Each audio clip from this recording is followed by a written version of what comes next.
to draw attention and resources to this issue. Okay.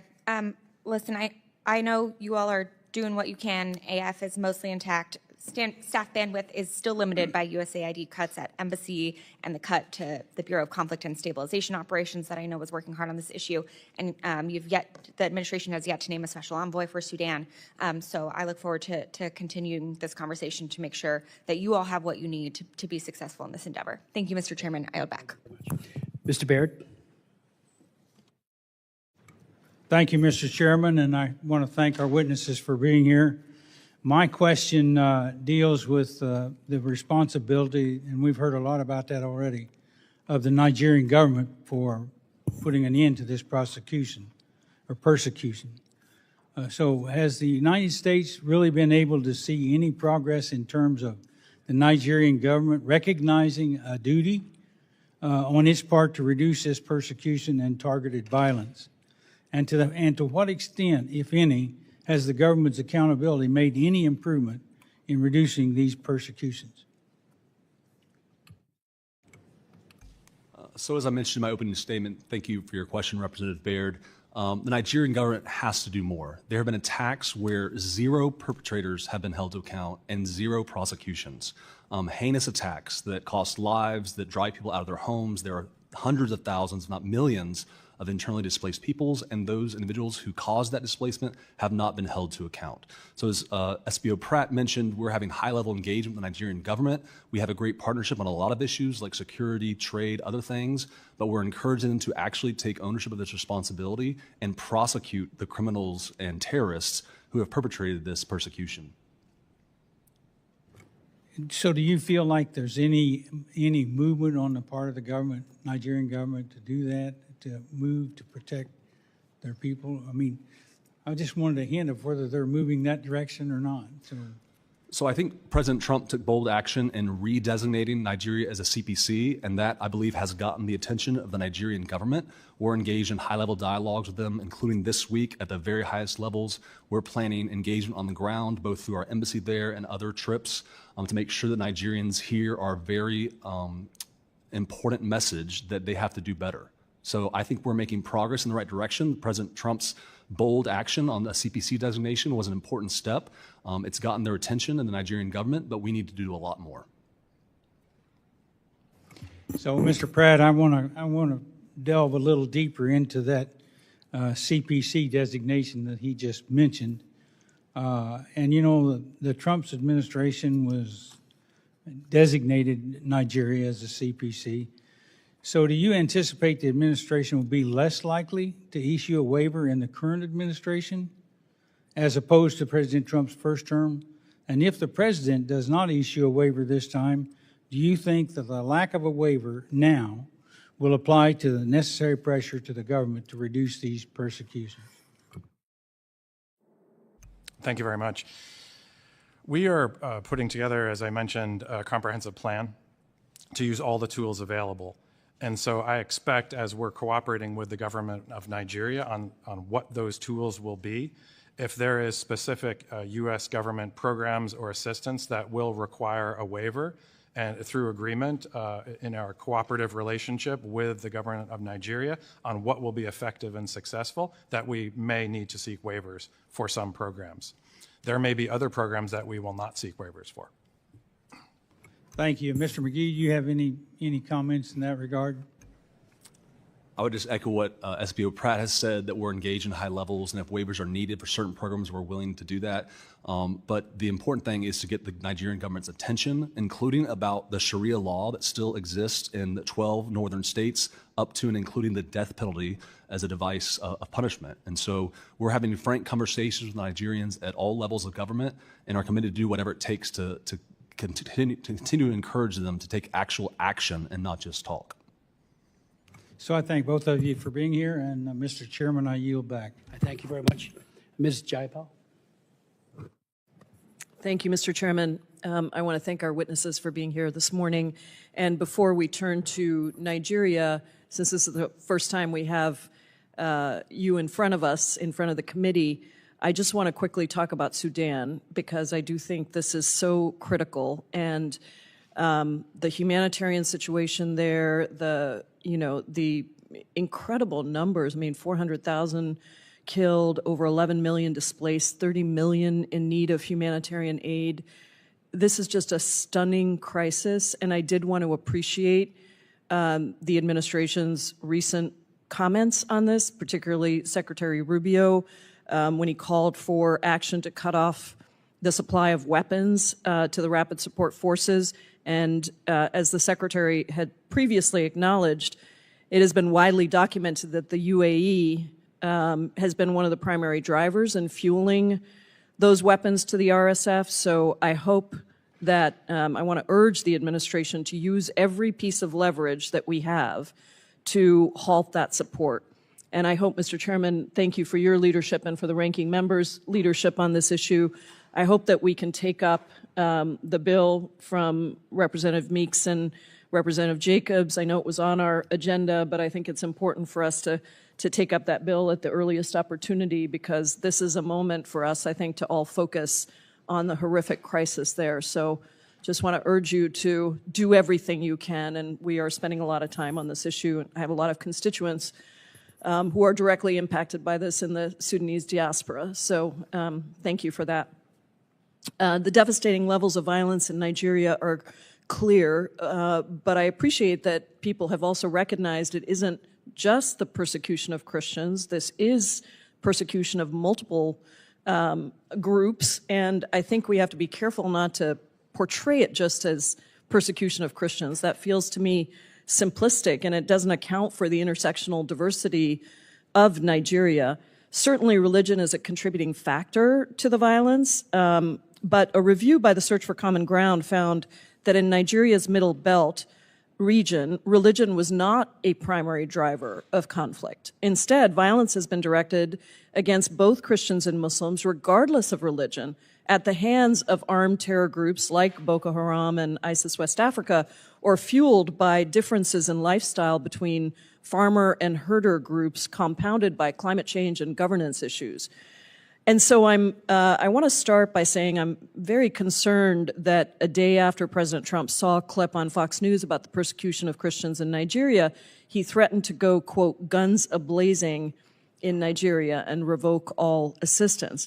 That would include all global health funding, despite Nigeria accounting for over a quarter of annual malaria deaths a year, and being home to the world's third largest population living with HIV. These are all issues I worked on in Africa long before coming to Congress. In response, the Nigerian government criticized any action that would violate Nigeria's sovereignty and territorial integrity. I know, Ambassador Pratt, that you've spoken about some agreements, some conversations in a task force with the Nigerian government, but can you tell me under what authority would the U.S. military strike inside of Nigeria? Well, the Secretary of State, and thank you for the question, Congresswoman. The Secretary of State has directed us to put together a comprehensive plan that uses all tools at our disposal, including security and Department of War. And this would be primarily focused on the security that we are providing to the government of Nigeria and how they are deploying their assets. We can also share information and intelligence. We can talk about counterterrorism. And so those are the tools that we are primarily looking at in our strategy. Don't you think it would have been appropriate to have the task force discussion and the alternatives presented prior to the president going on Truth Social and saying we're going to go guns a-blazing into Nigeria? We've been working on these problem sets in Nigeria for a long time. We have a lot of programs of assistance in the country. They did undergo a foreign assistance review, but many of them continue, and we want to make sure that we're using them strategically to get the best outcomes. Very diplomatically said, Ambassador. I just wish we would actually stick to that playbook rather than a bully and threaten of a country that is extremely important to us and to the region. I don't think that's the right way to go, to just go on Truth Social and threaten guns a-blazing. I think what you've described is much more appropriate, and I look forward to seeing what comes out of that. You know, we had Ambassador Kelly Curry here before a different subcommittee of this committee, former Trump appointee. And she said in front of the committee in a hearing yesterday, I think it's a very relevant quote, "You cannot solve problems created by men with guns by turning to men with guns for this solution." And I just would urge us to think about that. This is coming from a former Trump appointee. I think if we were to do this, it would just serve to further radicalize communities and risk turning the aggression of actors like Boko Haram and ISIS West Africa directly to the United States. I just have 50. Gentlelady has expired. Oh, it's expired. I'm so sorry. I thought I had 50 seconds left. Thank you for your indulgence. I yield back. Thank you. Chair recognizes Mr. Huizenga. Thank you, Chairman Smith. And I'm going to deviate a little bit from my written remarks, much to the chagrin of my staff, but I feel it needs to be addressed right from the very beginning. The simple fact is radicalized Islamists are running amok in Nigeria. They're terrorizing moderate Muslims. They're terrorizing Christians. And they are targeting Christians. That cannot be disputed. And while we see many people trying to emphasize the outside issues, lifestyle, who owns land, who is the herder, et cetera, they want to emphasize that those are the key drivers and that they're the key drivers of everything but religion. And I and many others, and I'm not just talking about those of us on this committee or Americans, I'm talking about religious leaders in Nigeria, believe religion is one of, if not the main driver of targeted violence right now. We just heard from Bishop Anagbe. A week and a half ago, I talked to President Magaji. President Magaji is the president of my own, he's the Nigerian president of my own faith sect, the Christian Reformed Church. We have 400,000, mostly from a Dutch background, 400,000 participants and members here in North America between the United States and Canada. We have 500,000 in Nigeria. We are essentially an African church that happens to be headquartered in Grand Rapids, Michigan. And I want to ask this question, because this seems to be sort of part of the central argument. Well, this isn't necessary. Well, certainly the Trump administration believed it was necessary the first go around. And I want to ask this question. Did things improve when the Biden administration removed the CPC? Thank you for your question, Representative Huizenga. And just for the record, I'm seeing a number of heads shaking no in the right behind you. And these are people that may have a little better information than what the American media is, and they're all nodding their head right now. So go ahead. Thank you for your question, Representative Huizenga. As you mentioned, violence has increased over the last several years.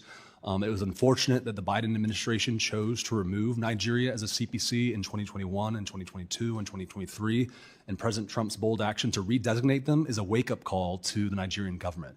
And as you mentioned, extremist religious ideology is of course a primary motivator of these attacks. The attackers themselves use religious language. They target churches. They target Christians on holidays. Yeah, and absolutely. It was Christmas Eve of 2023 exactly. When 200 people were murdered, killed in a church. Now, I want to ask this.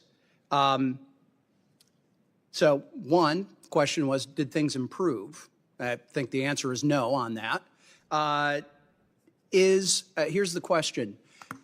Proportionally, do we see Christians killing Muslims in Christian areas of Nigeria the way that we are seeing radicalized Islamists killing Christians in Muslim areas of Nigeria?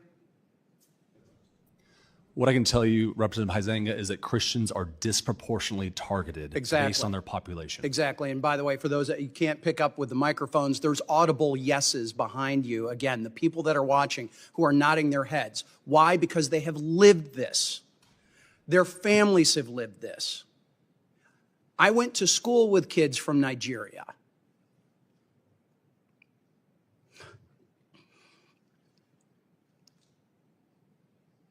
I've got neighbors who've been missionaries there, who have family there, who have friends there, who know this is going on. Yet we've got not just the mass media, we got people within Congress denying that this is happening, or certainly de-emphasizing it.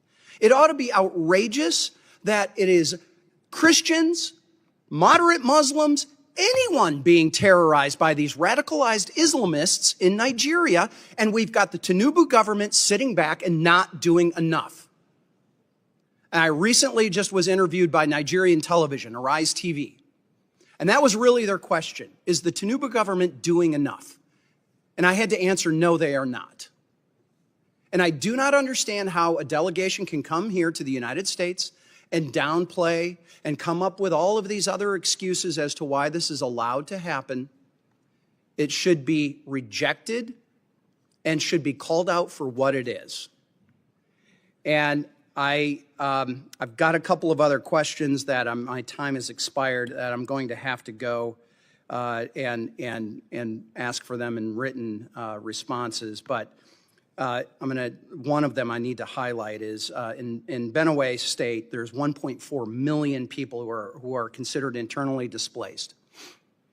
Understanding that the administration has supported refugee assistance in dozens of other countries since taking office, what humanitarian assistance support are you providing or plan to provide to the IDPs in Benue and Taraba states, where many of those Christian communities reside? And I'll have to take the answer in writing.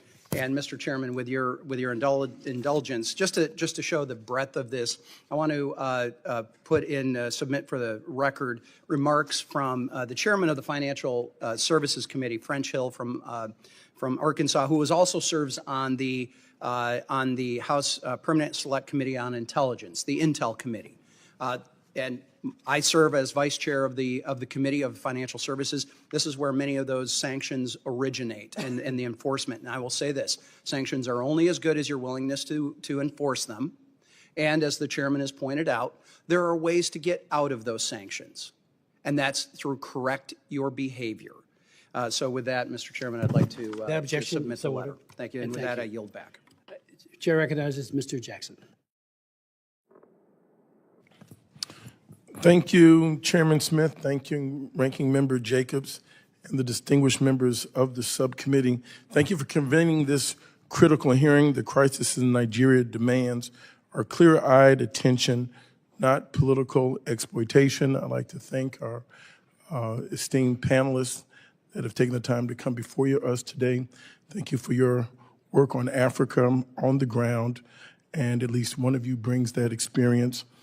However, I must express my shock and, if you will, a bit of outrage that we are not putting into these top positions people who are directly from and represent the culture and the lived experiences of the African people. Currently, we still have unfulfilled positions that are very important, which demonstrates this administration's lack of sincerity towards moving us towards more dialogue as opposed to destruction. The Assistant Secretary for African Affairs has not been appointed or even nominated. The Senior Director for Africa at the NSC has not been appointed or directed for Middle East and African affairs. I've had the honor of traveling to Nigeria now for 4 decades and meeting with Nigerians in the diaspora for decades as well. They are unequivocally some of the most tolerant, productive, and loving people that you will ever meet. We are speaking today about a nation of extraordinary promise and complexity, a country of nearly 240 million people, home to 250 ethnic groups and 2 major religions, Christianity and Islam, that have coexisted and built a society together for generations. The idea that this nation is simply engaged in a one-sided religious war, I believe, is a dangerous fiction. The current government, led by President Tinubu, a Muslim married to an ordained Christian minister, reflects this complexity. Out of the 9 top security chiefs, 5 are Christians, including the Chief of Defense Staff and the head of the Air Force. Nigeria is a diverse, complex democracy, and we must treat it as such. The suffering in Nigeria is immense. The insecurity is a major issue for all Nigerians. We must stand firmly with every victim and survivor. Violence against any person of faith is unacceptable. With approximately 8,000 civilians of all faiths killed so far this year, the pain felt by Christians and Muslim communities alike deserve our compassion and, again, not our exploitation. The truth is that Nigeria's wave of violence stems from a complex mix of ethnic, economic, external, and religious tensions. Boko Haram and other extremist groups have killed both Christians and Muslims indiscriminately. Communities across Nigeria, from farmers in Plateau State to herders in the north, have suffered unspeakable, staggering losses. To simplify this tragedy by calling it solely a Christian genocide, I believe ignores the full, difficult truth and the suffering of all Nigerians. Therefore, the answer, I believe, is not and will never be American bombs or boots on the ground. We have not given diplomacy an exhaustive chance. I have previously denounced the threat to deploy U.S. troops to Nigeria, calling it a dangerous overreach that risks reigniting colonial-era patterns of intervention on the African continent. We cannot allow the sudden interest in Nigeria's internal conflict to be a pretext for military action, when this same impulse was absent in the Sudan, in the DRC, or the Central African Republic. Furthermore, we must address the sheer hypocrisy of a military-first approach when non-military support has been repeatedly undermined. As the New York Times' Nicholas Kristof has rightly stated, Trump aid cuts kill more Christians than jihadists.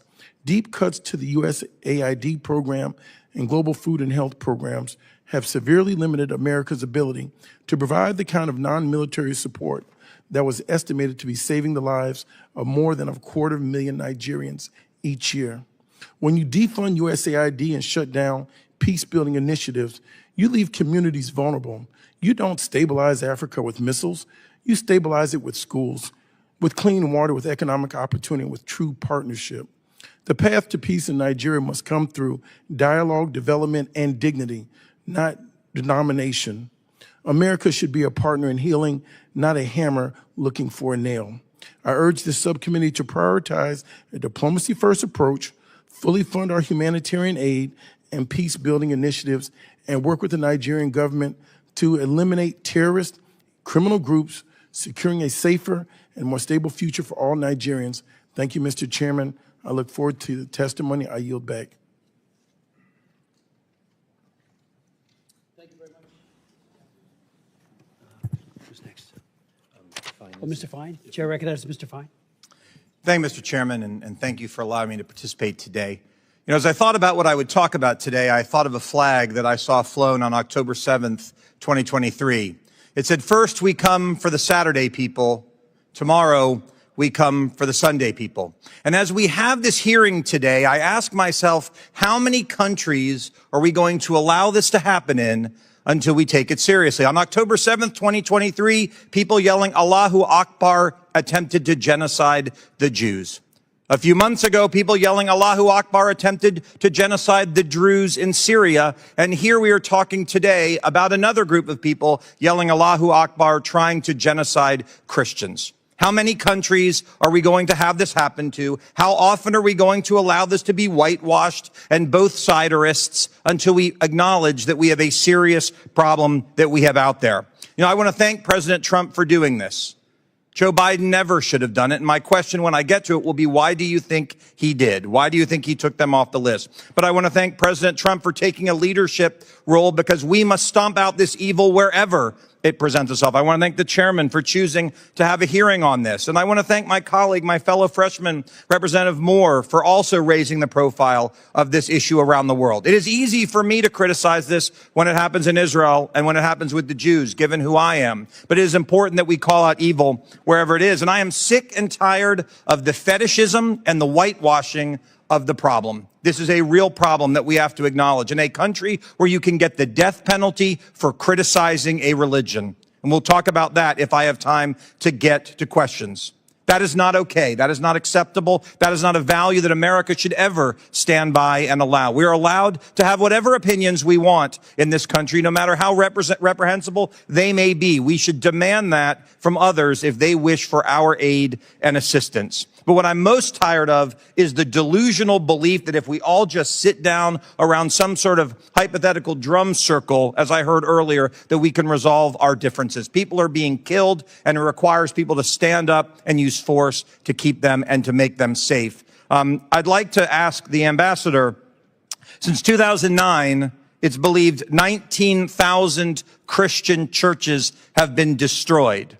My question to you is, was that a coincidence? Were they just like randomly targeting buildings and these 19,000 buildings happened to be churches, or were they targeted because they were churches? Thank you for the question, Congressman. As my colleague has said, and the Trump administration strongly believes that there has been a disproportionate number of attacks on Christian communities, which is the reason for the designation. Okay. And so let me follow up with this. Why do you think Joe Biden decided, given this was going on, we're all good, we're taking this away, everything's going to be fine now? What led to this delusional strategy that led to the deaths of Christian people? I can't speak to that decision. What do you think? I would say that there was probably a discussion around strategic interests, but the performance did not achieve the result intended, which is why this administration has made a decision that we need to see more performance in this area in terms of security for all Nigerians, but especially to tackle this particular problem. Okay. I'd like to ask Mr. McGee a question. What is the administration's position, and how strongly have you encouraged the Nigerian government as it relates to blasphemy laws? You know, this idea, you talked about problems that people are having there. They go to jail for years because of their words, because of their criticism. Not saying I agree with their criticism all the time, but all they're doing is they're not threatening anyone, they're not killing anyone, but somehow they go to jail for blasphemy, something unfortunately many people moving to this country want to impose on us here. What has the administration done to say to that, that's not okay, we're not going to abide by that? So it is unacceptable in a free and democratic society to have blasphemy laws, period. They are not only imposing on somebody's free speech, but they're also imposing on their right to practice their own religion freely. And when blasphemy laws are used as a tool by the mob, or bandits, whatever you want to call them, to attack Christians, it shows that blasphemy laws are a problem per se. It's one of the reasons, one of the many reasons why the Trump administration opposes these laws, and it's one of the reasons why Nigeria is on the CPC list, because these Sharia laws are being used as a bludgeon against Christians oftentimes. Well, I want to thank you both for being here, and I will close by thanking President Trump for being willing to go after Muslim terror wherever it rears its ugly head around the world. Thank you, Mr. Chairman. I yield back. Thank you, Mr. Fine. Dr. McCormick. Thank you, Mr. Chair, and thank you for having this hearing. Africa is an area of particular concern to myself, a person who's been deployed there a couple times on Marine Expeditionary Units, seen some horrible things. It was interesting to me when one of the caucuses here in this august House claimed that President Bush waited too long to go into a certain country to secure the capital of Liberia after a presidential exile because he didn't give a damn about Africans.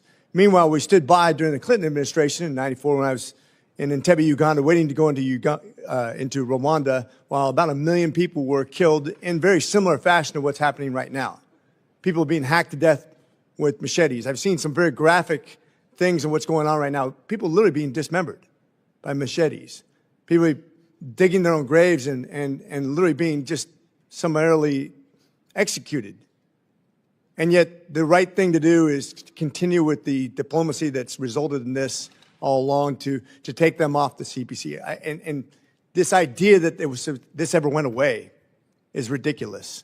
We're right now considering selling arms to them, one of the most advanced attack helicopters, the AH-1 Whiskey, the Viper, or actually it's the Zulu. I'm very concerned with how that's going to be deployed and against whom. We've seen the integration of very, very radical people inside of the government agencies themselves. And we've seen this in Afghanistan. When I was in Afghanistan, we saw the same thing, where the bad actors actually get inside of the government agencies and turn upon their own people. Very concerning. We saw Tigran Gambarian, one of my constituents, taken hostage by the Nigerian government and held hostage for several months because of some business dispute they had with somebody in America. Bad acting on the Nigerian government's behalf. Now, you talked about, I'm going to quote you on high-level things, Mr. McGee, high-level meetings, what the next step would be, a lot more. But I'm asking for specifics at this point because I've never seen generalities ever result in anything that's been of consequence. What can we do on the by an international community, whether it be from the transnation in Africa or through the international community, through the UN, which I've seen be highly ineffective in the past, but what can we do of quantity and quality that's actually going to make a difference in Africa because we haven't been doing it? What specifically, not generalities? Can you give me those answers between the two of you? Sir, just a clarification, please. Across all of Africa or specifically in Specifically Nigeria? in Nigeria, but all of Africa can actually contribute to solving this problem. We can use several countries to help us out with this. We don't have to be the only force to be.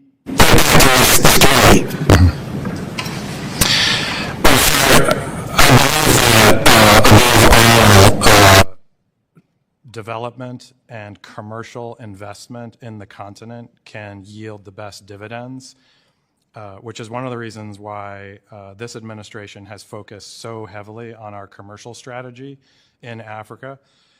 We rewrote the strategy and we've focused very heavily on delivering U.S. companies to the continent because we believe that they offer the best in terms of quality and can bring the most development.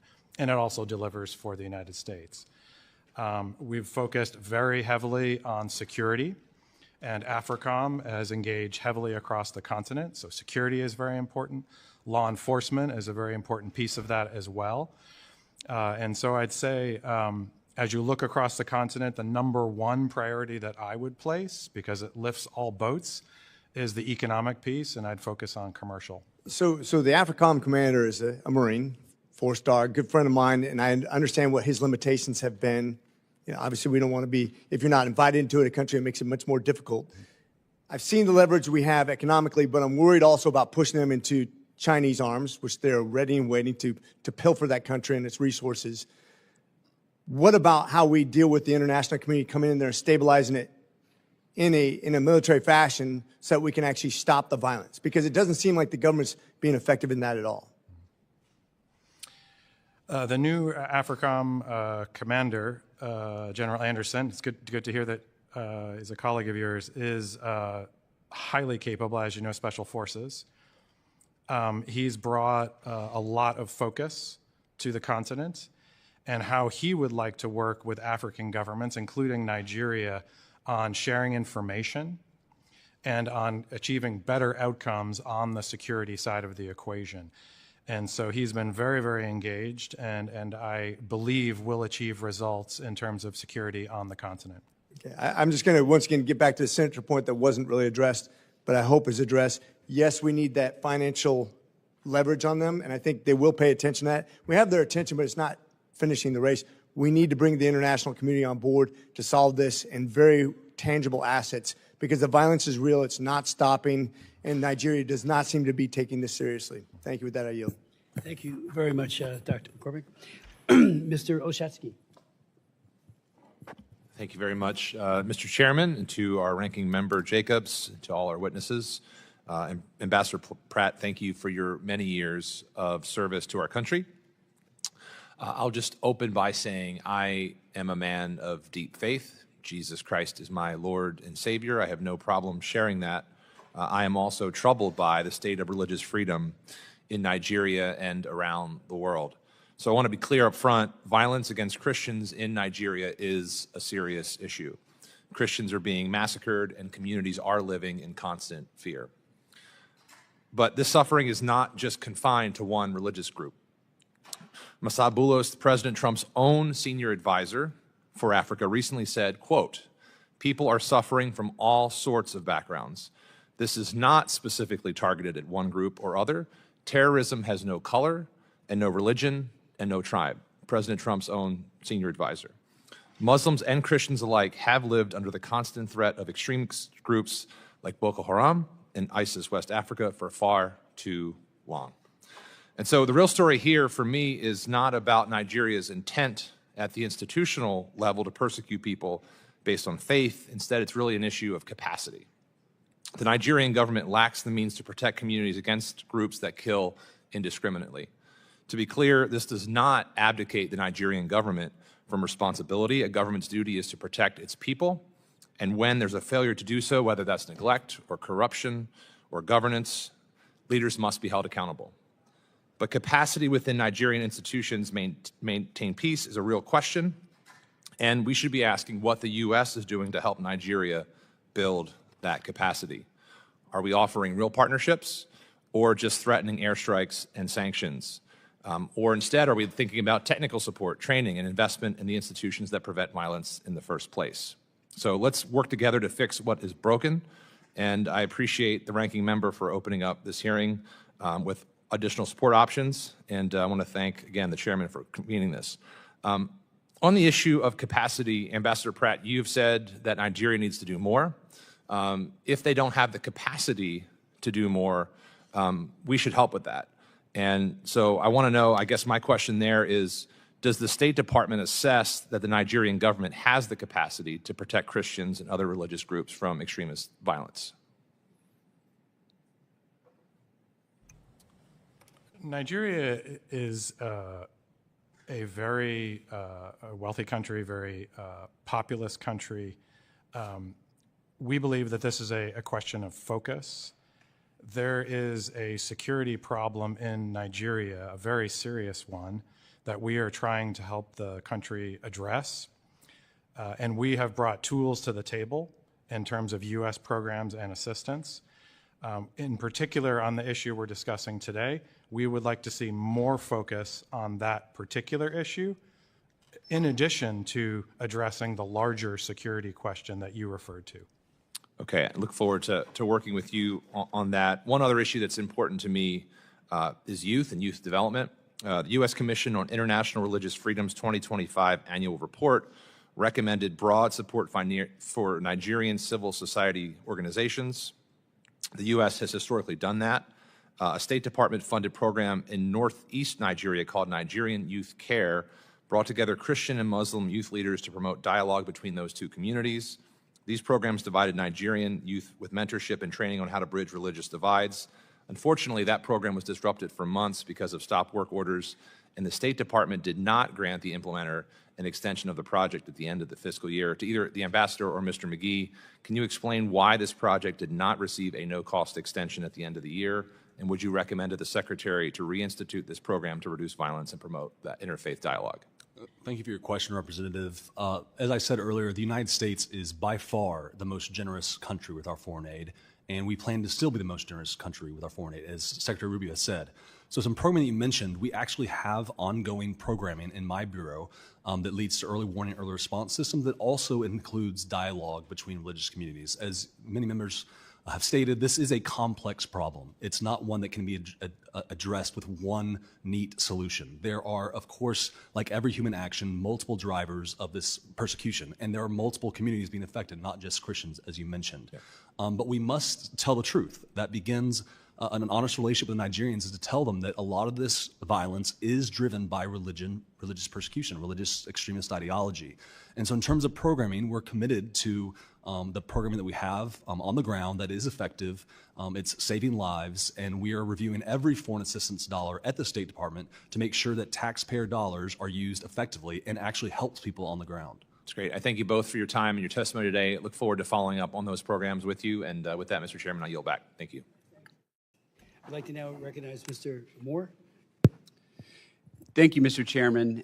Thank you, Chairman Smith, for convening this hearing. And I just want to recognize real quick the tremendous impact that Chairman Smith has had in this realm of human rights, Christian persecution over the decades. I'm a former staff member, actually, of this committee. I worked on this committee when Chairman Smith was on this committee. He had a very large impact on me as a staff member, and to come full circle back around and be on a hearing on such an issue that was really inspired by Chairman Smith's work here when I was a staff member. Thank you for that. And but I think one of the things that's, and I would say disheartening in this, hearing some of the media reporting and frankly some of my colleagues on the other side of the dais here, is this misdirection of what is happening.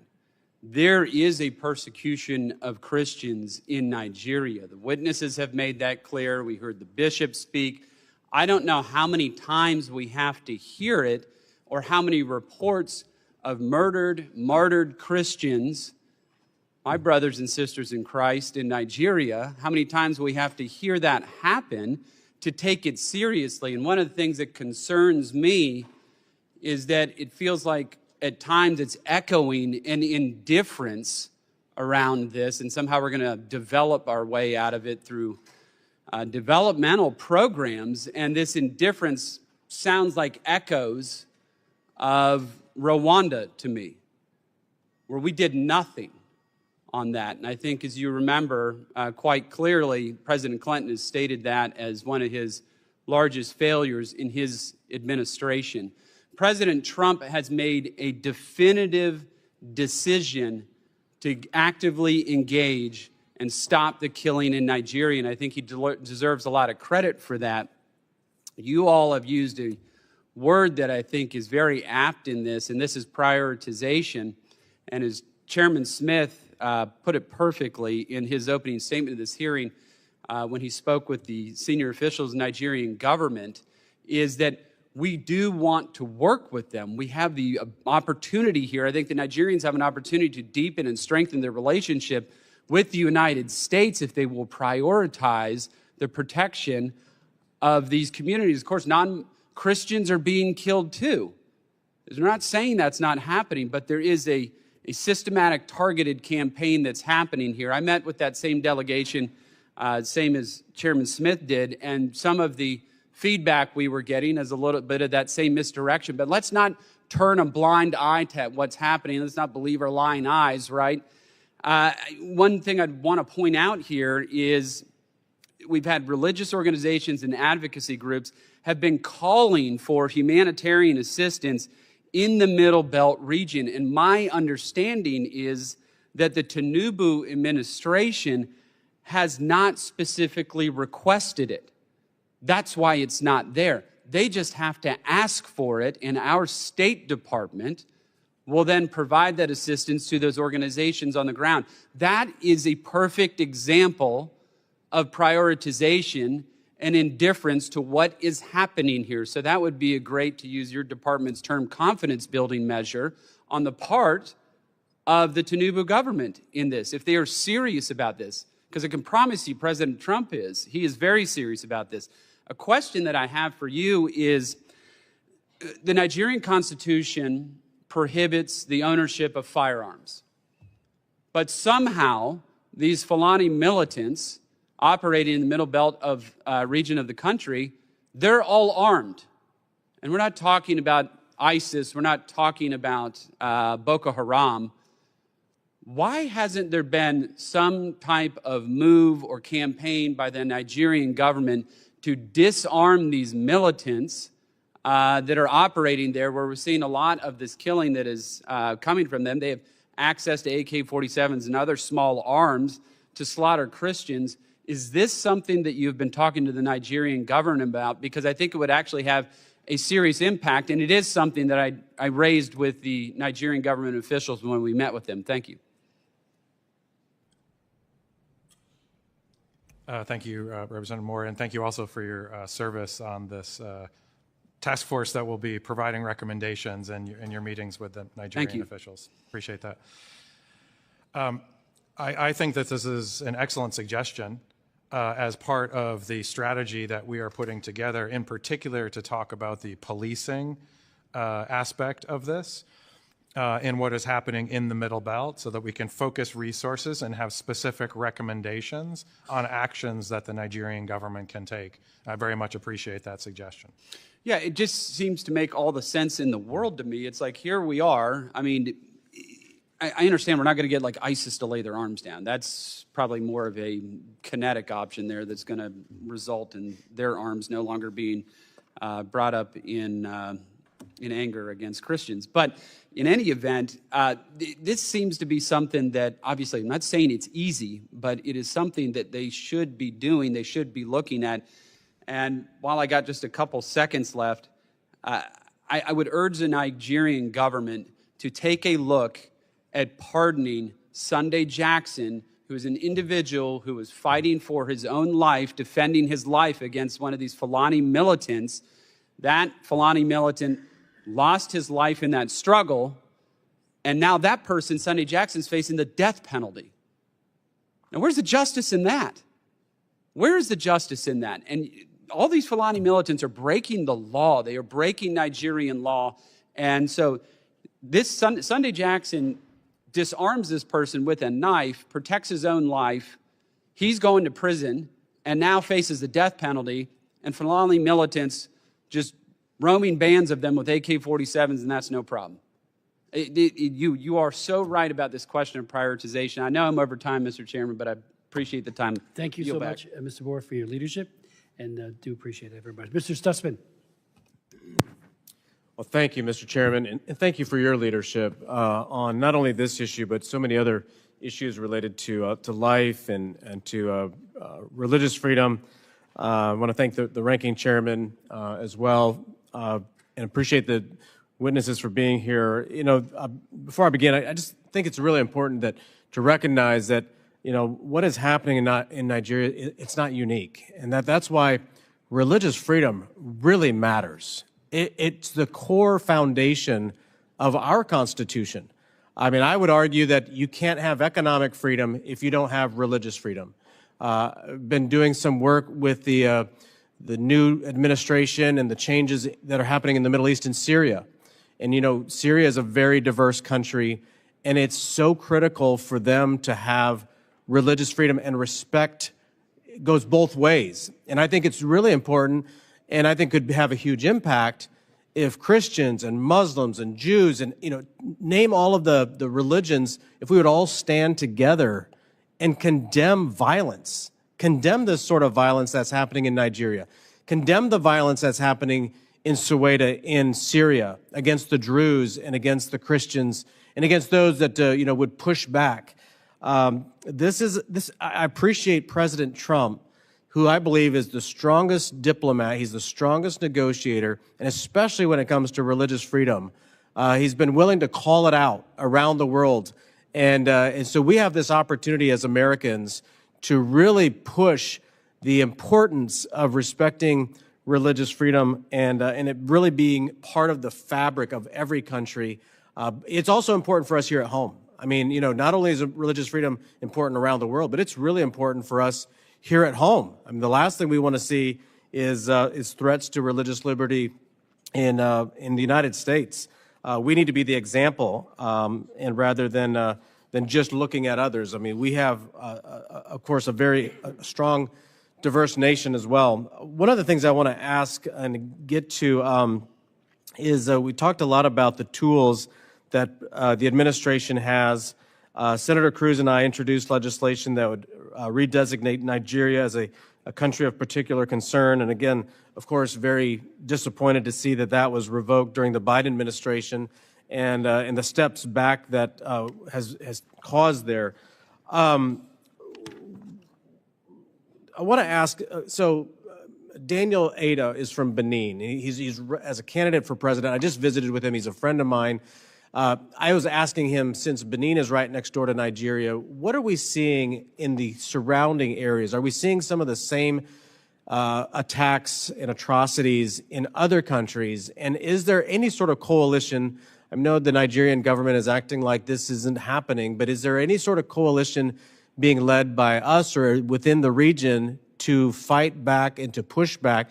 You know, I appreciate Mr. Moore's comments about disarming the jihadists and those who are attacking, but is there any discussion about arming the innocent as well, as in making sure that they have the ability to defend themselves with their local law enforcement, and is local law enforcement working for them? So a couple of questions there, but I'd be happy to hear from either one of you. Thank you, Representative. The security problems, very, very serious ones that exist across the littoral states of Africa are common and are shared, especially in the north, as we see more and more terrorist insurgent action. And so this is a shared problem. We at the State Department, but especially the Department of War and AFRICOM, have focused very heavily on sharing intelligence and trying to create the type of cooperation that you referred to between those countries, so that they're sharing information, using best practices, sharing intelligence with each other to be more effective. In terms of the particular problem that we are discussing today, this targeted attacks against Christians, it is most acute in the middle belt of Nigeria. One of the things that we know in the Middle East is looking at the curriculums that are taught in schools, and especially some of the curriculum that we saw that was being taught in Gaza to the young children about killing a Jewish soldier is something worthy of. I mean, do we see this sort of education system at all in these countries? Because what are the young people learning? Are they learning to be pursuing peace and prosperity? Or are they also being taught anywhere in these schools some sort of jihadist activity is worthy of accomplishing? Refer to my colleague from DRL as well, since they publish reports on this that cover some of these issues.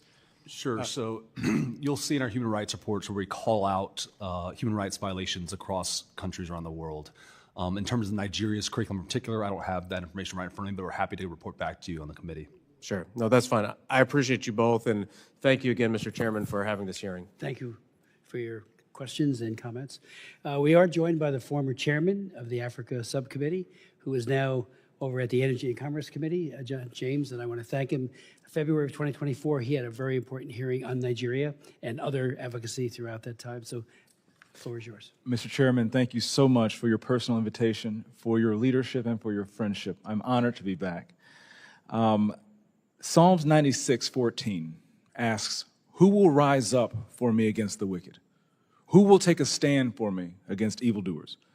Nigeria is facing one of the gravest religious freedom crises in the world.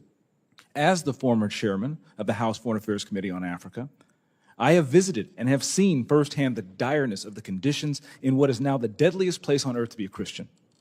They are targeted, displaced, and killed simply for their faith. The ancient plea, "Is there no help for the widow's son?" still echoes today. Since 2019, nearly 17,000 Christians have been killed. In the first 7 months of this year alone, hundreds more were murdered. On June 13th, during the Yellowater massacre, more than 280 Christians were slaughtered in a single day. These are not isolated tragedies, but a sustained pattern of religiously motivated violence, often ignored or even enabled by the Nigerian government. Extremist groups like Boko Haram, Fulani militants, and ISIS West Africa attack often without any meaningful intervention from authorities. The lack of response has created an atmosphere of impunity where Christians continue to live in constant threat and fear. The United States has previously recognized this crisis. President Trump not only designated Nigeria as a country of particular concern during his first term, but redesignated it again in his second term after President Biden inexplicably removed that designation. Religious persecution is tied to political repression and weakening institutions in Nigeria. Example, the detention of Mazi Nnamdi Kanu is a clear example. In 2022, Nigeria's Court of Appeal struck down the charges against him and ordered his release. The UN Working Group on Arbitrary Detention has also called for his unconditional release.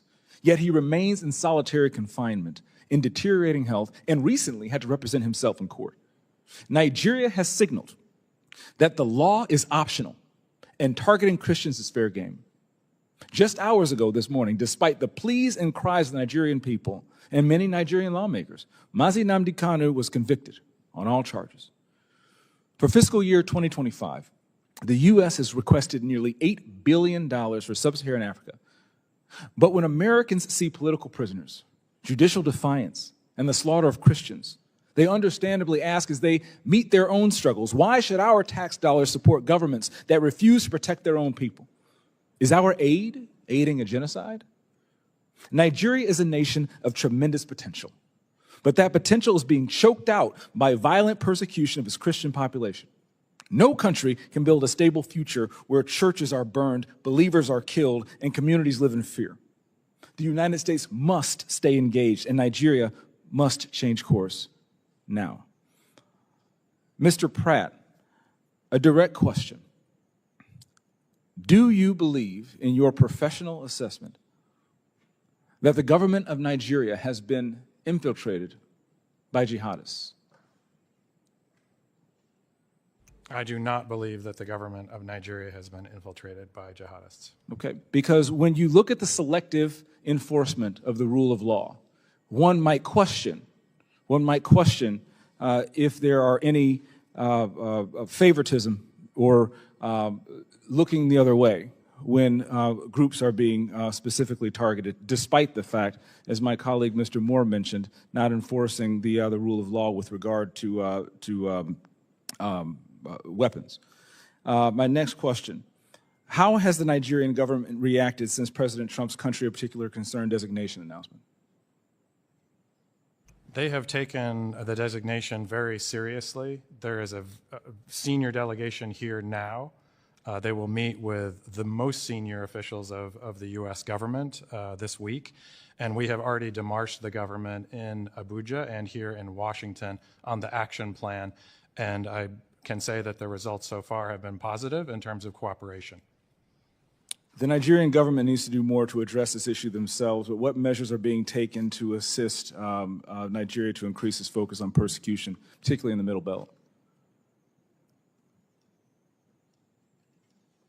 Yeah, so thank you for your question, Congressman James. As you mentioned, the Middle Belt is a particular concern. That's where Christians, you mentioned Yelawada, where 250 or 280 Christians were killed, massacred. They were targeted because they were Christians. Churches have been burned there. There have been internally displaced people there. And so we're reviewing all options at the State Department, including Chairman Smith, you mentioned in our bureau, we have Global Magnitsky Act sanctions. We have other tools at our disposal as well to make sure that Nigeria, the Nigerian government gets the message that we are serious about the persecution of Christians and other communities as well, but particularly Christians right now who are suffering disproportionately in the Middle Belt. Thank you for your answer, Mr. Chairman. Thank you for having me again. God bless you, and good luck. I'm here for you. Thank you so very much, Chairman James, and thank you again for your great service. I'd like to, between the ranking member and I, we're both going to ask one more question and then go to our next panel. I would like to yield mine to my good friend, Mr. Hozenga, who asked a very serious question about the IDPs in Benue, and if there's any answer that you wanted to give and the tyranny of the clock precluded that, please feel free to do so, and then I'll yield to my friend and colleague. Thank you, Mr. Chairman. I appreciate you yielding to me, and I think you saw my passion on this earlier, but there are serious issues, and part of that interview from Arise TV, one of the other questions to me was, well, doesn't the CPC damage Nigeria economically in a way that is going to disincentivize economic growth and foreign companies coming into the country? And my answer to them was actually, I think the current state of violence is as much a deterrent of a foreign company or a U.S. company coming into Nigeria. And I know the goal of the CPC is to correct behavior, but could you explain a little bit exactly what you would expect to see out of a CPC and what sort of changes it might bring? And then I want to address the 1.4 million who are considered the internally displaced people, IDPs, in Benue. and what the game plan would be to provide the IDPs in Benaway and Taraba what sort of assistance they can depend on from the U.S. Thank you very much, Representative. This CPC designation, we hope, will focus the energy of the government of Nigeria, as well as our own government here, on all of the tools that we have available. And so by setting up this task force that I referred to and looking at all of the types of assistance that we can bring to bear, but more importantly, what the government of Nigeria can do to own this problem and improve security for all Nigerians, but in particular, tackle this problem that we're talking about. But they have to admit there's a problem first, right? Okay, and I think that's been one of my concerns is I have not seen an actual admission to this being a problem. It's been given excuses and veneers of a lot of other issues that get parroted both here and in the media. Can you talk about the displaced persons and the help that they could be expecting? On displaced persons, we do have programs that address this, and we want to make that part of the action plan that we are working on. My colleague from DRL may want to provide more in particular on IDPs. Sure. As Ambassador Pratt just mentioned, the State Department is reviewing options to help IDPs. You mentioned what actions we want to see from the Nigerian government. That includes, as we've mentioned here several times, prosecutions of perpetrators. Amen. That includes reduced violence in the Middle Belt. And that includes against all. Against right? all. Exactly. Christians, moderate Muslims, anybody who is not being targeted. Right? Exactly right. So the Trump administration stands firmly for the principle that religious freedom is for all religious communities and those who don't practice a faith. It is a per se good, and we're committed to helping protect communities all around the world who are experiencing religious persecution, not just in Nigeria, not just Christians. At the end of the day, we want the number to be 0 in Nigeria. We don't want any religious persecution to happen. We don't want it to just be a reduction in violence. We want there to be 0 people who are murdered because of their faith. Amen to that. Corruption continues to undermine Nigeria's institutions, including those tasked with protecting civilians sometimes. I've heard from some of these instances and conversations I've had with religious leaders in Nigeria who don't feel that the Nigerian government is equipped to respond to the crisis. How does corruption within the security forces hinder the government's ability to prevent and respond effectively to religiously motivated violence? I mean, corruption is a major problem globally and in Africa and in Nigeria. I think that it erodes capability, right?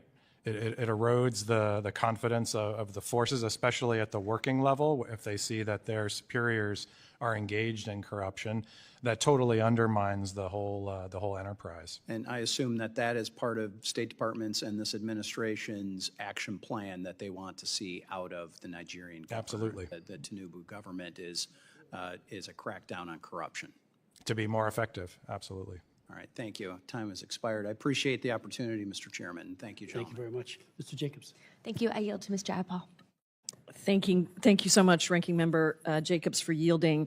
I think this has actually been a good discussion on this committee and an important one around what strategy we use to eliminate violence against any community. And I think the issue for me is that if you define the problem as people being attacked only because of their religion, that would lead you to one set of solutions. If you define the problem as people being attacked for other reasons, it would lead you to a different set of conclusions and strategies. And I think, Ambassador Pratt, I resonated when you said we have lots of tools in the toolbox. One of those tools is just around the kind of assistance we give to efforts that are cross-faith, interfaith, cross-cultural, building the kinds of ties that we need to build. Because I think this is not a religious oppression Olympics. We're not trying to say one religion is worse oppressed than another. We're saying, how do we get to that ending point that we all agree on, that there shouldn't be violence against any of these communities? And so I guess I want to ask you about programming that specifically promotes interfaith or cross-cultural dialogue. The foreign assistance review that was conducted earlier this year actually this administration cut many of those types of programs, and there are suggestions that there's going to be even more cuts that focus on these kinds of programs. One of the ones I was looking at very carefully that I know is Nigerian Youth Care, and that's one that provided Nigerian youth with mentorship and training on how to bridge religious and cultural divides. Given the administration's concerns about religious conflict and some of the shared goals we've articulated, can you explain why that contract was canceled? Thank you for your question, Representative. So there is ongoing programming in Nigeria that addresses some of the issues that you've raised. Our early warning, early response programs, for instance, also have kind of an interfaith dialogue built into them. We've seen great success from people who have experienced the program saying that they have increased, they've seen greater tolerance amongst their communities, et cetera, et cetera. So we have effective programming. Broadly, in terms of foreign assistance, the Trump administration is reviewing every foreign assistance dollar, not to cut, but to make it more effective. We've reprioritized, we've reshaped foreign assistance in a way not to eliminate foreign assistance, but to make it more strategic. The United States has been the most generous partner around the world of any country for foreign assistance. Secretary Rubio has said we will continue to be the most generous country. So I'm happy to share some of the programming success we've seen and get back to you on those answers. I would appreciate that. And if you can look into this one in particular, and I might send you a few others, because I think that if you say that you're only going to focus on a particular kind of program and you say some of these things are not effective, my work overseas in all of these countries says that some of this work takes time to develop the kind of leadership that is not going to be divided down the road. And so it may not have the same metrics of success immediately that you see, but I think many of these programs really do prove to be extremely important in the long term. And so I just would like to know, what is the status of each of those U.S.-funded programs related to religious tolerance? If you could share a list of that with me, I would really appreciate it. And what new assistance programs should we expect that the administration, maybe you can speak to this part, that the administration is going to promote? That's the second part of the question. And then the third part of the question for you is, I am concerned about some of the reports I'm hearing that certain programs are just going to be cut because they focus on particular communities, or they, are framed in a way that somehow is part of some sham DEI initiative. And so maybe you could speak to those last two and get me the list of the first one. Sure. So I'm happy to follow up with the committee on specific program we have across Africa. The administration is committed to using its foreign assistance effectively and strategically, and gets the most bang for its buck for American taxpayers, because ultimately we're responsible to the American taxpayers. So in terms of programming, I'm happy to get you the specific answers that you're looking for. In terms of the other questions you raised about specific communities being having greater assistance, I forget how you phrased it, more targeted programs, we want religious freedom for all communities, full stop. We don't want religious freedom for some communities. We want religious freedom for all religious communities, including those who don't practice faith. We think it's a violation of a moral law that somebody is killed because of their faith. We see that happening in all parts of the world, and the Trump administration is committed to helping countries take ownership of their own issues and actually go after people who persecute Christians and Muslims and people of all faiths, and actually shift the responsibility to where we want to help partner with these countries, but at the end of the day, the countries themselves have an obligation to protect religious freedom in their countries. And we're committed to do that. I agree with you on what you said. I just would say I'd like to see the data that backs up what you're saying, and why certain programs that seem very much in line with what you're saying are being canceled. So I appreciate your attention to this, and we'll follow up. Thank you, Mr. Chairman. Thank you, Ranking Member. Thank you both for your testimonies, but above all for your leadership. It's extraordinary. And so thank you, and we'll move on to our second panel. Thank you. I'd like to now welcome to the witness table. And we will show a very short video that was just taped yesterday from Mrs. Akpen, I should say, a survivor of the Yellowwater massacre. She lost 5 of her children. and it's just one example of the incredible heartbreak of being slaughtered because she's a Christian, because her family was a Christian. And that'll be showing in 1 second. But if our witnesses could come to the table.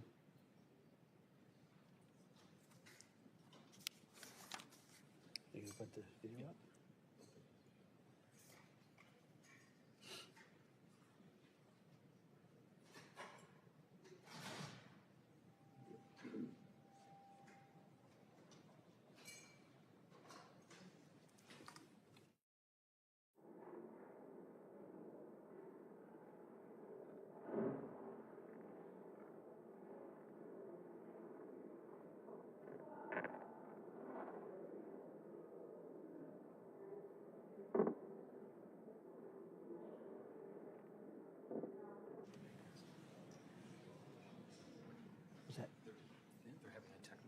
Okay. We'll come back to the video in a minute. Let me introduce our distinguished witnesses, beginning with Nina Shea, a senior fellow and director at the Center for Religious Freedom at the Hudson Institute. Ms. Shea has been a human rights lawyer for over 30 years. She works extensively for the advancement of individual religious freedom and other human rights in U.S. foreign policy as it confronts an ascendant Islamic extremism that we're seeing in Nigeria, for example. And I want to thank her for her leadership. She has testified before, and her wisdom has been greatly esteemed by this committee, and particularly by this chairman. We'll then hear from Oge Bugu, is that correct? Thank you. Who is director and senior fellow of the Africa Program and CSIS and a foreign policy leader with 2 decades of experience shaping policy and engagement on Africa and U.S.-Africa relations. Most recently, she served as director of the Africa Program at the Wilson Center, where she led research and programs that centered African knowledge and agency in developing actionable strategies to address critical issues facing Africa and the U.S. Relations.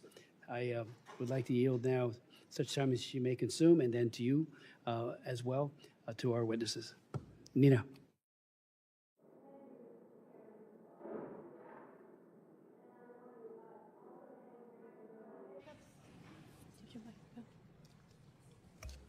Okay. Thank you, Mr. Chairman. Thank you, Ranking Member Jacobs and members of the committee for holding this very important hearing. The debate about CPC designation for Nigeria began in earnest in Washington last spring after you, Mr. Chairman, had introduced a resolution that urged CPC designation for Nigeria, as you had previously done in 22, and when this subcommittee held a pivotal hearing on the case for Nigeria's CPC designation last March. Thankfully, President Trump listened, and he made his decision based on 2 criteria. One, under the International Religious Freedom Act, that these were severe violations of religious freedom, and that the government of Nigeria, President Tinubu, was either actively engaged or tolerating these violations. Those are the criteria of the IRF Act. So Nigeria's multifaceted terror problem that has had a devastating impact on both Muslims and Christians alike is well known, but the long overlooked persecution of Nigeria's Middle Belt Christians by Fulani jihadi militias finally got Washington's attention when that March hearing was held, and Bishop Anagbe testified. The bishop gave startling firsthand testimony that described frequent raids on farmlands of his McCurdy diocese by armed Fulani Muslim herders who kill, rape, or kidnap residents, all the while shouting the jihadi battle cry, Allahu Akbar.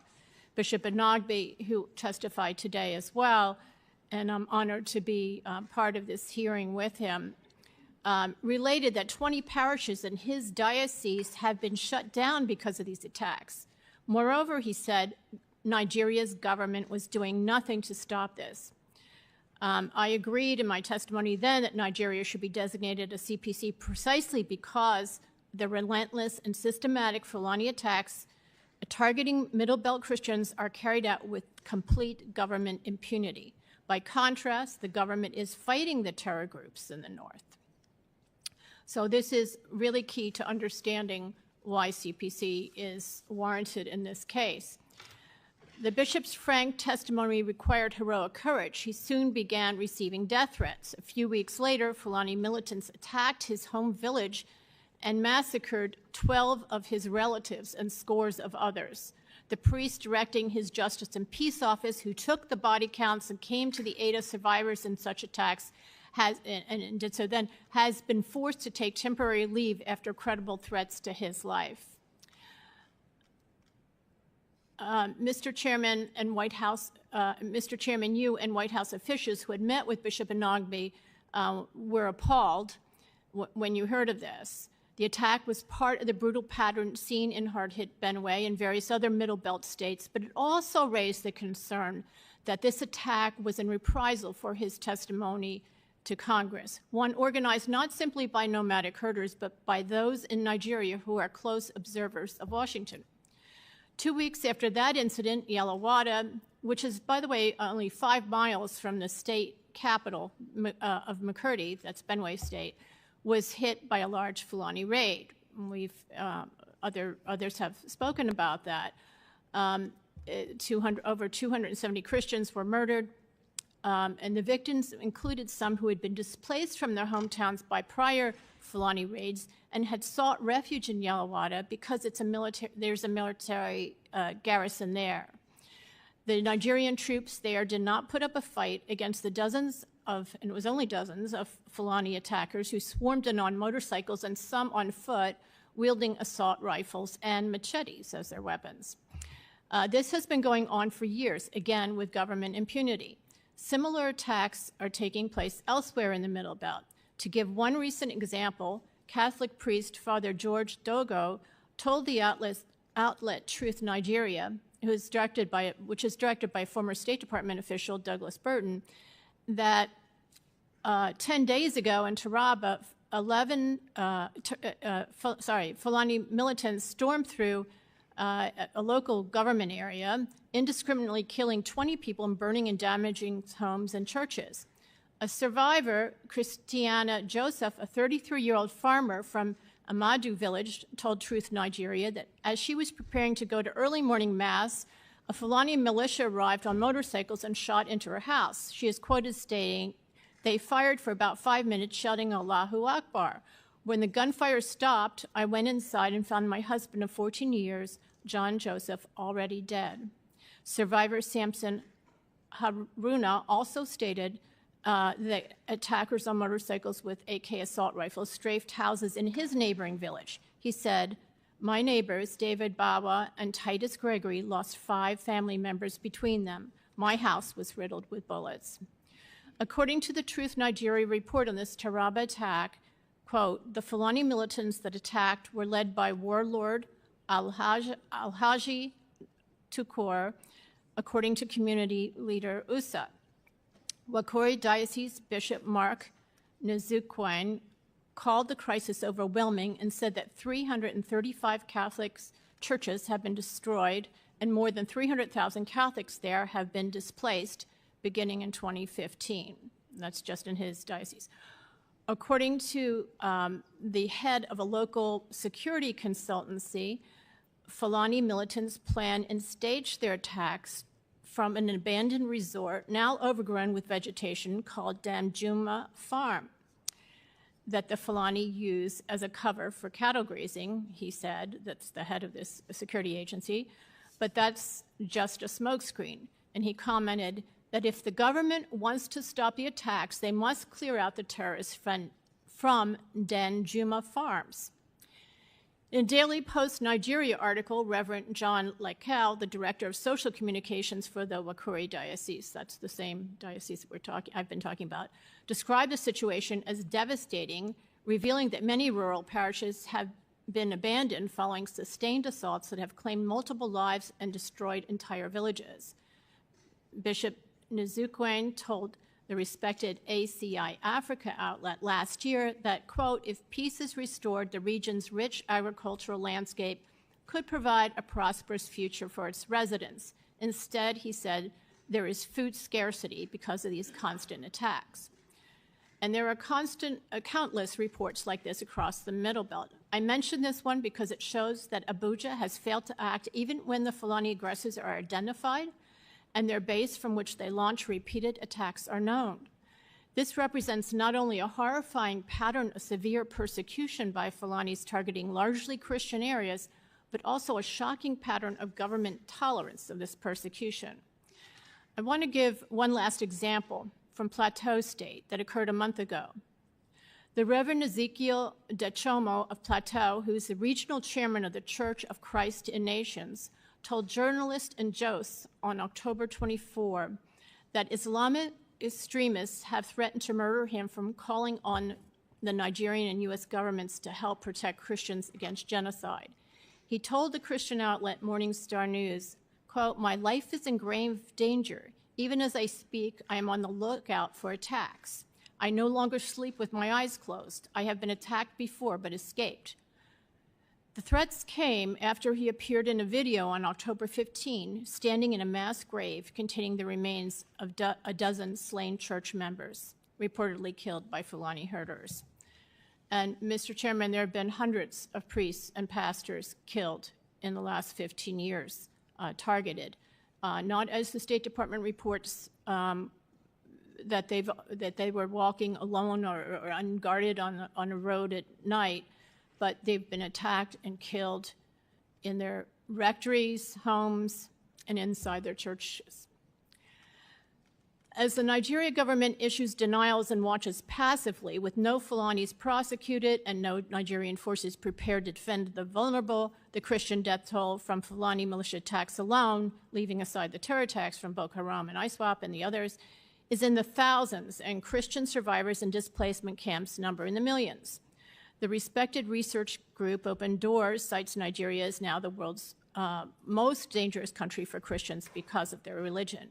Again, at this time, most Nigerian Christians are being murdered by Fulani militias, and they are the militia's special target.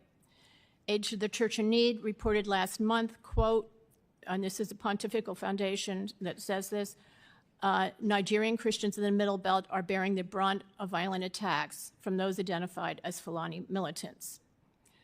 Some insist that the violent aggression by the Fulani herders against the Christian farmers on their own land is the unavoidable result of climate change. The State Department Religious Freedom Reports have annually described these indiscriminate mass killings as clashes between two socioeconomic groups who fight over scarce resources brought on by climate change. Religion has nothing to do with it, they claim. This justification of Fulani violence has recently shifted. Now it is generally acknowledged that Christians are being murdered in cold blood, but it is being argued that more Muslims are killed in the violence, and this proves it has nothing to do with religion, they say. This argument is not factual, and it is irrelevant for CPC. The premise that more Muslims than Christians are killed is debatable, as the scholarly Observatory for Religious Freedom in Africa documents. In any case, most Nigerian Muslims live in the north, where Boko Haram and a plethora of ISIS and al-Qaeda-linked Islamic terrorist groups attack them and non-Muslims alike, and this violence, too, is religiously based. However, significant for CPC criteria, the Nigerian military is actively fighting those terror groups in the north. By contrast, in the Middle Belt, where most of the Christians are being killed in recent years, and where Christians are the special target of Fulani herder militias, the government isn't lifting a finger against the Fulani militants. Instead, it is tolerating them and denying it is happening. I have also heard about sporadic Christian attacks on Muslim villages. To the extent that the government is not taking action in those cases, that is further reason for CPC designation. Political momentum to list Nigeria among the world's worst persecutors gained throughout October as the annual CPC review neared the year-end deadline, and reports of massacres kept coming. On October 21, the Pontifical Foundation, Aid to the Church in Need, issued its World Survey that reported, quote, the number and ferocity of the attacks on Christian villages in the Middle Belt have led some experts to conclude that these incursions are a deliberate land grab to remove Christians and Islamize the region, end quote. Various high-level White House officials and the State Department were also hearing from groups of religious freedom activists on Nigeria. Later that week, President Trump made the CPC designation.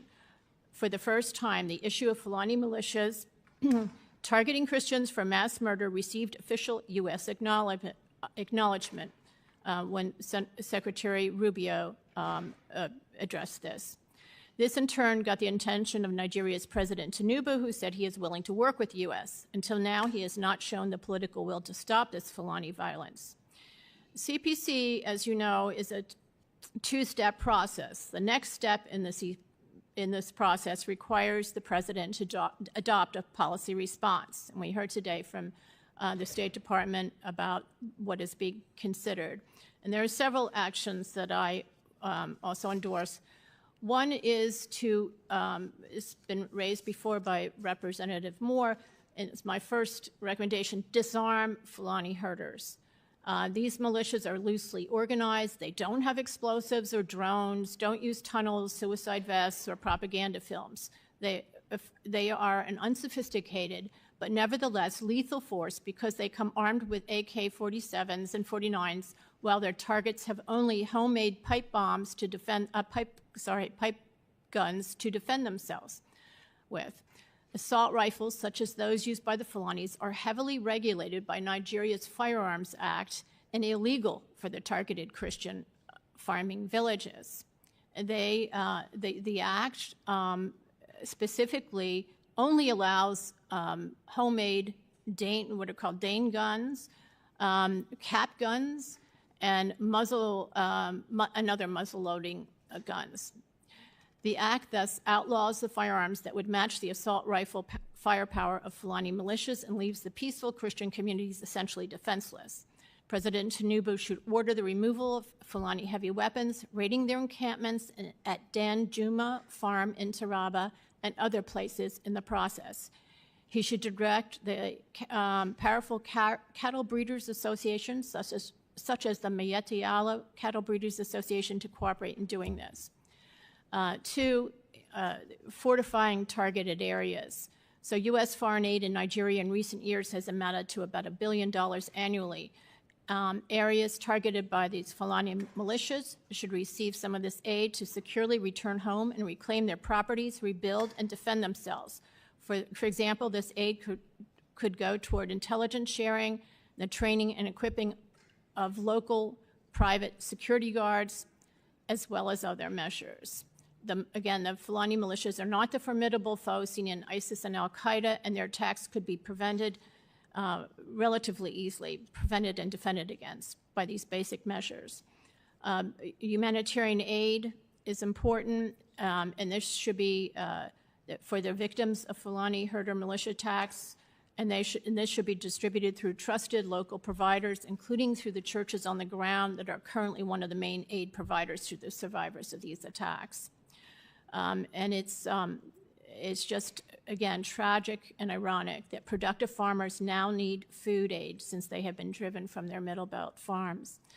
4, sanctions against those aiding, abetting, and granting impunity to the Fulani herding militias, including those sanctions should include high-level officials in the criminal justice system and the military. The U.S. should gather intelligence regarding official responses to the Fulani herder militias and review possible visa and Magnitsky sanctions for those aiding and abetting. The Fulani warlords' names are known or knowable. Out of all the, I think it's important to understand that out of all the violent attacks by Fulani herder militias, there have been only a few arrests. One involved the prosecution of a Fulani herder who was convicted of destroying melons at a melon company who received a 10-year sentence. It shows the government can get tough when it wants to. And 2 high-profile legal cases of violent attacks on Christians have seen movement in recent months. One concerns the Catholic Church of St. Francis in Ondo, where terrorists killed some 40 worshipers on Pentecost Sunday in 2022. Depositions are being taken in that case. Ondos Bishop recently told me, but the trial has not yet started. It's important to note that's not in the Middle Belt, it's in the South. The 5 suspects being held are said to be part of the East African Shabab terror group and are not members of the Fulani herder militia.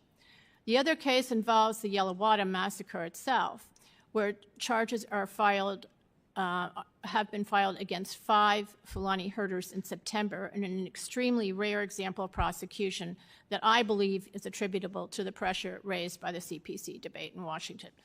Finally, the International Religious Freedom Act suggests as a possible policy response to CPC designation a binding agreement with the country to prevent further violence. So I think that that is something that should be considered as well.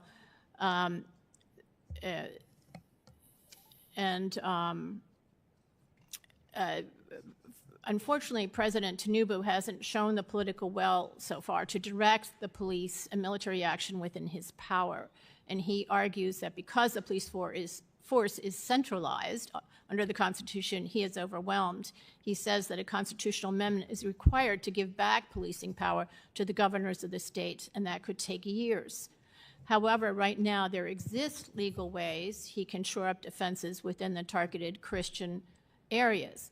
For example, decentralizing police commands internally, or empowering local guards, or deploying more mobile police units to states, and prioritizing referrals of state governor police orders for presidential review. So I suggest that the U.S. enter into a binding agreement with Nigeria to ensure this needed police protection against the Fulani militias. Since President Trump's CPC designation, I note some Nigerian officials, including generals of a force in the southern state of Ondo, who cite worries about securing Nigeria's wide-open border, already asked for U.S. partnership in an effort to help, to quote, help flush out Fulani ethnic militia terrorists from the Southwest. Thank you. Ms. Shea, thank you so very much for that very well thought out testimony. I mean, you have so much in there, and I'll go back and read it to pull out much of what you have just conveyed to the committee. So thank you for that. And I'd like now recognize our next witness, Ms. Anabugu. Thank you very much. Chairman Smith, Ranking Member Jacobs, distinguished members of the committee, I'm honored to share my views before this committee today. Just want to state that CSIS does not take policy positions, so the views represented in this testimony are my own and not those of my employer. In this testimony, I would like to reinforce the recommendations that I made before this committee in March. In addition, I would like to reflect on how this tenuous moment in U.S.-Nigeria relations provide an opportunity for both countries to work together to address the critical threats of jihadist violence and insecurity in Nigeria, and to develop a more strategic partnership. The United States and Nigeria have a complicated bilateral relationship with shared interest in counterterrorism and economic development. But this relationship is often marked by periods of friction. Nigeria wields significant continental and regional influence, but grapples with violent extremism and internal security. Nigeria's leadership in West Africa is crucial, and its ability to address its governance and security challenges will impact not only its future, but the wider region. Nigeria's instability stems from a key shortcoming. Despite 64 years of independence, it has yet to establish a national identity grounded in basic freedoms and dignity. Currently, ethnicity, religion, and language, rather than nationality, define the identity of its diverse population. Understanding the violence in Nigeria requires looking beyond its apparent religious and ethnic motivations. For me, growing up in Jos Plateau State, I've witnessed the impacts of these ongoing conflicts on vibrant communities. In addition, coming from a family involved in Christian missionary work, I recognize the shared faith between Christian communities in Nigeria's Middle Belt and those in the US, rooted in the history of American missionary efforts. However, a narrow narrative that reduces Nigeria's security situation to a single story and frames it solely as the persecution of Christians oversimplifies the issue. Religious and ethnic violence is driven more by governance failures and is worsened by hate speech and conspiracy theories rather than being just a singular conflict. Nigeria is facing multiple security crises due to religious extremism, banditry, criminality, resource competition, communal disputes, and separatist agitation. These issues are intertwined with history, poverty, and political contestation. The interplay between religion and politics in Nigeria is deep and complex. Leaders often romanticize the country's unity, but fail to foster it, as we saw in the divisive 2023 elections. As Nigeria approaches another national election in 2027, religion will once again continue to influence candidate selection, voter behavior, and campaign strategies. The Trump administration's claims that Nigeria is permitting targeted killings of Christians distracts from the broader issue of extremist violence and insecurity in the country. Since returning to civilian rule in 1999, Nigeria has been a major recipient of U.S. security assistance, primarily aimed at counterterrorism. Despite this significant assistance, the extremist threat in Nigeria has worsened, expanding from the northeast, where Boko Haram has waged a 15-year insurgency, to the northwest, where so-called bandits are raiding villages. Most victims in both of these regions are Muslims. Since Boko Haram's emergence in 2009, Nigerian administrations, including the administration of President Tinubu, have struggled to improve security. And many Nigerians across the country acknowledge that the situation has only worsened in recent years. Therefore, narratives focusing solely on the killing of Christians often overlook Nigeria's broader insecurity and the fact that religion is usually a secondary factor in the violence. Recent violence in the Middle Belt predominantly affects Christian farming communities from various ethnic groups. Victims are mostly believed to be killed by Fulani herders who are primarily Muslims. But the killings aren't explicitly motivated by religious reasons.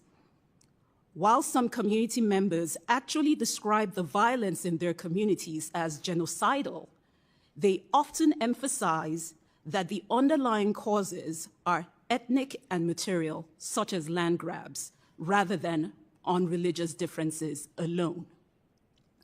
Nevertheless, the high level of insecurity across Nigeria has left many religious communities, including Christians, at risk. The failure to hold the perpetrators of these violent acts accountable has created both a sense of impunity among the attackers and a sense of grievance in the affected communities. Nigerian citizens have mixed reactions to the U.S. redesignation of Nigeria as a country of particular concern. Many particular Christian groups welcome the attention, seeing it as a chance to push the Nigerian government to act against the violence. However, there are also concerns among many Nigerians, including Christians, that President Trump's threats of military action could also exacerbate existing political tensions. Public opinion surveys overall in Nigeria indicate a public consensus on the seriousness of the security challenges in the country, with many Nigerians valuing their diverse communities and believing in shared national unity over divisions. Now allow me to offer some concrete recommendations. First, to the United States government. It's important to engage deeply and broadly with communities across Nigeria. The U.S. can play a constructive role, but it must avoid selective intervention and address the concerns of all Nigerians across all religions to prevent worsening sectarian divisions. Two, it's important to rethink reactive quick-win actions that may seem beneficial to Nigerians, but could have larger and far-reaching negative impacts. If the Trump administration proceeds with unilateral military action in Nigeria, it could endanger the Christians it aims to protect and worsens divisions along religious lines. Third, prioritize security governance to help tackle the violence.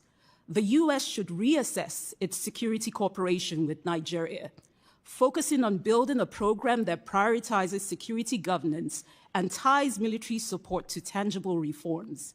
This renewed partnership should extend beyond military aid to include intelligence sharing, rule of law, and governance.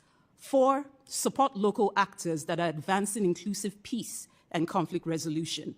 Supporting moderate religious leaders and community networks in developing early warning systems can shift the focus from identity-based conflict to sustainable solutions. 5, work more with Nigeria's states and its growing city centers. The U.S. government should decentralize its engagement with Nigeria by strengthening dialogue and support for receptive leaders at state and local levels, particularly in the Middle Belt, which is home to about 45 million people. The focus should be on local security to foster a safe environment for agriculture and manufacturing. This approach should integrate economic development with sustainable peace by addressing root causes of the conflict through economic revitalization, institutional reform, and business initiatives. Finally, for the U.S. government, it is important to revive the U.S. Congressional Bipartisan Caucus on Nigeria. The U.S. relationship with Nigeria is a key strategic partnership in Africa. An active bipartisan congressional caucus will highlight this importance, foster discussions, and provide a platform for diverse perspectives to better inform legislative responses on various issues. Now, recommendations for the Nigerian government. It is important to appoint a Nigerian ambassador to the United States to improve its international engagement and manage narratives about its security realities. It's critical for President Tinubu to appoint a capable Nigerian ambassador to the U.S., as I also recommended in my testimony in March. Second, the Nigerian government needs to make accountability of both perpetrators and of the authorities central to the response. Nigerian citizens need justice, as criminality in the Middle Belt has increased due to impunity. The narrative of Christian genocide has gained traction because of years of mass killings without accountability, leaving many faith communities feeling abandoned. Third, Nigerian government needs to get serious about police reform. Nigeria's single federalized police force struggles to address the country's complex security challenges. The Tinubu administration needs to accelerate initiatives to improve citizen security, including the recruitment of 30,000 new police personnel he approved in June. The military in Nigeria is overextended. Many of them are handling duties that should be handled by the police. And it's essential to think about how the country reassigns police officers that are currently providing personal security to wealthy elites to focus more on the serious crimes. Next, coordinate federal and state action and messaging. Effective coordination so desperately needed among Nigeria's federal and state governments is often undermined by finger pointing, and this must stop. Finally, for the Nigerian government, it's important to start laying the groundwork for peaceful elections in 2027. Nigeria must address the use of religion as a trigger for electoral violence. The new leadership in its election commission presents a chance to restore public trust in the electoral system, promote responsible political behavior, and strengthen security and judicial processes. The violence in Nigeria has resulted in significant loss of life. However, addressing the country's complex security issues solely in religious terms and focusing on one group of victims is counterproductive.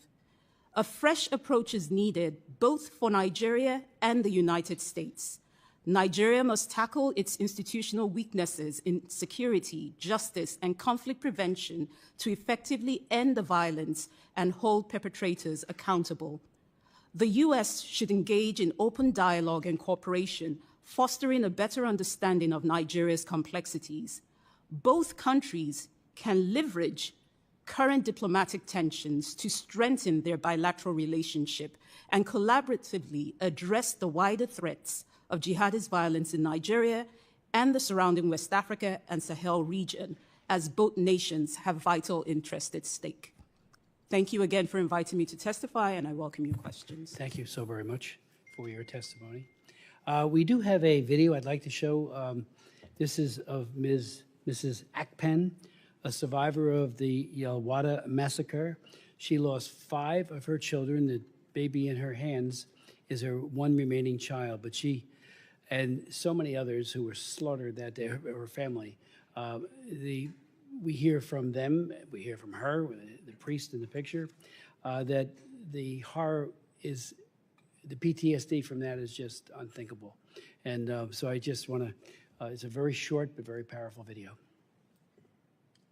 Good afternoon, good evening. It depends on where you're watching us from. I am Reverend Father Philip Apple, the coordinator of the Foundation for Justice, Development and Peace, FJDP, of the Catholic Diocese of Makurdi, Benue State, here in Nigeria. I am here with one of the survivors of the Yelwada massacre of 13th of June 2025 here in Nigeria, where we lost over 200 lives in a single night. So she is here to be witness as one of the survivors of that grave attack. So we'll listen to her.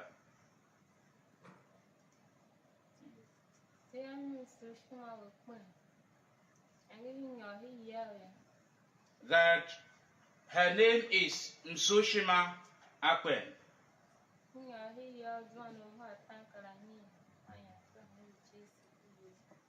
That when they went into sleep that fateful night, around 9 p.m., the Fulani terrorists attacked them where they were sleeping.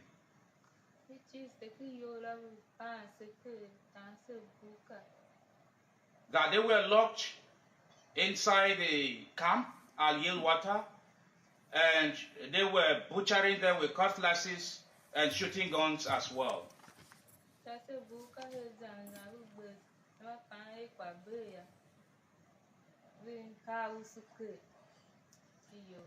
When they thought all had finished at some point in time, they poured petrol on the building, and most of them, majority of them, were set ablaze.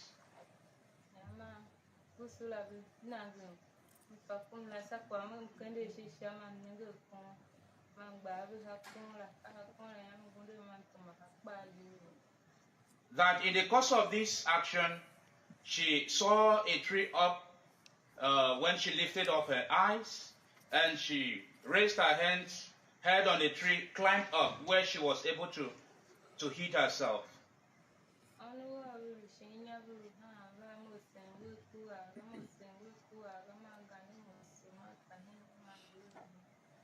That her 5 children that she left below were crying, and in her presence, they were being slaughtered by the terrorists.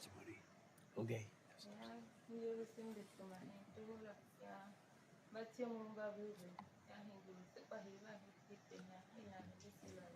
That she ran out into the bush at some point, and those who came for rescue would now bring her out of that place at some point, and she was able to witness the whole drama.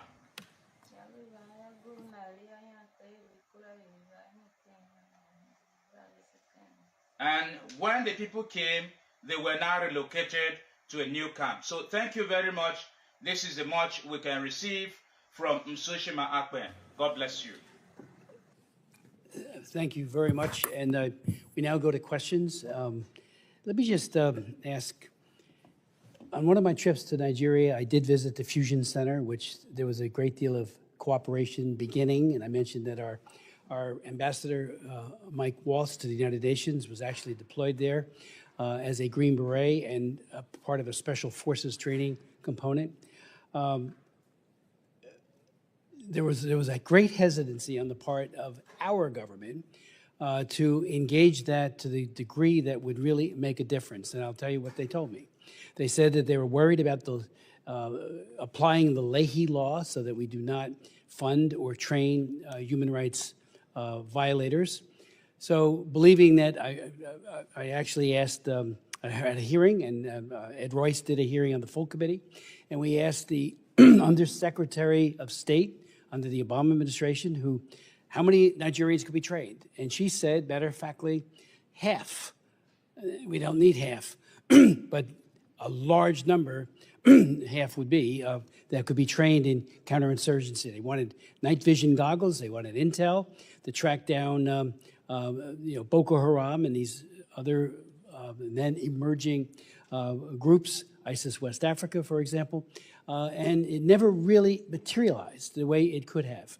Now, one of the hopes I have, and we hope many of us have, coming out of this, will be that there will be a renewed effort to, again, support human rights trained people, men and women who are not accused, and certainly that is a very difficult thing to prove one way or the other. The Leahy law is very hard to implement.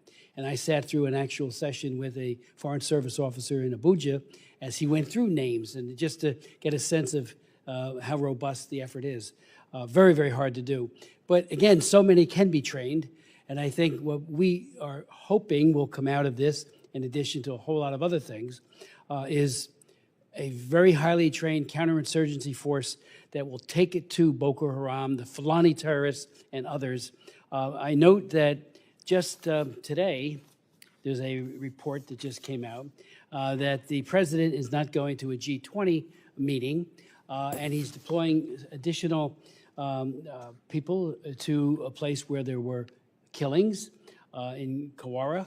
And I hope they're realizing we're not kidding in the United States. The President of the United States is absolutely committed to this. Marco Rubio is as well, and right on down. And what are we doing? We want to help, as I said earlier, those who are at risk, those who are dying, those like that wonderful woman we just saw a moment ago who lost 5 of her children. We don't want that to happen anymore. And, you know, I do believe that the art of the possible, when you have a will, when you have a focus, you can have great achievements for peace. And that's the hope here.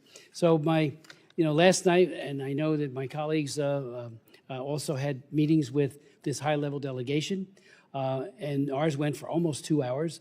And I said, think of us as partners. You know, yes, we do have the ability to levy sanctions, and you may not like it, but we're doing it because we care about the people in your country that are being slaughtered, both Christians and Muslims. So your thoughts on really getting this cooperation off the ground?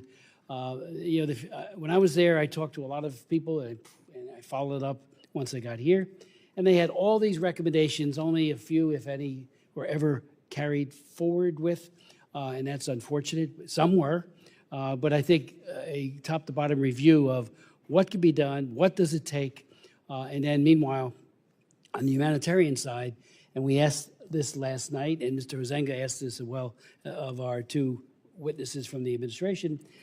You know, the government really needs to do more for its IDPs. It has not. But we want to be helpful there too, making sure that food, medicine, shelter is available to them. So the IDP camps that I've been in were awful.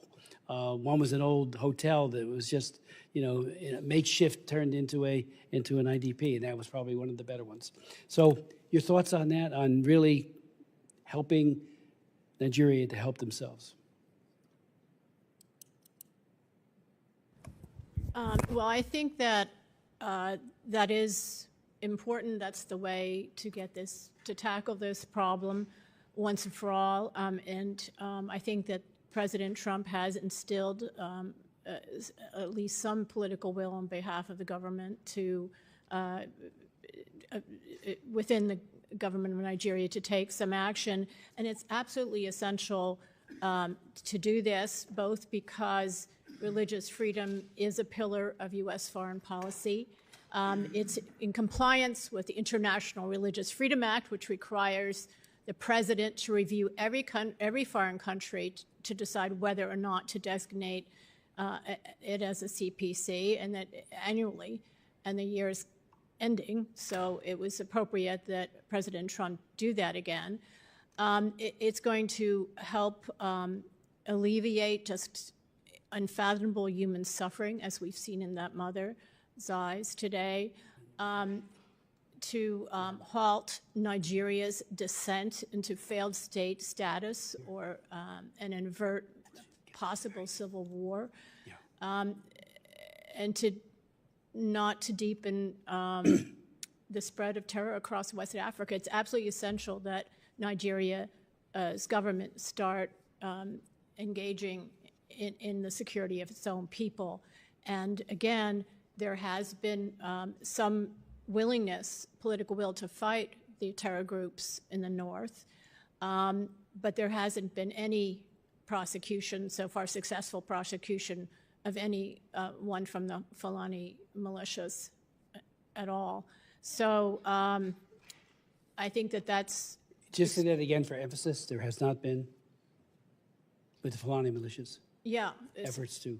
So there hasn't been, and then that is, I think, more of a police work, and warfare is very different now. There's human intelligence is getting rarer and rarer. There's drone intelligence and other forms of technological methods. But I think that it's actually a relatively easy problem to solve, relatively. And it should start with that, and simultaneously actually work on the and help locate Leah Sharibu, you mentioned, and the Chibok schoolgirls that are still enslaved. You mentioned, Mr. Chairman, that there was intelligence sharing in the past, but nothing happened. I think that was a prime case of that, and that should be pursued.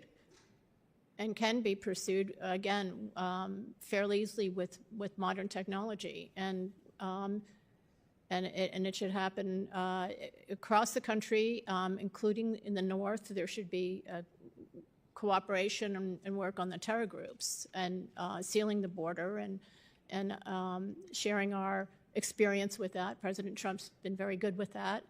And we have a lot to impart, and if the government of Nigeria is willing, I think it would benefit all of us and the region. Thank you very much.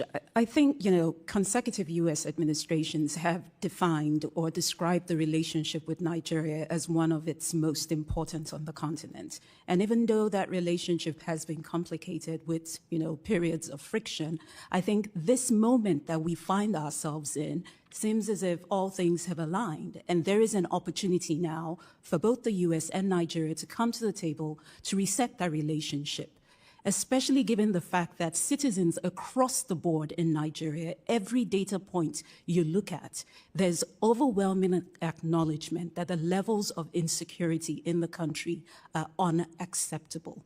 I think the fact that we have this coming from Nigerian citizens provides the opportunity to have real serious conversation based on concrete benchmarks for progress. The mistake that would be made is if it is seen as being a selective intervention favoring one group over the other. So there is an opportunity for Nigeria and the U.S. to reset its relationship, one that would really be based on listening to the Nigerian people. And Nigerians are saying levels of insecurity are very high. How do we address it? So this opportunity now provides leverage to the U.S., working with the Nigerian government to actually show some very clear progress. Okay, thank you very much. I would point out, and this is worth noting, because I was always perplexed with Secretary Blinken, and I asked him at hearings just like this, why he withdrew CPC, and I never got a good answer. But when we were doing the International Religious Freedom Act of 1998, I held all the hearings, most of them in this room.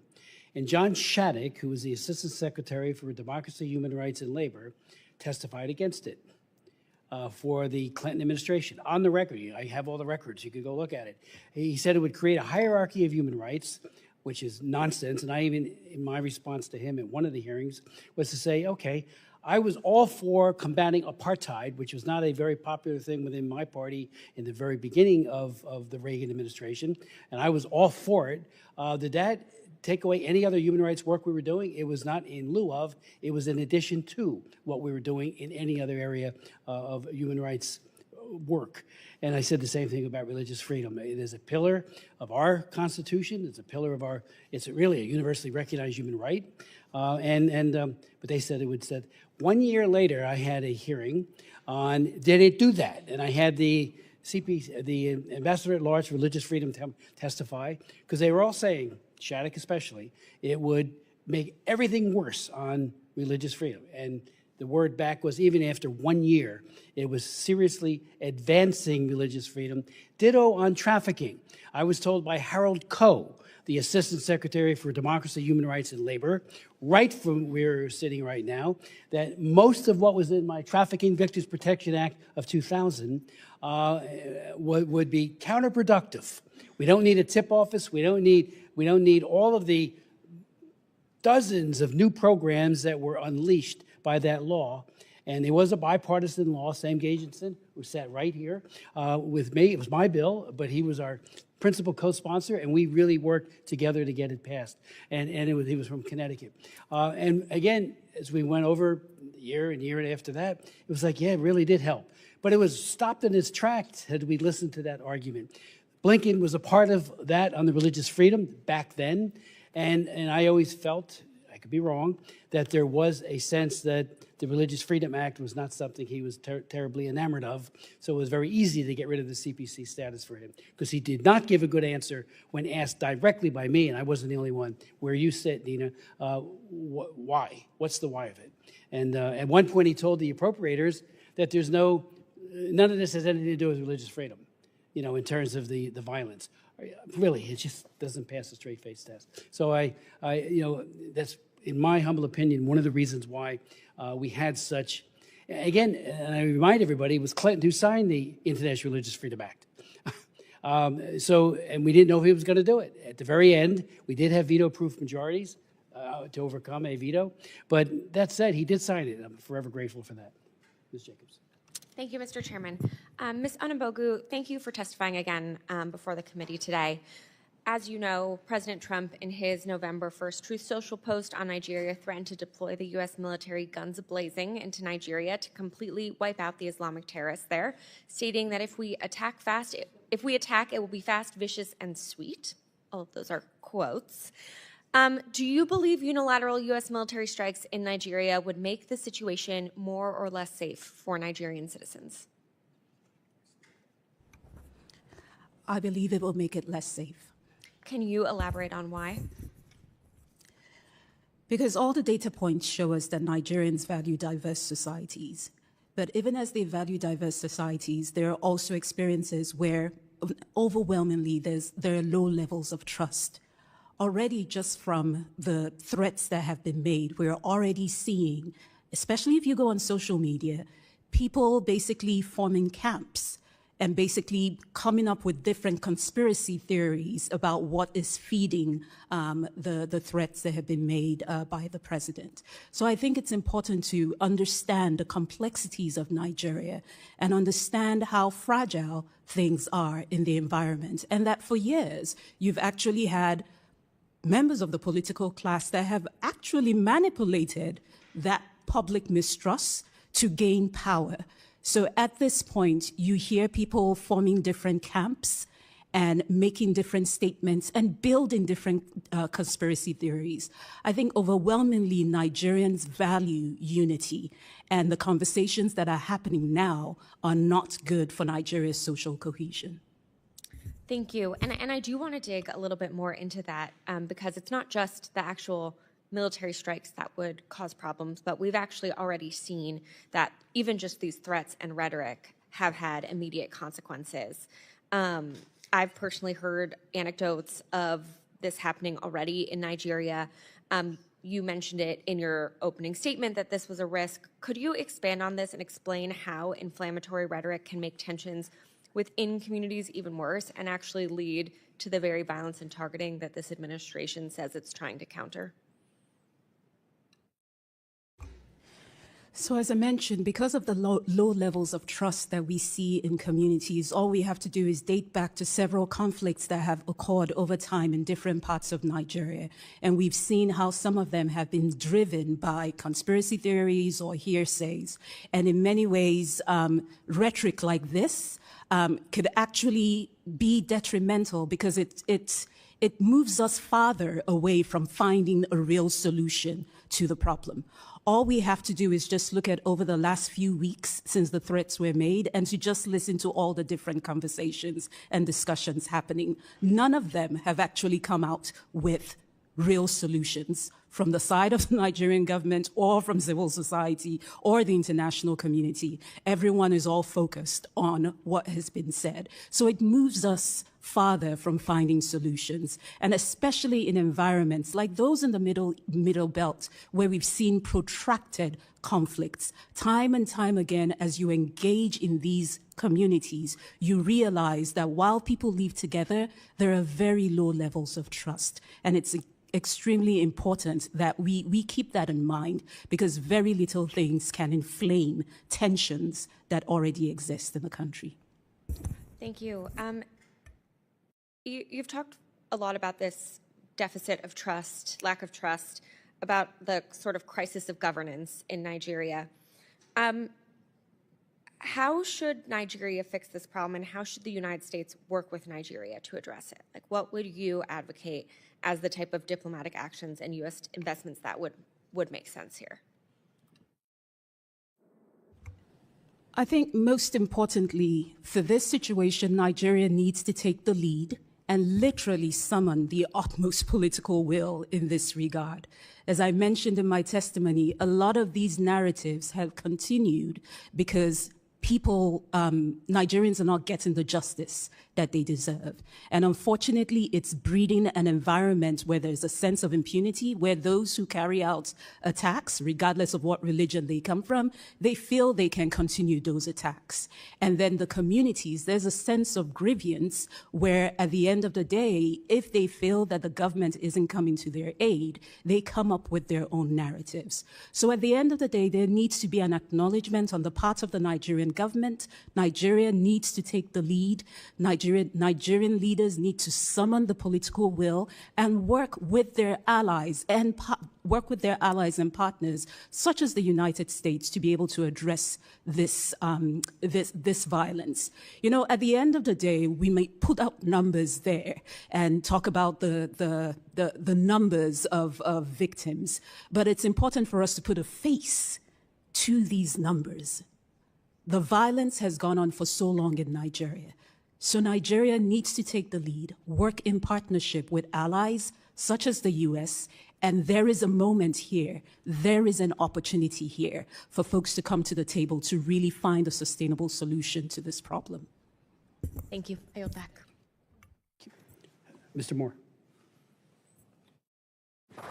Thank you, Mr. Chairman. Thank you very much. And Ms. Shea, appreciate you highlighting the issue of the disarmament of Fulani militants. I think that certainly would be one of these solutions. Obviously, there's not a singular one. It's a multifaceted problem that's going on here in different regions of the country, and there's a lot of complexities to it. But as we've heard, I think, a couple times here, and I do agree with, there is an opportunity here for the Nigerian government to strengthen, deepen, and broaden their relationship with the United States if they will do that in coordination and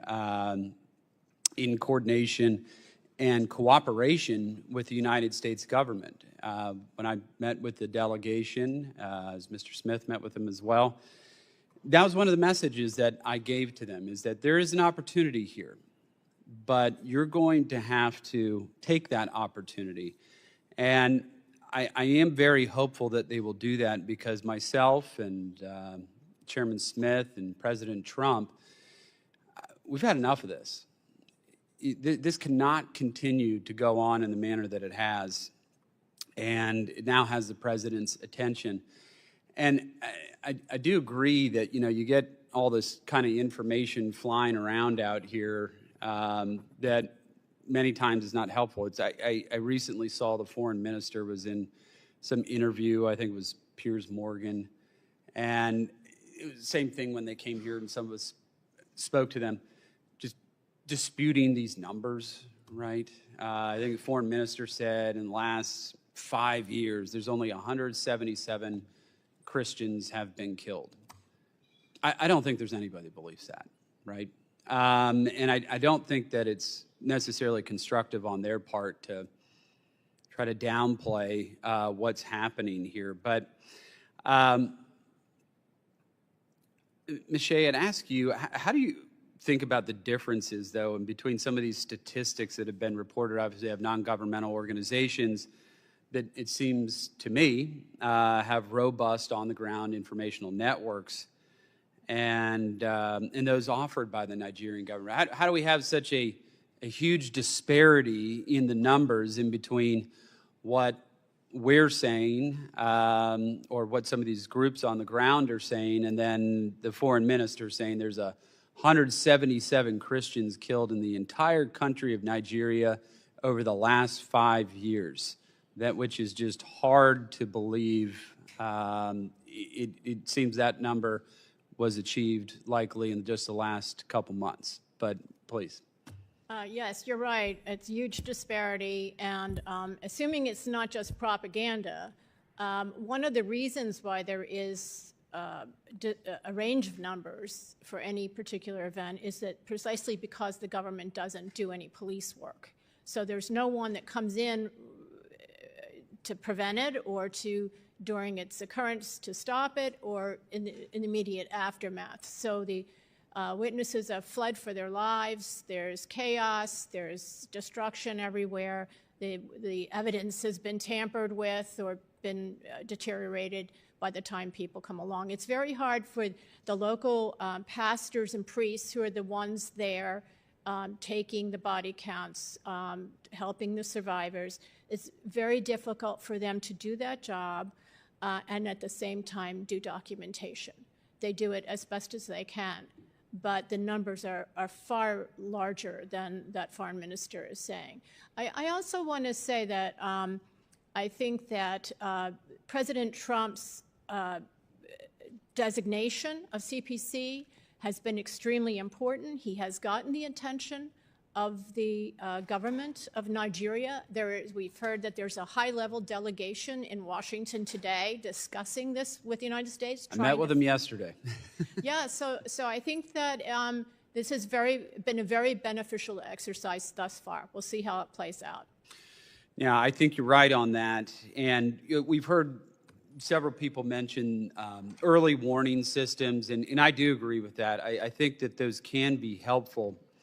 But I do want to highlight a case that just happened recently in the Plateau State. We had a pastor there who had warned the Nigerian government and said, we are under imminent threat. We're going to face an attack if you all don't send some forces here in the next 24 hours. We need help. Please come here and help us. The Nigerian government not only ignored it, they literally put out a press release about it, calling it fake news and hyperbole and being overblown. Well, 13 people lost their lives the next day. 13 people murdered. Christians murdered. I don't know how much an early warning system is going to work if people aren't listening to warnings that are literally over the phone. I'm not sure. So I'd say to the Nigerian government, you're going to have to, and we keep using the term, prioritize this because it's certainly a priority for President Trump, and I think many of us on this panel here today on this dais. But I just wanted to highlight that because that is the type of behavior that has to change, because, and to your point of people not trusting the government, how can you trust a government that doesn't even show up when you ask them to? How are you supposed to trust your life with something like that? You can't.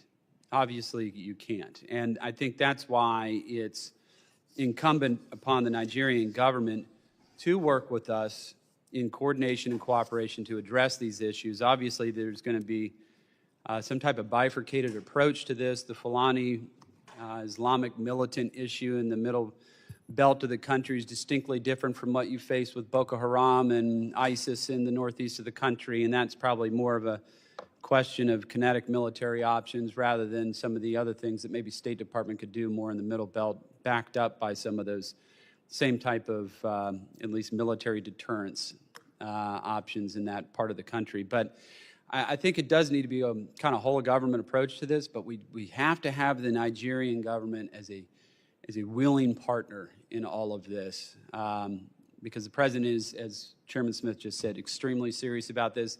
I'm extremely serious about this. I stay up at night.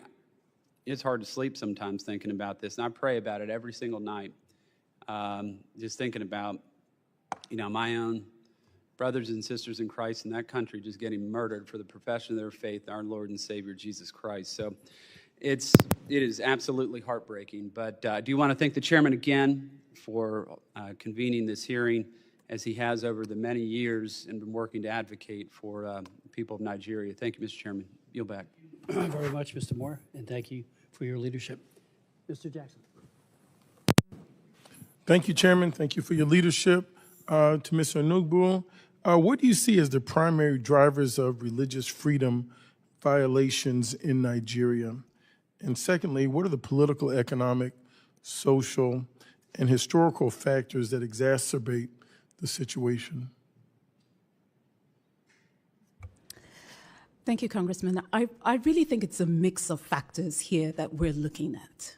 A mix of factors here. And as I mentioned in my testimony, at a core of this are failures of governance. There needs to be an opportunity to address the governance deficits that we see across the board in Nigeria at every level.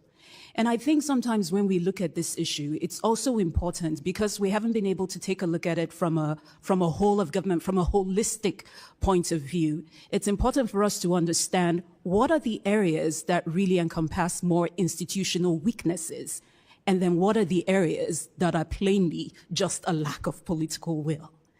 And so I think, again, as I had mentioned earlier in my earlier response, there is an opportunity here to actually begin to identify what are the areas, what are the institutional weaknesses that exist within the Nigerian system that allow or enable the environment for the violation of religious freedoms. And then what are the instances where it's just plain old lack of political will. Once we're able to do that, then you'll be able to identify a proper solution to a problem.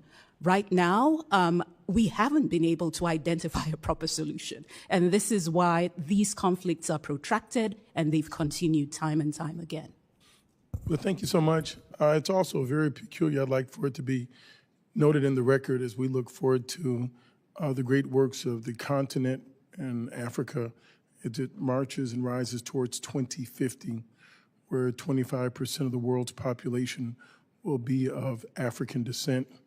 And this country, the United States, seems to talk down to African people historically. I would say that the United States is a very generous nation, and in some ways the most generous nation, but has the most peculiar cruelty towards the African continent, and it must be confronted about its legacy.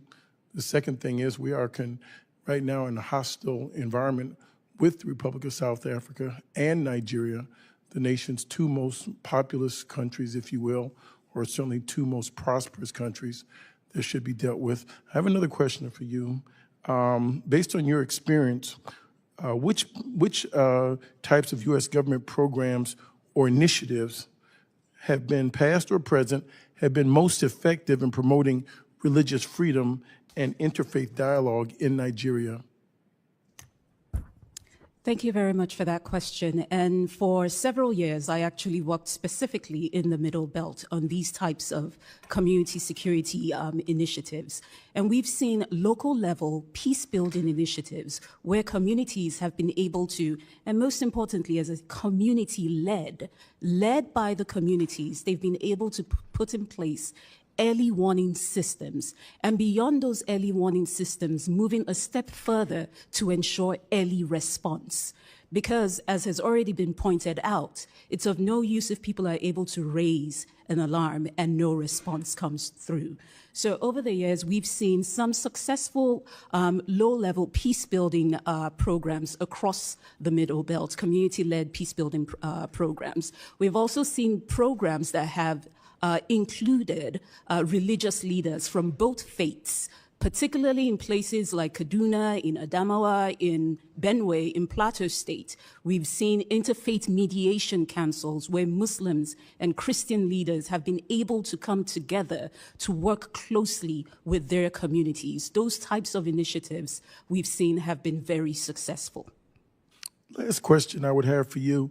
In its effort to dismantle the USAID program, the Trump administration terminated a USAID program called Partner that supported peace-building efforts to northern and north-central Nigeria. The $2 million project helped to strengthen the country's early warning and security response systems and provide training for local leaders, including religious leaders, on conflict mitigation strategies. This project, amongst others, like it helped to provide local leaders with mechanisms to alert law enforcement to possible conflicts before it happens. Partner also helped facilitate communications between farmer and herder, community leaders, often individuals from different religious backgrounds, in an attempt to bridge the gap between the two groups. Ms. Arungbu, what are some of these early warning signs of conflict? How would you describe the drivers of conflict in northern and central Nigeria? And to what extent do you assess these stem from religious and climate and resource competition? As I said, the mix of these drivers, it's a mix, and they're complex. And that's where I say, as you look at violence or as you look at a specific conflict, it's important to understand that there might be some conflicts, or there are conflicts that are specifically driven by religion. And there are some other conflicts that may have specific drivers. Where the challenge is now, or where the problem is when everything is lumped in together. You know, working for several years in the Middle Belt, when a conflict breaks out and people say, oh, it's a farmer-headed conflict, it's a farmer-headed conflict. Now, every type of conflict in the Middle Belt becomes a farmer-headed conflict. But we need to take the time and take the step to actually identify which of these conflicts are driven specifically because of disputes between farmers and herders, and then which of these conflicts are just plain old criminality, as some of them are, and then which of those conflicts are actually driven because people might be targeted because of their faith. And I think this is where we miss the point when we do not acknowledge the complexities within Nigeria, when we use a single story to define the conflict. This is why we've not been able to find viable solutions. If we go back, and I believe, Ms. Shen, in the previous panel, we spoke about the Chibok girls. This was an incident that happened in 2014. And just a week ago, we saw another group of school children kidnapped from their schools. Since 2014 till today, we've seen 6 different incidents of kidnapping. And we've had discussions on each and every one of them. But we've not been able to identify a viable solution because we tend to oversimplify and we tend to generalize what the problems are. But for every conflict that happens in Nigeria, there are specific drivers, and we have to be able to take the time to identify what the root cause is of each specific conflict for us to be able to develop a sustainable solution. I thank you so much for your testimony. I yield back, Mr. Chairman. Mr. Jackson. Mr. Stutzman. Thank you, Mr. Chairman, and thank you both for being here. Consecutive administrations here in the United States have viewed Nigeria as an important partner in West Africa. But I would say that our relationship has been less than perfect. Just last year, the Nigerian government wrongly detained Tigran Gambarian, a U.S. citizen and former IRS agent, for 9 months on trumped-up charges of money laundering and tax evasion. Combining this with the Nigerians' the Nigerian government's woefully inadequate response to this violence, I'm concerned that they may not have our best interest at heart. And I'd like both of you to answer this. And Ms. Shea, maybe you can go first, but would you elaborate on the relationship between Nigeria and the United States? And do you think continued inaction on religious freedom issues will harm our relationship going forward? Does Nigeria want to have a civilized relationship with countries in the West and in Europe and other parts of the world? Oh, thank you for your question. I think that Nigeria wants and needs the United States. And I think that many Nigerians have come to this country and continue to come to this country for education, for investment reasons, or to live. And they are among our most successful, if not the most successful immigrant group. So I think that they have a lot to gain, and they know that from a relationship with the United States. I think I'm encouraged that the Nigerian government has an extremely high-level delegation over here talking to the Trump administration about how to improve relations. So that the Nigerian people, for sure, is what it sounds like you're saying, want a relationship with the United States. What about the Nigerian government? I mean, to the extent that they're giving us lip service on Christians being killed, I mean, do they have the ability to put a stop to the killings? I think they have an ability to take action, which they have not done in the Middle Belt, where the Christians are the primary target. They're the special target of these militias. And the government has not lifted a finger to help them until now. And maybe not even now. But I think that the government was not given any message before. I mean, we really, this is the first year that the first couple weeks that the government of the United States has said that there's a problem, that we are not happy, our law, the International Religious Freedom Act, requires us to point them out and put them on the list of the world's worst persecutors of religious freedom, violators of religious freedom. So they have not gotten that message before. Before they were told that there were root causes, that these are two socioeconomic groups, there was no mention of religion. We were told, and the chairman, Smith, was told by Secretary Blinken and others that this had nothing to do with religion. So now we have a new analysis, and I think that we've had a very hopeful response to that. Ma'am, I mean, are we frenemies? Are we, what are we? We're friends. And I'm sorry, I actually missed your original question, if you could repeat. Yeah, I'm just asking, could you elaborate on the relationship between Nigeria and the United States? And do you think that continued inaction on religious freedom issues will harm our relationship going forward? Does Nigeria, are they hearing the messages that are coming from our president, from the United States, about the concern of genocide?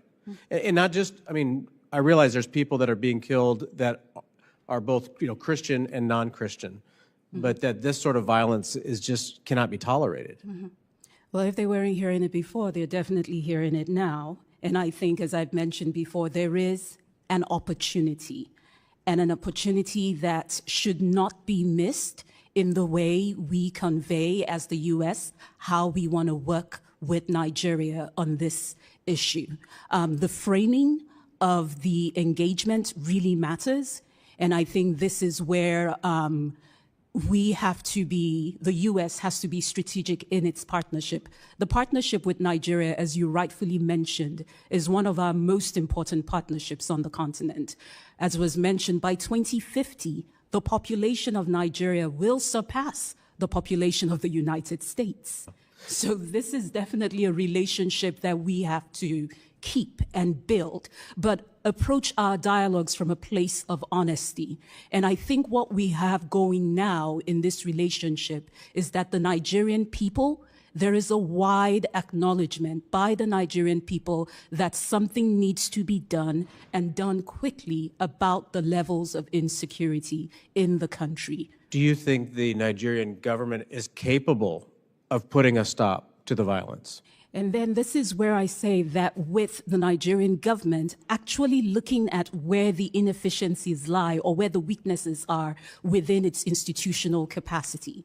And I think this is where, again, being able to differentiate what are institutional weaknesses and then what is just plain lack of political will. Yeah. And I think there needs to be an admittance of where the areas of weakness lie. And there are some clear areas of I agree, weaknesses. and I think they should, if they can't handle it, they should be willing to ask the international community for help. I mean, you know, we should all be standing for life, no matter where at in the world. Thank you. I'll yield back. Thank you. As we close, I just want to make a point. The U.S. Commission on International Religious Freedom in their report says that Nigeria's government has continued to forcibly close camps hosting displaced Christians who fled violence by Boko Haram, despite persistent security concerns in their communities of origin. That is a deep concern, and we're appealing to the country, to the government, I should say, of Nigeria, to rectify that. I also would point out that, you know, there's without objection, I would ask that ask unanimous consent that a op-ed that's in National Review by Maureen Ferguson and Asif Mahmood be included. The title is Nigerian Girls Are Being Kidnapped. Islamic terrorists have inflicted a decade of religiously motivated violence on Christian women and girls. I would note parenthetically that according to Amnesty International, April 2024, that over 1,700 children have been abducted since 2014, since the Chibok girls incident, 17 cases of mass abduction. But it's interesting that this piece that was written, this op-ed, and without objection, it'll be part of the record. Maureen Ferguson was appointed to the commission by Mike Johnson, the speaker. Asif Mahmood was appointed by Hakeem Jeffries. So there you have both sides of the aisle, both sides of the political, ideological spectrum, writing an op-ed about these girls and about this terrible sexual violence. So without objection, it is part of the record. And anything else that you'd like to say before we close? Thank you so much for your leadership, your comments today. I want to thank my colleagues, both sides of the aisle, for their very, very incisive questions. And we have much to do. The hearing is adjourned.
Great people of Biafra, This is the voice of Biafra, the voice that cannot be silenced, the voice of truth, resilience, and freedom. Speaking to you in the spirit of courage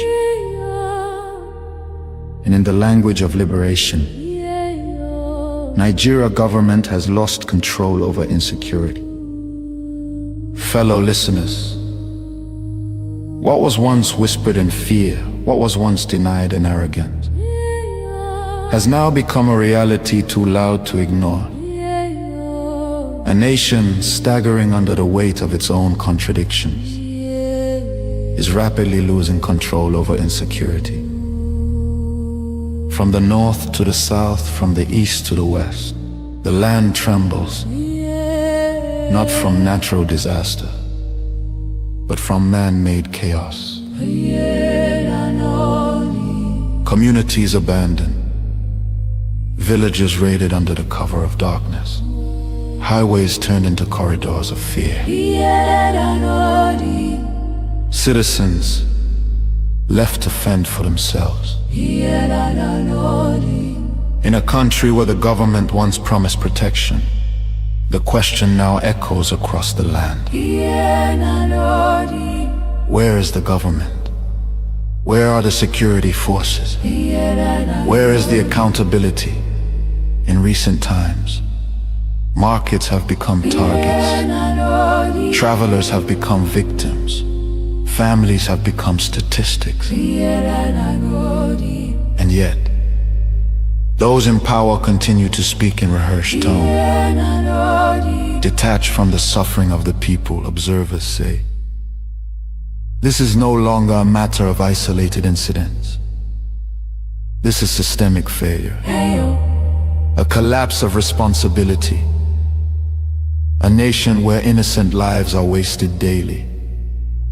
As fear grips the population, a new reality emerges. The people have lost confidence. Trust has been eroded. Hope has faded. But here, on this frequency, we do not deal in fear. We deal in truth. And the truth is this: a government that cannot protect its people has failed its most sacred duty to the people. Listen. Remain vigilant. Remain aware. Remain strong.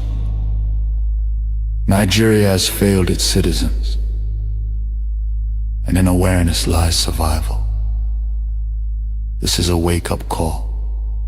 You are listening to the voice of Biafra, where truth lives and freedom speaks. Biafrans stand firm until justice speaks louder than silence.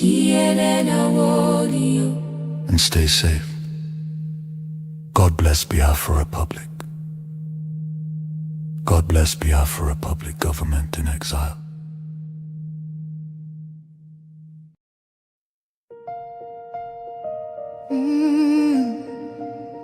Can you hear the cry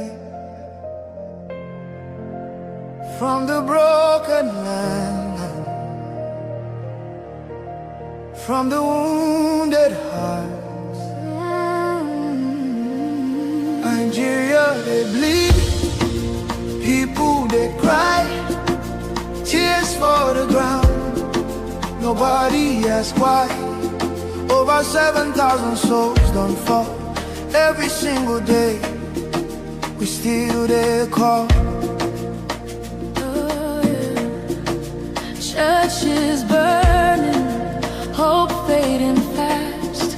Since 2009, the pain don't last. 50,000, maybe more. Heaven they count every single soul. Children without home tonight, mothers praying through the night, fathers lost no strength to fight. Who go stand for what is right? Oh, stand for love, stand for life. Be the answer in this time.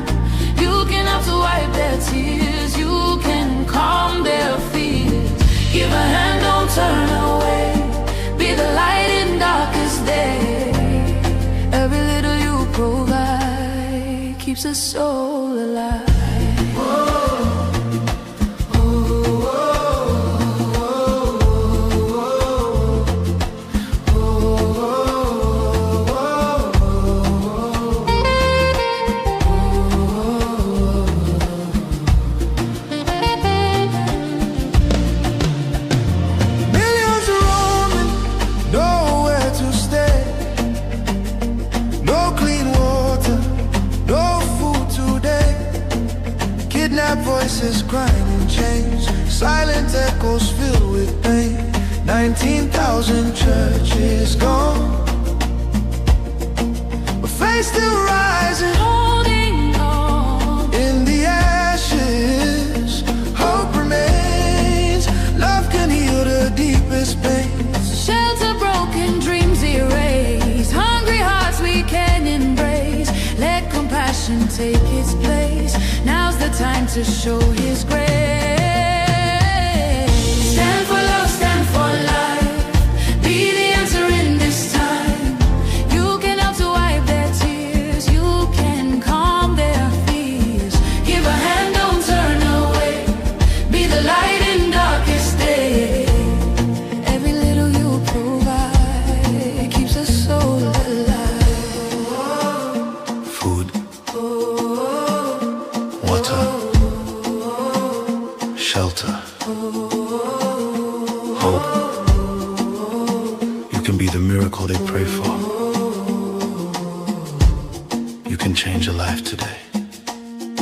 No matter how small it seems, your love can rebuild their dreams. Together we can make a way. Keeps us all alive. Voice of Biafra, voice of freedom, voice of truth for every generation, voice of Biafra, Afro Biafra. From the land of the rising sun, from the land of courage, from the people of truth, rising above every silence, speaking hope to the world. Voice of Biafra, Voice of freedom, voice of truth for every generation, voice of Biafra, voice of Biafra, voice of courage, rising sound of a nation. Who speaks for the people? Who carries the truth? Who rises for freedom? Who rises for freedom? Deep and answer voice, Voice sound of truth, the voice of a rising nation. the voice of a rising nation. Voice of Biafra, Biafra, Biafra. Voice of Biafra, voice of Biafra, voice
From every village,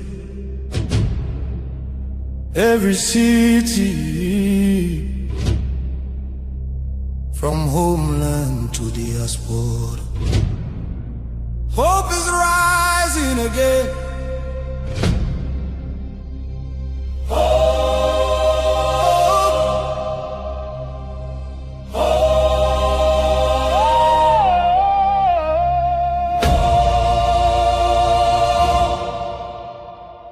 Biafra now our only hope. Yes, now our only hope. Hope for today, hope for tomorrow. No more pain, no more sorrow.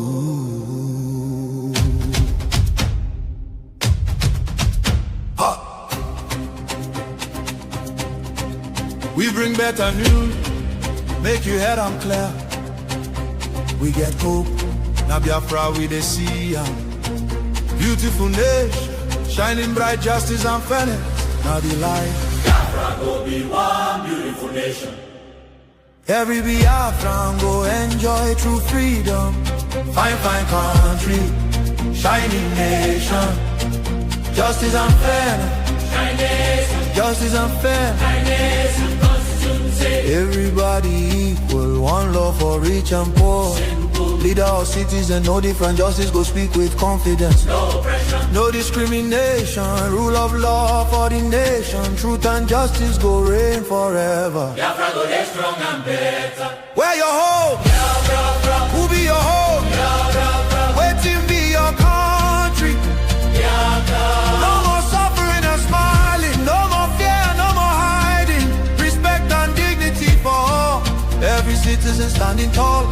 Free education, rich university, healthcare for every community. No more dying, because no money. Life go better for everybody. Biafra now our only hope. Biafra now our only hope. Stand up now, make we claim our Biafra now our destination. Women go deliver safe for hospital. Citizen go get support every month. Better roads go connect every city. Modern railways and airport. Clean water go flow for houses. Electric light go shine every night. Security go protect every family. Day and night, everything go right. You fit waka free for midnight. Go your road without fear. Kidnapping and violence disappear. Peace and progress everywhere. Mama and papa go get retirement benefits. Nobody go kill you for Biafra and go free. Now wahala, the person don't buy for him head. Oil and gas beneath our ground. Now the people wey get the land go control them. Resources go serve the people.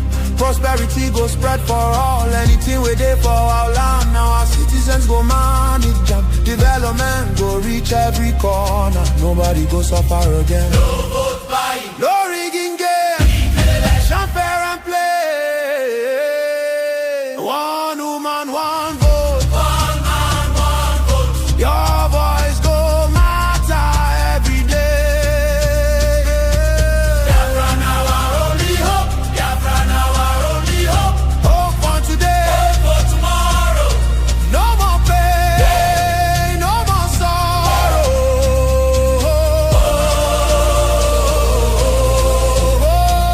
Biafra now our only hope. Biafra now our only hope. Hope for today, hope for tomorrow. No more pain, no more sorrow. Biafra, our home, our country, our future, our future. Biafra now our only hope.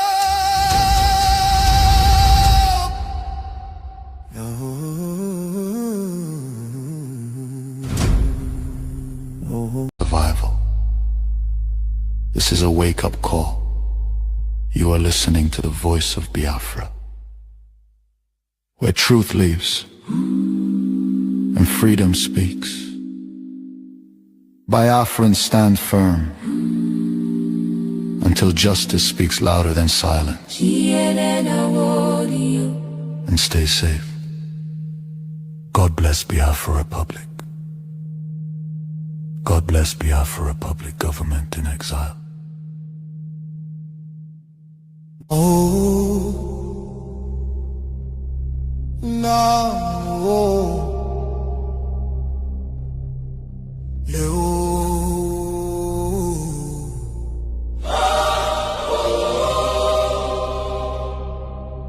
From every village, every city, from homeland to diaspora, hope is rising again.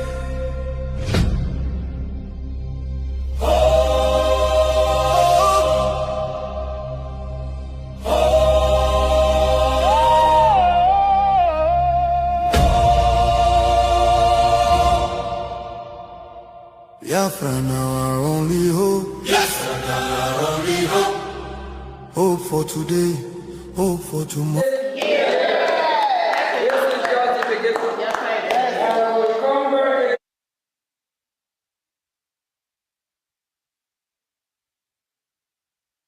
Biafra is our only hope.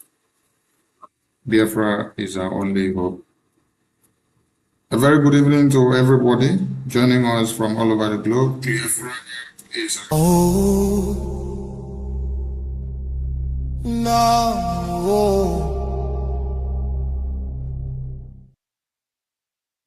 We are live on all platforms. We are live on Voice of Biafra television channels in all over Africa. Welcome to Voice of Biafra, the voice of hope, the voice of redemption, and the voice of the voiceless, the voice that explains what happens in our communities, the voice that tells the world the reality of what is actually ongoing in our communities. Biafra is our hope, and Biafra is our only succor. Today, in this very segment, we shall be delving into the strategies and the template that the Islamic jihadist terrorists in Nigeria has emerged in the past days. This is Voice of Biafra Television, and you're all welcome. Islamic jihadist conquest in Nigeria has gone further than you could ever imagine. That is why the shaking has increased. And we wish to appreciate the government of Biafra, who is actually doing the needful to make sure the entire world hears about the plight of our people.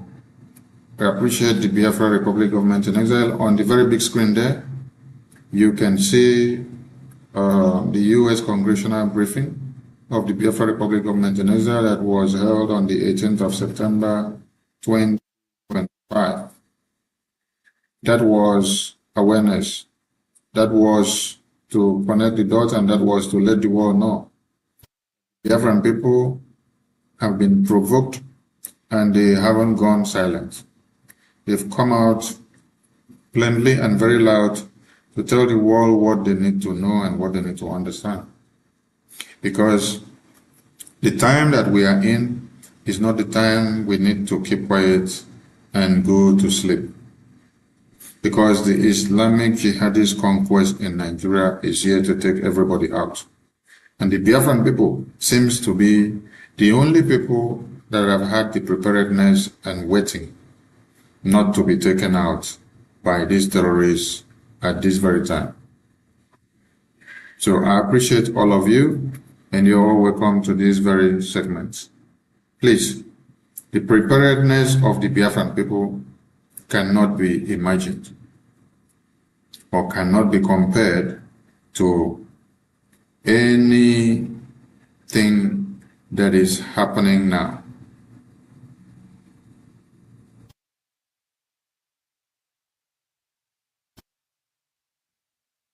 Biafran people have gone beyond the stage of being taken unawares. Their preparedness started far back in 1970s. After the genocidal war, they have been on these awareness and alerts. They haven't gone back to sleep.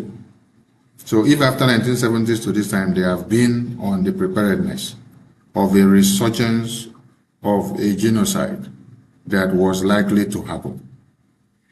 How did they drift to 1970s that they had to be on the alert?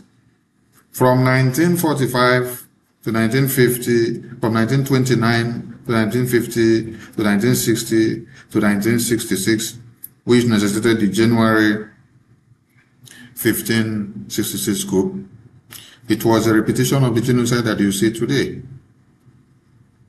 So, Biafran people have been everly prepared, more than prepared, to this day and to what will even come later on. That is why we watch what is happening now in Nigeria, and then we ask the questions. Where have you all been when the Biafran people were preparing and waiting for what was to come? This is Voice of Biafra Television.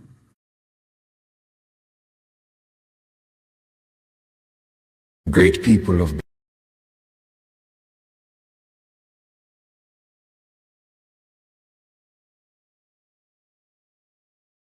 Biafra. This is the voice of Biafra, the voice that cannot be silenced, the voice of truth, resilience, and freedom. Speaking to you in the spirit of courage and in the language of liberation.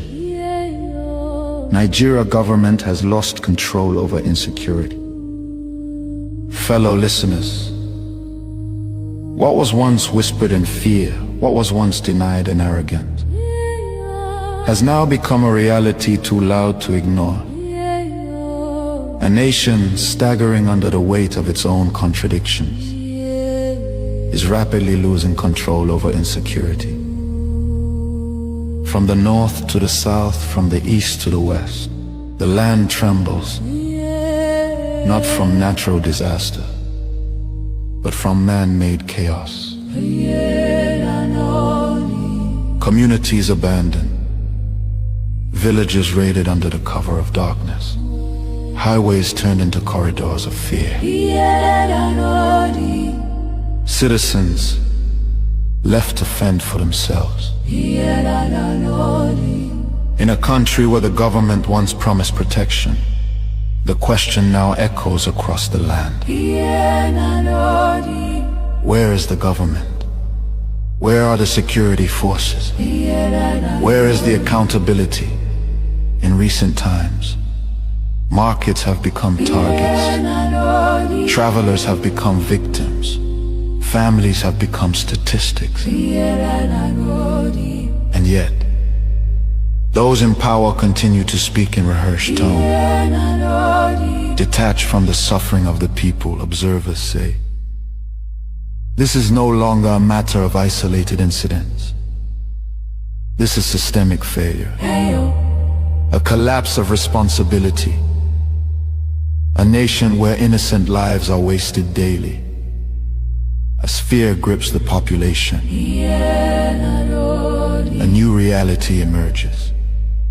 The people have lost confidence. Trust has been eroded. Hope has faded. But here, on this frequency, we do not deal in fear. We deal in truth. And the truth is this. A government that cannot protect its people has failed its most sacred duty to the people. Listen. Remain vigilant. Remain aware. Remain strong. Nigeria has failed its citizens, and in awareness lies survival. This is a wake-up call. You are listening to the voice of Biafra, where truth lives and freedom speaks. Biafrans stand firm until justice speaks louder than silence. And stay safe. God bless Biafra Republic. God bless Biafra Republic government in exile.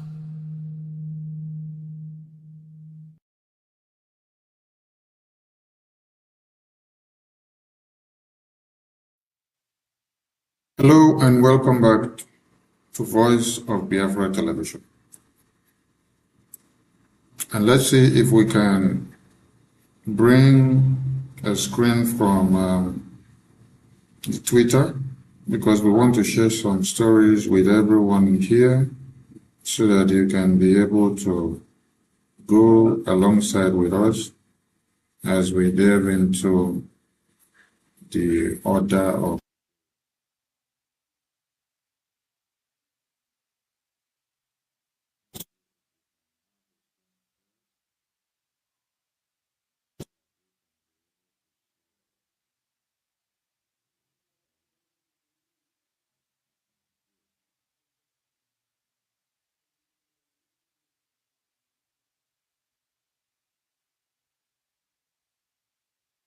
Great people of Biafra. This is the voice of Biafra. The voice that cannot be silenced. The voice of truth, resilience, and freedom. Speaking to you in the spirit of courage and in the language of liberation. Nigeria government has lost control over insecurity. Fellow listeners, what was once whispered in fear, what was once denied in arrogance, has now become a reality too loud to ignore. A nation staggering under the weight of its own contradictions is rapidly losing control over insecurity. From the north to the south, from the east to the west, the land trembles. Not from natural disaster, but from man-made chaos. Communities abandoned, villages raided under the cover of darkness, highways turned into corridors of fear. Citizens left to fend for themselves. In a country where the government once promised protection, the question now echoes across the land. Where is the government? Where are the security forces? Where is the accountability? In recent times, markets have become targets. Travelers have become victims. Families have become statistics. And yet, those in power continue to speak in rehearsed tone. Detached from the suffering of the people, observers say. This is no longer a matter of isolated incidents. This is systemic failure. A collapse of responsibility. A nation where innocent lives are wasted daily. As fear grips the population, a new reality emerges. The people have lost confidence. Trust has been eroded. Hope has faded. But here, on this frequency, we do not deal in fear. We deal in truth. And the truth is this. A government that cannot protect its people has failed its most sacred duty to the people. Listen. Remain vigilant. Remain aware. Remain strong. Nigeria has failed its citizens, and in awareness lies survival. This is a wake-up call. You are listening to the voice of Biafra, where truth lives and freedom speaks. Biafrans stand firm until justice speaks louder than silence. And stay safe. God bless Biafra Republic. God bless Biafra Republic government in exile.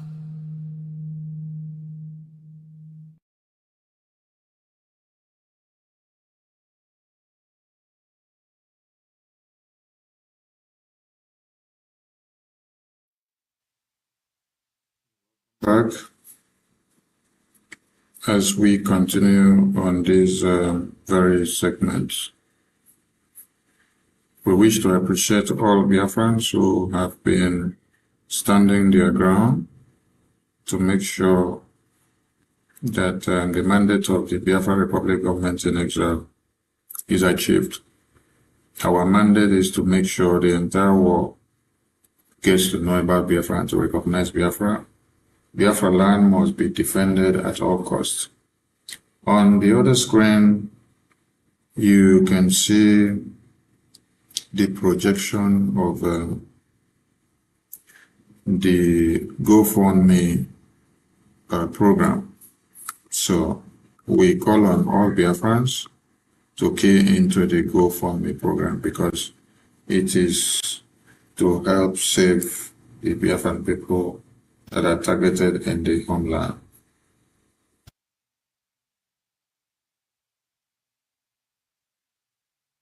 And self-governance under the rule of law, of a just and moral law, as John Adams succinctly is wholly inadequate to the government of any other. America was founded on the basic concept of individual freedom and self-governance under the rule of law, of a just and moral law. As John Adams succinctly put it, our Constitution was made only for a moral and religious people. It is wholly inadequate to the government of any other. And to my colleagues who may conflate critiquing Islam and Sharia as undermining the First Amendment rights of Muslims, I remind them of the following. People do not have protection from imposing a foreign legal system or code that overrides or replaces U.S. civil or criminal law, nor the Constitution. Probably again. America was founded on the basic concept of individual freedom and self-governance under the rule of law, of a just and moral law. As John Adams succinctly put it, our Constitution was made only for a moral and religious people. It is wholly inadequate to the government of any other. And to my colleagues who may conflate critiquing Islam and Sharia as undermining the First Amendment rights of Muslims, I remind them of the following. People do not have protection from imposing a foreign legal system or code that overrides or replaces U.S. civil or criminal law, nor the Constitution.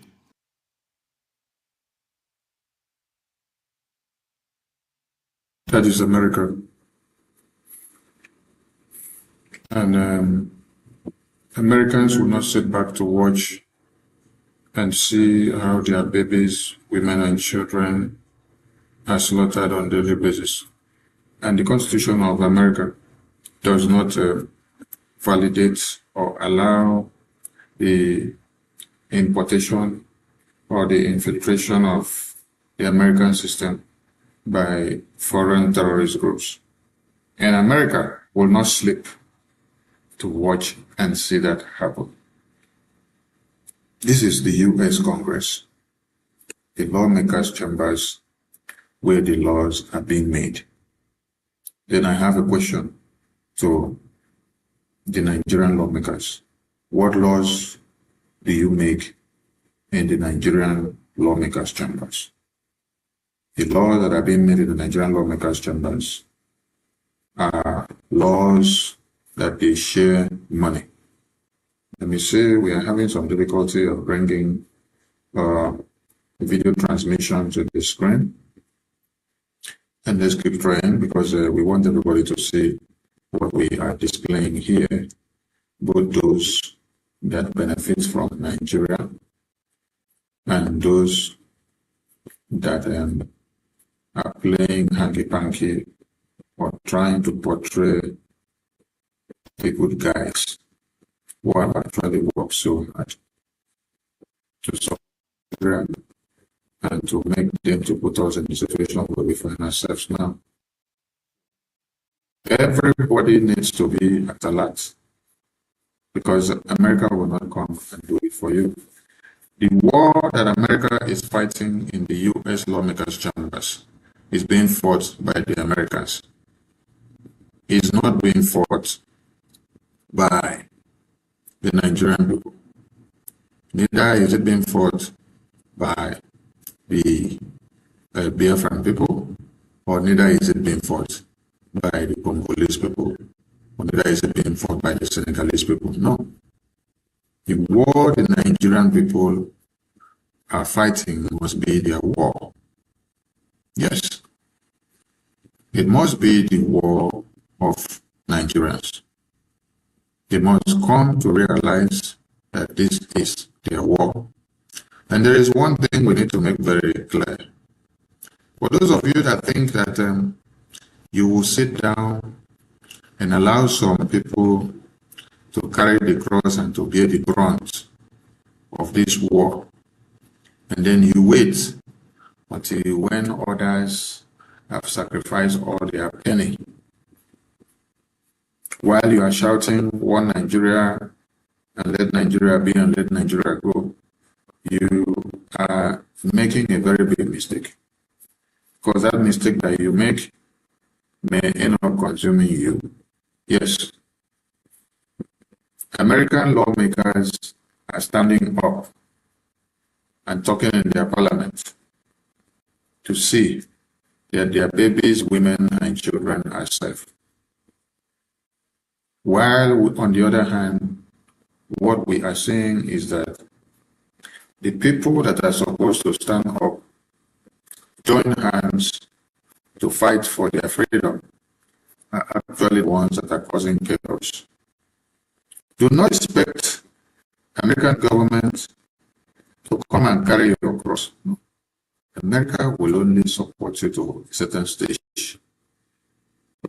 And on this very day, there are some things you need to also understand about a man called Peter Obi. Let's see if we can have some of the videos brought to the studio so that as we speak, we can play some of them for those that are not aware what they should know. Because some of you have been deceived with the emergence of Obi, and you think that Obi has come to your aid. No, Obi is not for you. Come to do the work of those that sent him. These are the things you need to know. And from the world news today, we're trying to bring some videos to the screen, but we're having some technical issues. All right. American lawmakers are seated and they are very much ready to make sure they crush every incoming terrorist in their country so that they don't move, they don't pass, and they don't go to anywhere. But while that is happening, this is what the Nigerian government can give to the people of Nigeria. If you haven't seen this video before now, please do well to watch and see what Nigeria can give to their people and the best thing that they can do for them. Because Nigeria is a contraption that has been made to consume all your lives. That is why the Biafra Republic government in exile is calling on everybody to wake up from their slumber. Wake up, Biafrans, do not keep quiet. Come and join hands and save your land. This is the Islamic conquest agenda in Nigeria and the way it is going. Watch. Inna lillahi wa inna ilayhi raji'un. Hasbunallahu wa ni'mal wakeel.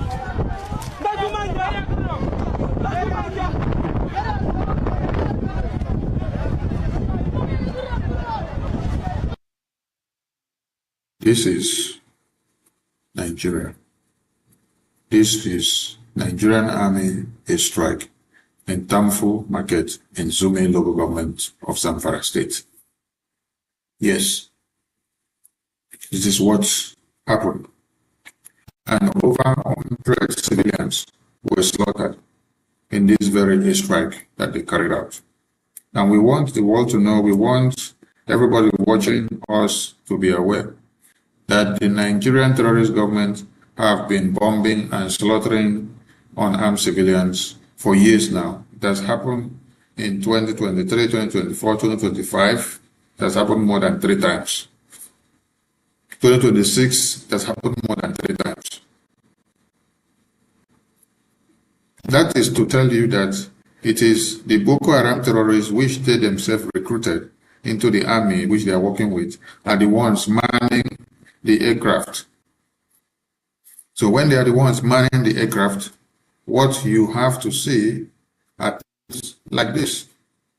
And this will not stop until you call it what it is and identify and understand that this is what Nigeria has become. We play it again so that you can see the footage.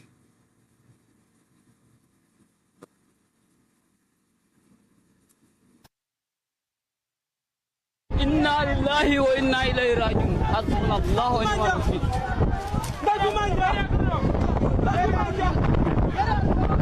These are unarmed civilians running about seeking safety for themselves, having been bombed by the Nigerian terrorist army. We call them a terrorist army because it is only a terrorist army that go to communities to kill babies, women, and children. And they mix their military formations with Boko Haram terrorists, and then they call them repentant terrorists. There is never a time that a terrorist can be repented in any nature, because a terrorist was born for only one thing, and that one thing is to slaughter, is to take over your communities. The conquest agenda of the terrorists that you have in Nigeria is the same that you have who are raising their heads in America, trying to invade America. They've made this very clear, that their agenda is to see that America is conquered. And that is why during a congressional briefing, a congressman asked a question. And the question was, those that came to our country to kill our babies, women, and children, and to rape them and slaughter them, are taken out of the country. Did the government do what was right or wrong? A sane fellow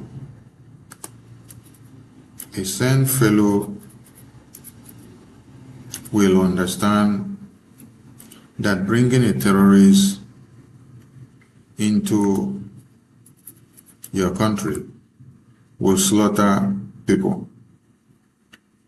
But we can tell you that what Nigeria governments are doing is to even reintegrate them into the military formations, while the U.S. government are asking, should they be deported or sent out of the country, or even sent to prison? Is it a good thing that it will save the life of people or curtail the menace of the people that would have been massacred? This is a debate, and this is an argument that is going on in the lawmakers' chambers of America. But the kind of debate that goes on in Nigerian lawmakers' chambers is the one that you cannot comprehend. Do you imagine when they don't even want to discuss about whether Boko Haram reintegration to the army is good or not, or whether the terrorists should be crushed? This decision of whether the terrorists should be crushed or dealt with is only taken by some few caucus members in Nigerian presidency. They don't give it for debate. And whatever debate or whatever conclusion that is derived, it is not taken or sanctioned as a law to be implemented. The only thing that is done is that they go about making series of payments to these same terrorists. And we saw a video where whether a lawyer or Nigerian lawmaker or a politician was asking that over 800 and something billion naira was withdrawn from the Central Bank of Nigeria, and they don't know where Tinubu is sending the money to. It will sound very foolish to hear that somebody is asking where the money has been sent to. Yes, it sounds very foolish. Because you yourself understand quite well that the country you're talking about is a country that is run by the caliphate. So, if 800 and something billion naira was withdrawn from the government account, where do you think such money is going to? When you are paying Boko Haram terrorists every day, every week, and every unarmed citizens or Christians that are being kidnapped by Boko Haram, the federal government of the day must negotiate and pay them. And then asking such silly questions sounds as if you are living in the dark or you're just making mockery of the situation of the people. Now, let's bring another video where you see how Nigeria conduct elections. While the Islamic jihadist conquest is ongoing, this is how election is being conducted and the preparation of the election that is upcoming in Nigeria. So the question you should ask yourself is, with this conquest agenda on the table, can there be hope for the Christians in Nigeria? I did ask this question in some of the interviews that we've had with the American lawmakers in this very Voice of Biafra TV. And the answer was that the Christians need to wake up and take their responsibility. So if the Christians don't wake up and take the responsibility of self-defense, self-determination, which is what the Biafran people have ever done. So invariably, what the US lawmaker is telling you is that the Biafran people took a good path. What they did was what is recommended internationally, self-defense, self-determination. That you have to take a stand, you have to defend yourself, you have to go after the terrorists that are coming to slaughter your babies, women, and children. If you don't do so, the terrorists will take you all unawares in your sleep and they will cut off your head and nobody will come to your aid.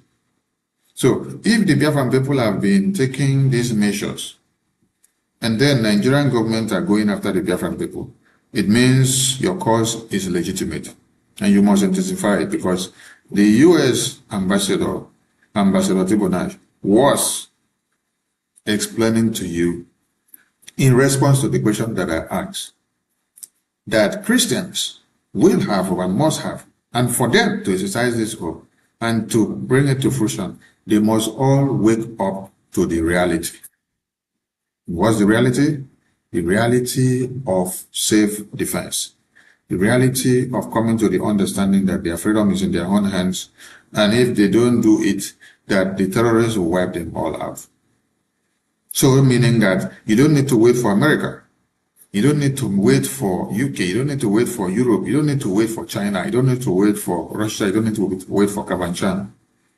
You all just have to wake up, face the needful, and then exercise your self-defense. This is the only way you can defend yourself from the aggressors. This is the only way you can be able to curtail the Islamic jihadist conquest. The discourse of the Islamic jihadist conquest in America has gone far than you had expected. Let me bring another video on the screen. So we play still on the Islamic jihadist conquest. So that you see when the people of Biafra are saying same, you should understand that we are not making a mistake. Are American communities safer when illegal immigrants who commit crimes are deported? They're deported communities, yes or no? Just yes or no? Well, sir, that's not. Yes or no? Yes No, or sir. no? Sir? I'm asking the question. And you're I'm giving trying me to the answer answers. them. No, you because are. you asked me a you've question been- that's outside of my purview. Jim I can tell Jordan you. down there asked you questions. You're a human being. You're sitting next to a woman who lost her daughter. Can you tell me if illegal criminals are to be removed from the country if we're safer? And to suggest that I don't care No, about what you happens get- in my no, community. This is my I go. Now, this is the U.S. Congress. This is a debate about the Christian genocide that is happening. Same cause, the same thing that we are talking about and we have been preaching about and calling on all of you to wake up and face the needful. Let me play the video again so that you can all see and understand what we are talking about here. Mr. Toscano, simple question. Are American communities safer when illegal commit crimes are deported or when they remain in those communities? Or, Mr. Toscano, simple question.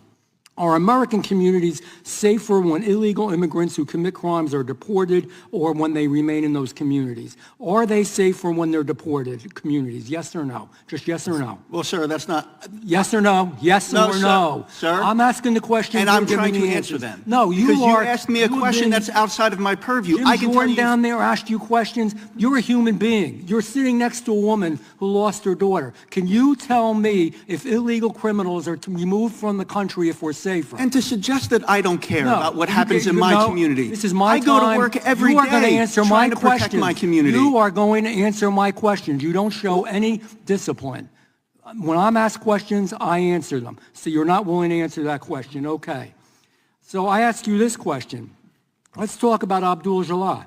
Yes or no, would Stephanie Minter be alive today if he had been deported? And you know why he wasn't deported? Because then, quite frankly, the administration was not as aggressive, and if a country didn't want to accept these awful people that came from the country, we didn't know where to send them, and we held them and we detained them. Now we're finding places to send them so that this doesn't go on. That's the answer. That's why that happened. It's not a mystery. It's not something weird or unusual. They didn't know where the heck to put it. Now we just do it and we get it done. But nevertheless, would we be safer if he wasn't in the country then? Would we be safer, yes or no? Sir, yes or no, or to be safer if the man wasn't in the country? Damn it, answer my question. Sir, I'm trying. You keep changing the question. No, it's yes or no. There's a bad guy that murders people. Are we Certainly, safer that he's not in the country? if somebody is... Nope, you can't answer the question. I'm sorry. I'll ask you this. Explain to the lady next to you. Abdul Jalal was charged in your county more than 40 times, not 4 times, 40 times. Your office dropped the charges in almost every single case. That's fact. We have it documented. We can look at it. Your own Fairfax County Police Department wrote your office, we have it, it's fact, May 2025, saying he had shown a, quote, blatant disregard for human life and was a danger to the community, and that if he wasn't detained and deported, he would seriously hurt someone or kill someone. The very man went out and then killed someone. Okay, so the question is, couldn't have we done better there? Yeah, the gentleman's time has expired. This is the U.S. lawmakers' chambers. And you can see the debates ongoing about the Islamic jihadist conquest, the Islamic Sharia conquest in America. This is a debate about the Islamic Sharia conquest. Now, what you should ask yourself is, are the American lawmakers more conscious of the Sharia that has not even entered their own place fully, more than the Nigerians and the Christians in that contraption who have buried over 150,000. You see, a country and a government that is proactive in taking measures that will curtail the genocide of their people, you see it from the very start. It will not take them 1 month or 1 week or 1 day to do something for you to see that they are really serious. This is the U.S. lawmakers' chambers doing everything possible, making sure they have a debate, they have a discussion to see that the lives of their people are not hampered in the nearest future. Question was, if the Islamic jihadist terrorist brothers and sisters were not allowed entry into America, will the people of America that have died, because of these people have died, those that they have massacred, will they have been massacred? This is what Nigerian Christians, Nigerian politicians should be talking about and thinking about. But the reverse is the case. In Nigeria, this is how they are planning to do the elections in Nigeria. I want everybody to watch this.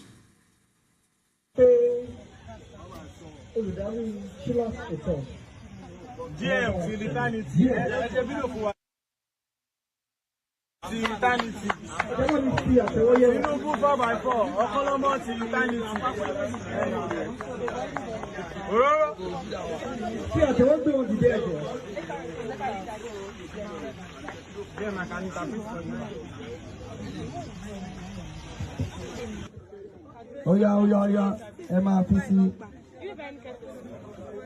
Ẹ ṣé o.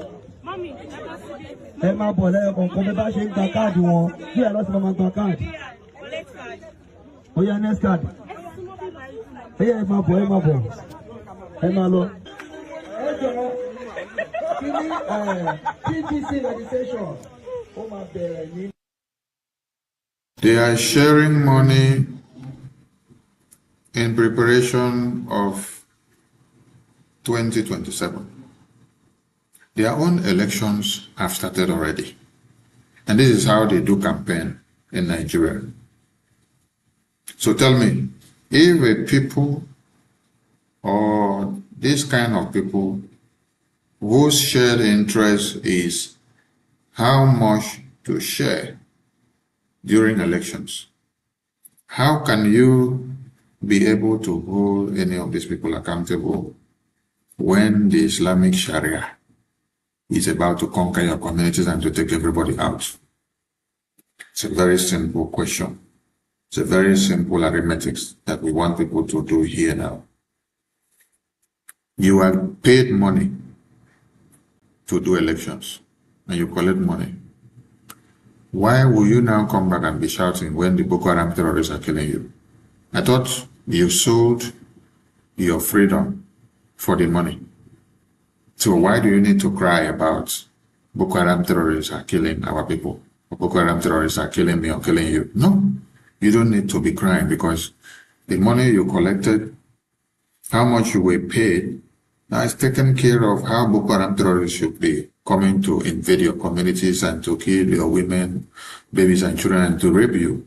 So you actually pave your way out to what is happening today. While the American lawmakers, which you saw here, are actually Mr. Toscano, simple question. Are American communities safer when illegal immigrants who commit crimes are deported or when they remain in those communities? How to stop the illegal immigrants who comes into their country to kill their babies, women and children, who comes as Islamic jihadist sympathizers and their clerics, reading the Quran for you and telling you their mandate. In Nigeria, they share money to you.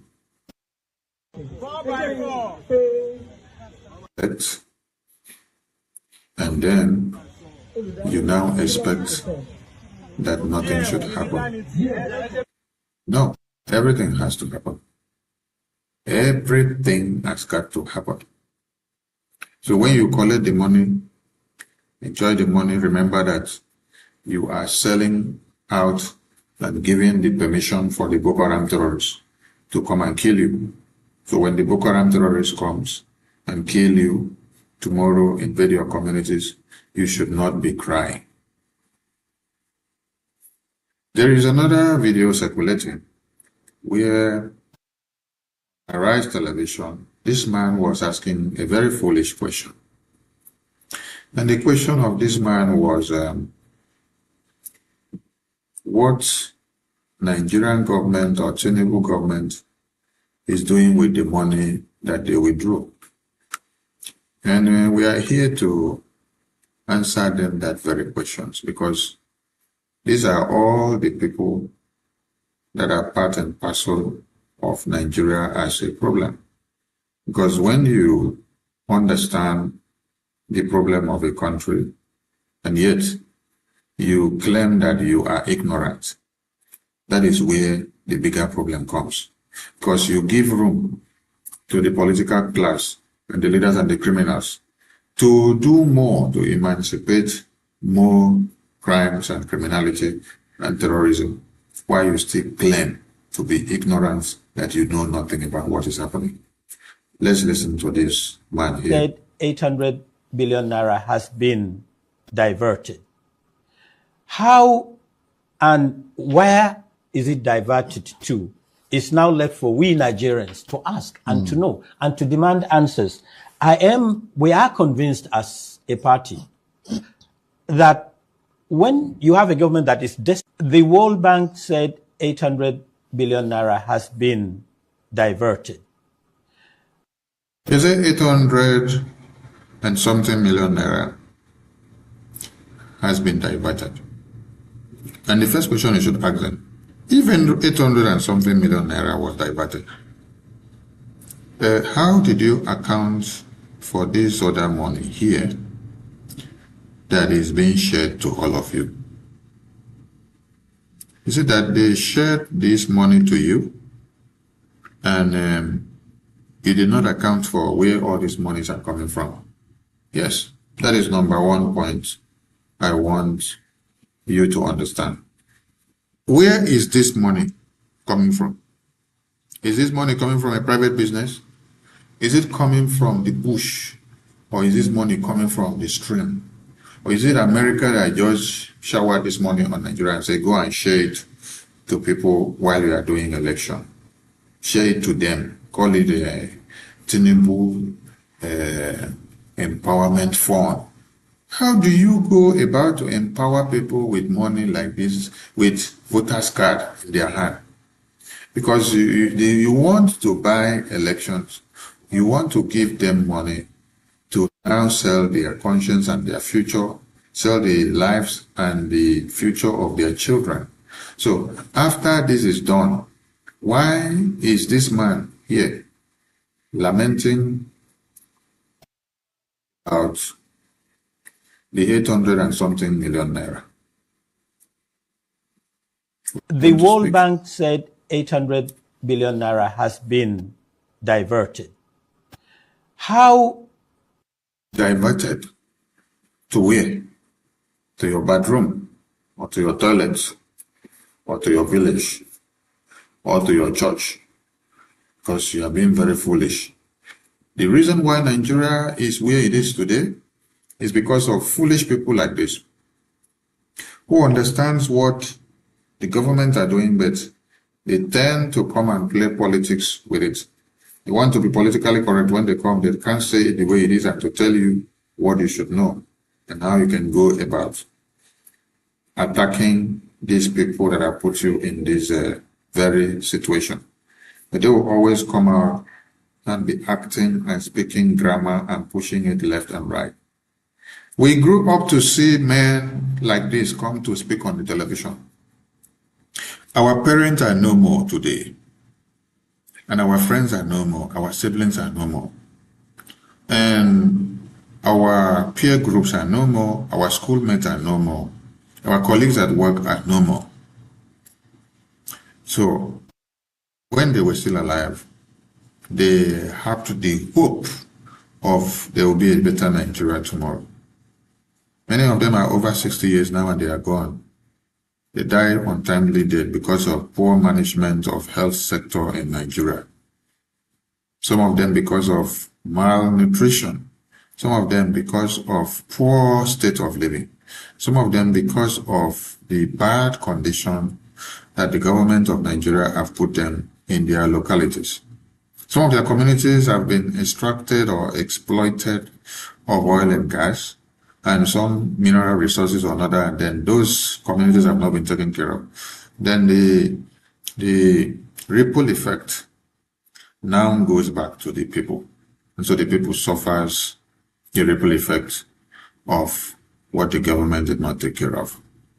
So our question is, you've been coming to the television to talk like this and turn the stories upside down for the past 40 to 20 to 60 years. Our parents that are over 50 and 60, some of them are dead and are friends.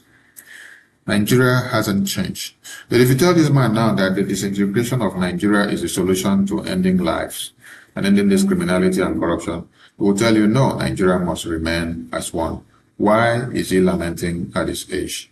His children will be very disappointed of him, watching him see that his father or their fathers it's now left for we Nigerians to ask and to know and to demand answers.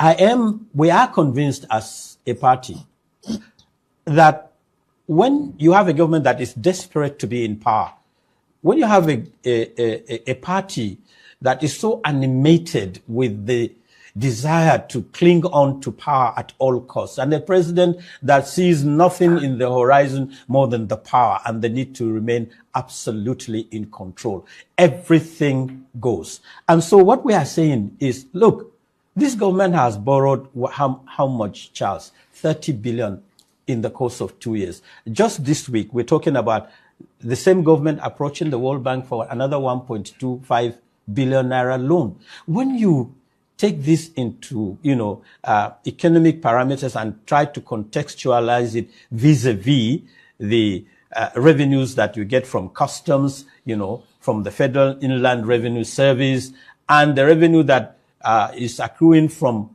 oil subsidy, you ask yourself, where are these monies going to?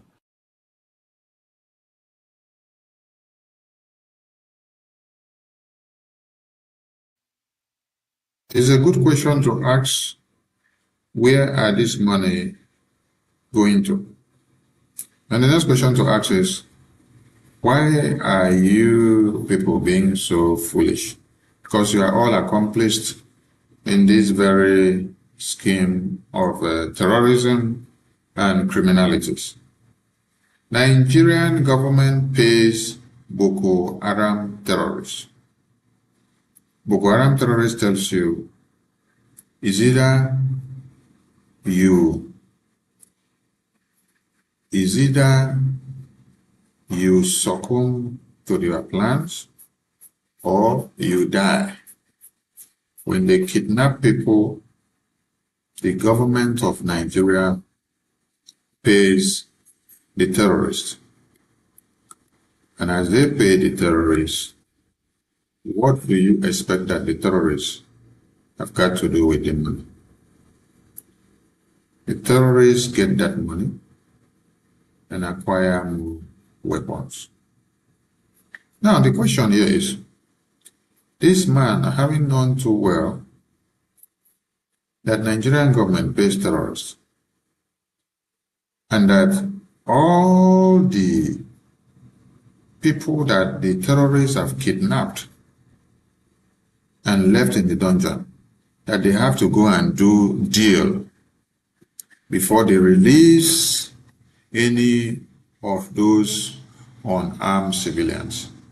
Why will this man be shouting that their government withdraw 800 and something billion naira or dollars, and they don't know where the money is going to? You know where the money is going to, so don't come to the media to play politics with the brains of people. because you're all in it together. The money goes to the Boko Haram.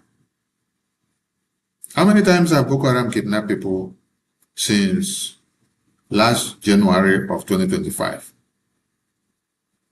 When they demand for a ransom of 100 billion, 100 million, 200 million, 200 billion, 300, at the end of the day, you come to the media and tell the people that the people that were kidnapped have been procured of their release.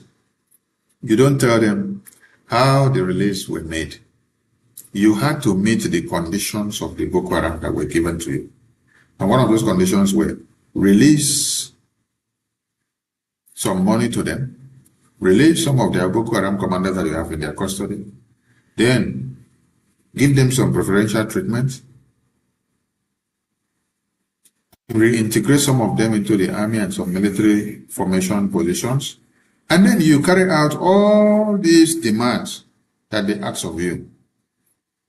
At the end of the day, the money changed hands. Before 48 hours, you hear that you have released the people that were kidnapped by the terrorists. You help the Boko Haram to keep their hegemony growing. You help the Boko Haram to grow wider, the empire. Because every money they get, they use it to buy more weapons. Every money they get, they use it to expand their emirate and their jihad plan. And every day, the Boko Haram terrorist group are increasing. So, lamenting about 850-something billion naira was withdrawn from Nigerian Central Bank, and where is the money going? It shows how stupid you are to come to the media to be shouting this. Even a baby will understand that every of the money or deal that the Nigerian government does with the Boko Haram terrorists, that they don't go and get the money from UK or get the money from America. They get the money from the Nigerian treasury, from the purse, where you make proceeds of the oil and gas and all the natural resources and all the taxes that you get from the poor masses who are working. These are the money they use to pay to Boko Haram. And the Boko Haram use the money to acquire more weapons and come back to kill the same people. You see how Nigerian government or their lawmakers or politicians are dealing with issues of terrorism. Now let us go to America. Let's go to America, and before we continue, let's bring in the breaking news. President Donald Trump has been on his trip to China. And that has been the news making the rounds all over today. And so we are going to give a flash so that you will know the world news in details of what is happening and why President Trump visited China and what is it all about. But there's something you must understand in this segment. You see, there must be a reshape of the global leadership and the global politics and the global economy. And the world leaders must take the stage. There must be a reshape and a restructuring of leadership if the world must work well and balance. Considering the volatile state of the United Nations, who have become very useless, United Nations have become a very big tool in the hands of the terrorists because they want the terrorists to be in charge of the Security Council in the UN. They want the terrorists to be in charge of many key positions that have to do with human rights in the UN. There have been reports of videos circulating on the social media of over 30,000 of Iranian citizens that were slaughtered in cold blood while they were protesting in the streets of Iran for an end to Islamic Sharia conquest regime.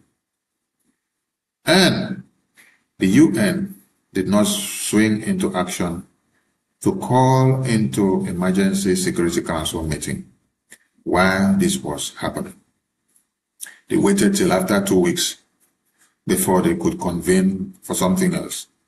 And their convening was to come and place sanctions on America for going to defend the unarmed civilians of Iran who were slaughtered by the leadership, and also going after the nuclear production plants of Iran on their ambition of producing nuclear weapons. Questions you should ask and pose to yourself. Why should a country who is a global threat to human lives, who, without remorse, slaughters over 13,000 of their citizens in broad daylight in the street of Iran, be allowed to have control of a nuclear weapon? The world will be at risk if these people have control of the nuclear weapon, because you may sleep and wake up someday and nuclear weapon has been diffused into the air in your communities, and you will just inhale and you are gone. As we speak, the Iran Islamic regime had to block the Strait of Hormuz, where it serves as international sea route and channel to international vessels coming in and going out and passing to the entire world. Is that the act that Iran should have carried out?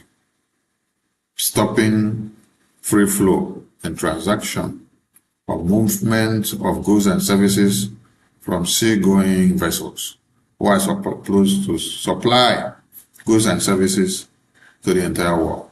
So they don't care as far as Islamic regime and the conquest agenda is emancipated. And today we bring to you the news from Fox News covering what transpired in China as the US president with his business tycoons visit the president of China. Donald Trump did not just visit China alone, but Donald Trump the White House visited China with his group of best men. You know when they say best men? Say best men in business. So Donald Trump, visiting China, went with his best men in business. Investors and inventors. Top investors and inventors are the people that President Donald Trump took alongside with him to China to have a meeting with the Chinese government. President Trump did not go with his wife. The First Lady was not spotted in the video. But you know those that were spotted? The people that were spotted are those that employ labor, that create labor, those that create jobs, those that bring about development in America, those that make America economy to pop and to make people hear and know that this is what and how America is on top of the world. Let's listen to this very segment from Fox News. Aisha Ashley is joining us from Fox News, Beijing Live. We just got a readout from the White House on this big bilateral meeting between the two presidents. So I'll read a couple of notes that I've taken away from this statement. They talked about expanding market access for American businesses into China. Remember, the president brought this delegation of 16 CEOs from different business and tech backgrounds. They also talked about wanting more progress on stopping the flow of fentanyl. That's something the president brought up. Now, the Chinese purchases of American agricultural products was also something that was brought up in these discussions. And President Xi expressed interest in purchasing more American oil to to reduce China's dependence on the strait in the future. That's a really big takeaway. So we're going to focus on that as well. Also, both countries agree that Iran can never have a nuclear weapon. And after reading through this readout, there was really nothing in there that said that China was going to help pressure Iran in any way to ending the conflict. We were wondering if that was going to come up. It has been an incredibly busy day for the president, touring around all over Beijing. The president began his day with a visit to the Great Hall of People at the heart of the city, where he was greeted by President Xi. The delegation heard the national anthem along with a 21-gun salute, and the two leaders then had a bilateral meeting. And the president commented on his relationship with Xi. Watch. You and I have known each other now for a long time. In fact, the longest relationship of our two countries that any president and president has had. And that's, to me, an honor. We've had a fantastic relationship. We've gotten along. When there were difficulties, we worked it out. I would call you and you would call me. And whenever we had a problem, people don't know, whenever we had a problem, we worked it out very quickly. We're going to have a fantastic future together. So once the bilateral was over, we actually got several statements from the Chinese side almost immediately. This is a not so thinly veiled warning from the Chinese Ministry of Foreign Affairs spokeswoman on Taiwan, the issue of Taiwan, which, by the way, gets a ton of its defense weapons from the U.S. This is what she wrote. President Xi stressed to President Trump that the Taiwan question is the most important issue in China-U.S. relations. If it is handled properly, the bilateral relationship will enjoy overall stability. Now, here's the moment a reporter shouts a question at the two leaders about Taiwan, and watch what happens next. How were your talks, sir? Great. Did you talk about Taiwan? Great place. Incredible. China's beautiful. Yeah, neither wanted to say anything about it. Meanwhile, Iran looming in the background as a report overnight indicates that Iran may have taken a vessel near the Strait of Hormuz. While President Trump says he does not need Xi's help in ending the conflict, administration officials did go into this bilat saying that they were hoping to see China play a role, considering that it buys the largest amount of Iranian crude. We've made the argument to the Chinese, and I hope it's compelling. The Chinese have ships stuck in the Persian Gulf because setting up a system that says we're going to let certain ships through but others not, it's easier said than done. It's a huge source of instability. It threatens to destabilize Asia more than any other part of the world. It's in their interest to resolve this. We hope to convince them to play a more active role. And remember, there were a huge contingency of CEOs that were present at the ceremony today. We saw them leaving the bilateral early, meaning that the president did what he said. He was going to make his first ask to Xi to open up China to these companies. Of course, the guys, they want to do business in China as long as it's safe to do business in China. The state banquet is up next, and then the first interview with Sean Hannity airs later tonight. We will find out much more directly from the president on what he got out of President Xi today. Well, thank you, Shane, from Fox News. And news from Beijing. And we'll take a short break and we'll continue when we return.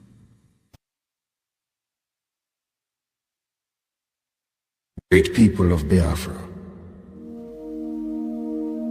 This is the voice of Biafra. The voice that cannot be silenced. The voice of truth, resilience, and freedom. Speaking to you in the spirit of courage and in the language of liberation. Nigeria government has lost control over insecurity. Fellow listeners, what was once whispered in fear, what was once denied in arrogance, has now become a reality too loud to ignore.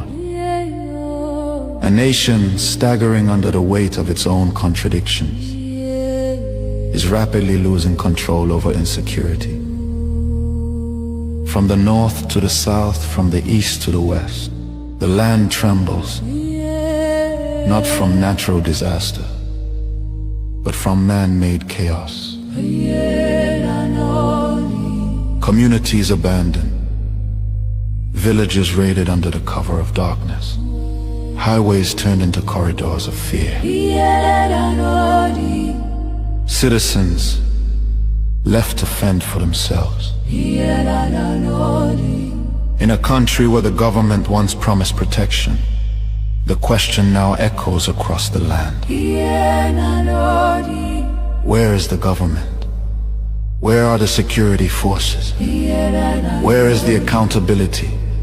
In recent times, markets have become targets. Travelers have become victims. Families have become statistics. And yet, those in power continue to speak in rehearsed tone. Detached from the suffering of the people, observers say, this is no longer a matter of isolated incidents. This is systemic failure. A collapse of responsibility. A nation where innocent lives are wasted daily. As fear grips the population,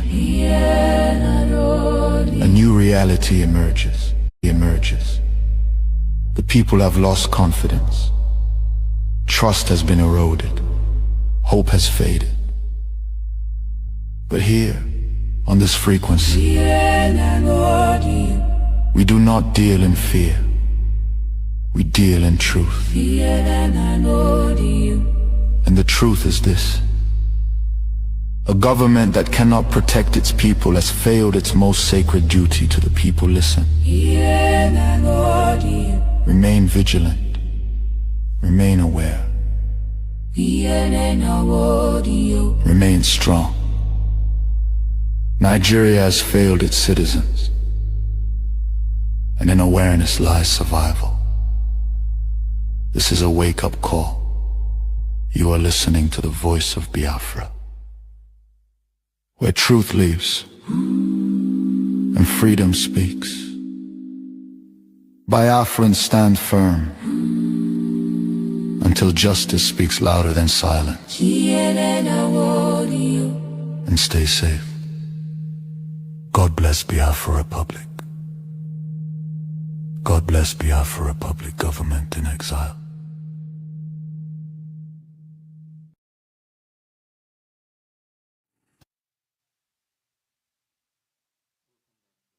Voice of Biafra Television, live from Biafra Republic government in exile. And we are reaching out to the entire Africa and everyone that are listening to us from all over the globe. You can listen to Voice of Biafra Television if you are in Africa. Using the satellite, you can listen to Voice of Biafra Television on social media, on Facebook, on YouTube, and also on X, and also on Instagram. All you have to type is Voice of Biafra Television. You will see our faces and you will see the news in details. Back to Voice of Biafra Television, and we just brought the news from the international stage from Beijing, where the US president went with his team with the meeting of the Chinese government. And at this point, we delve into what happens in Biafra land. Biafra land. And in Biafra land, the Islamic jihadist terrorists have struck in Enugu. And this went as far as sparking the opinions and interests of the indigenous people in this community. So Inter-Society of Nigeria has taken a measure of probing this alleged army invasion, house burnings in Enugu communities and other places. But we want everybody to understand that the Biafra Republic government in exile have been preaching and calling on everyone to wake up that the Islamic jihadist terrorists are coming and that they don't mean any good. The people of Nigeria faces the same threat, and the people of Biafra are not exceptional. Biafra people have Biafra Liberation Army, and they were volunteers, Biafrans, who came together and are ready to defend Biafra land. But they cannot walk with their teeth, they cannot walk with their saliva, and they cannot walk with their legs only. They need the logistics to be able to defend Biafra land. If you do not give them the logistics, the terrorists will overrun your communities. The terrorists that are coming to your communities to maim and destroy, they do not come with sticks. They come with AK-47. They come with AK-49. They come with all manners of weapons of mass destruction. They rape, they desolate, they kidnap, they take over communities, and they put everyone to chaos. You have volunteer men and women who are ready to defend Biafra land, and you must support and fund them for them to be able to do so. If you are hoping on the Nigerian government, you are making a very big mistake, because Nigerian government cannot help you.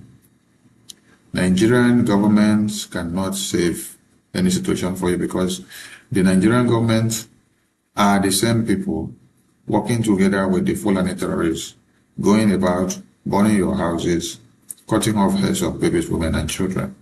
An army that reintegrates Boko Haram terrorists into their military formations cannot be excused of not being part and parcel of the terrorists.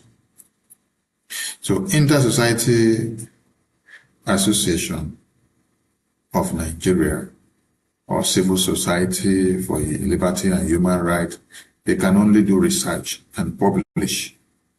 But what they publish cannot stop the genocide. What they publish cannot stop the terrorists from coming in.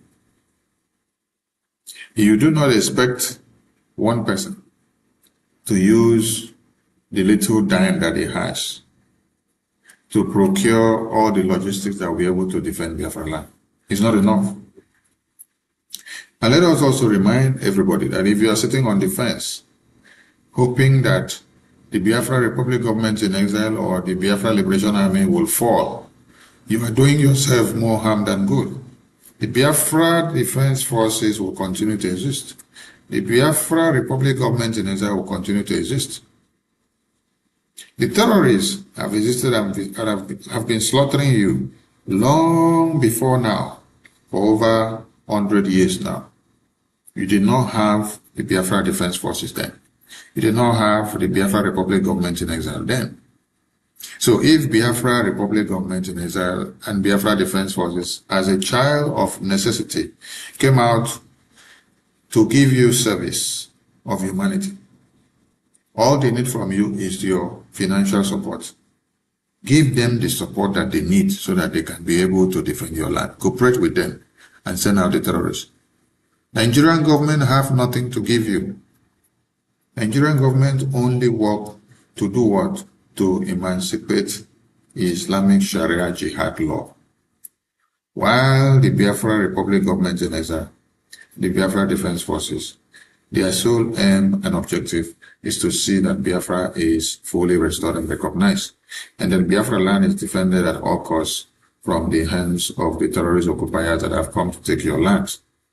If you are not supporting, if you are not waking up to join the queue, if you are not aligning yourself with the Biafra Defense Forces and the Biafra Republic government in exile, you are not doing the Biafra Defense Forces, neither are you doing the Biafra Republic government in exile.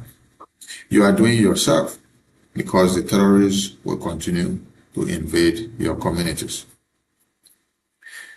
I put it to you again that the Biafra Republic government in exile, the Biafra Defense Forces, cannot do anything without raising funds.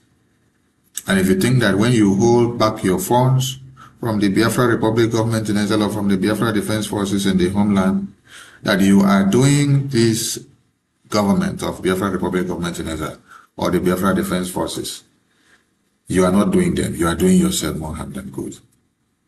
In the far north and middle belt, there are a lot of people that have money, but they don't see men and women who are ready to defend their motherland.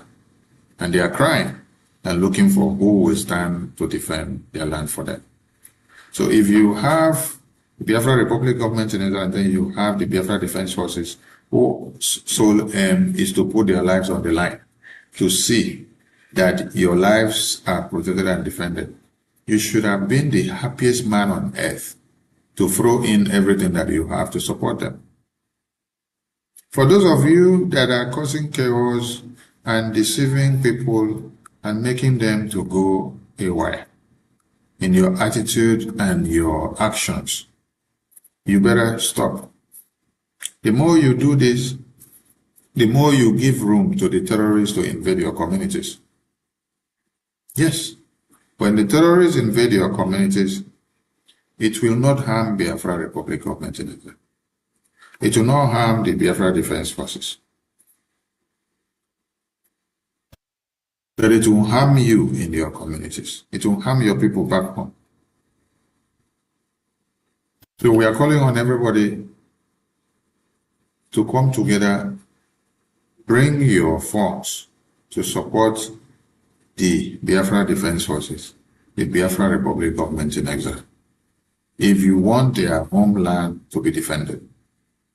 See, the money we seek to defend Biafra land is not in America. The money we seek to defend Biafra land is not in the UK. The money we seek to defend Biafra land is not in Europe. The money we seek to defend Biafra land is in Biafra land. It's in the hands of all the rich men that have the money and even all the poor men that have the little. When all of you contribute 2,000, 10,000, 5,000, the person that now have 100,000, 1 million, 2 million, 3 million, this goes a long way in defending Biafra land from the hands of the terrorists.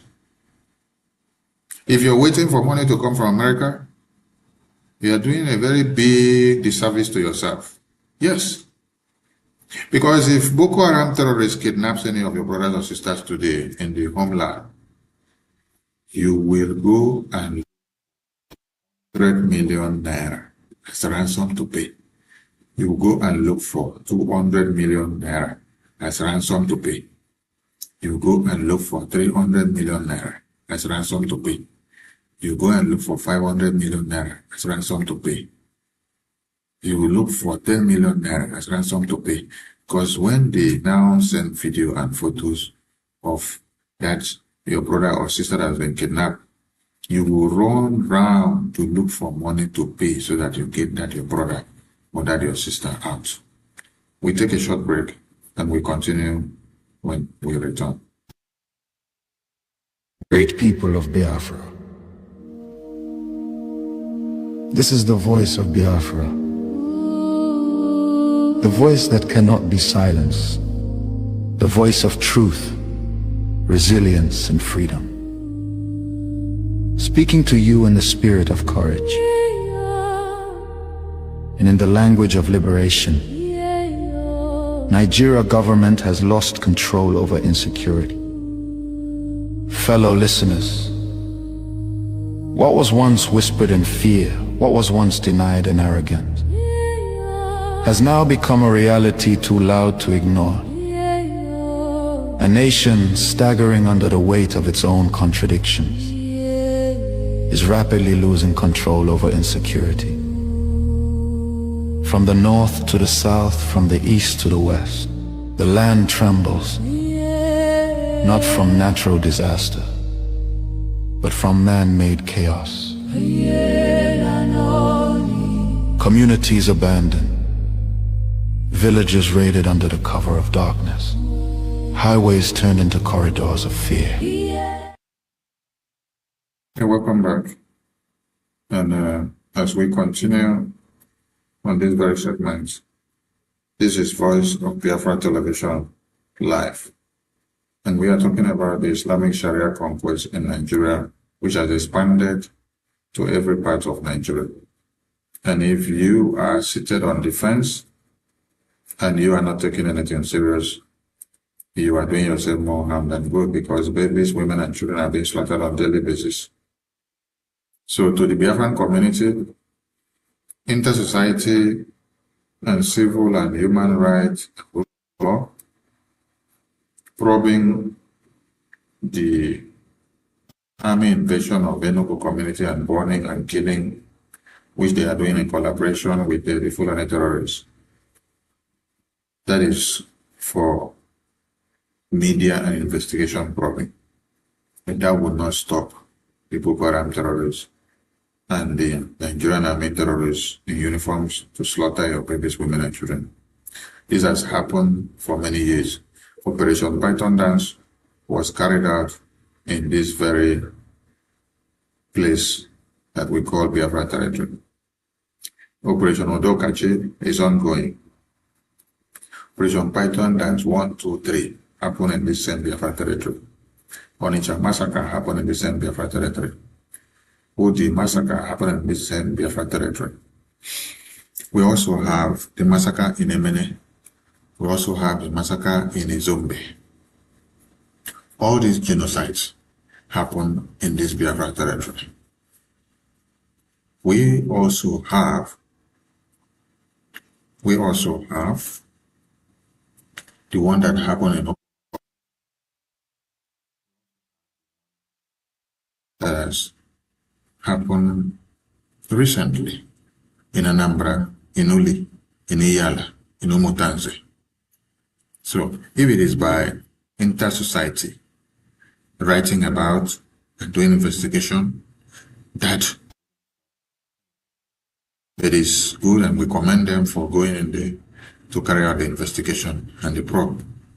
But for the Biafran people to take their territory back, you need to all wake up, align with the Biafra Republic government in exile, align with the Biafra Defense Forces, and defend Biafra land.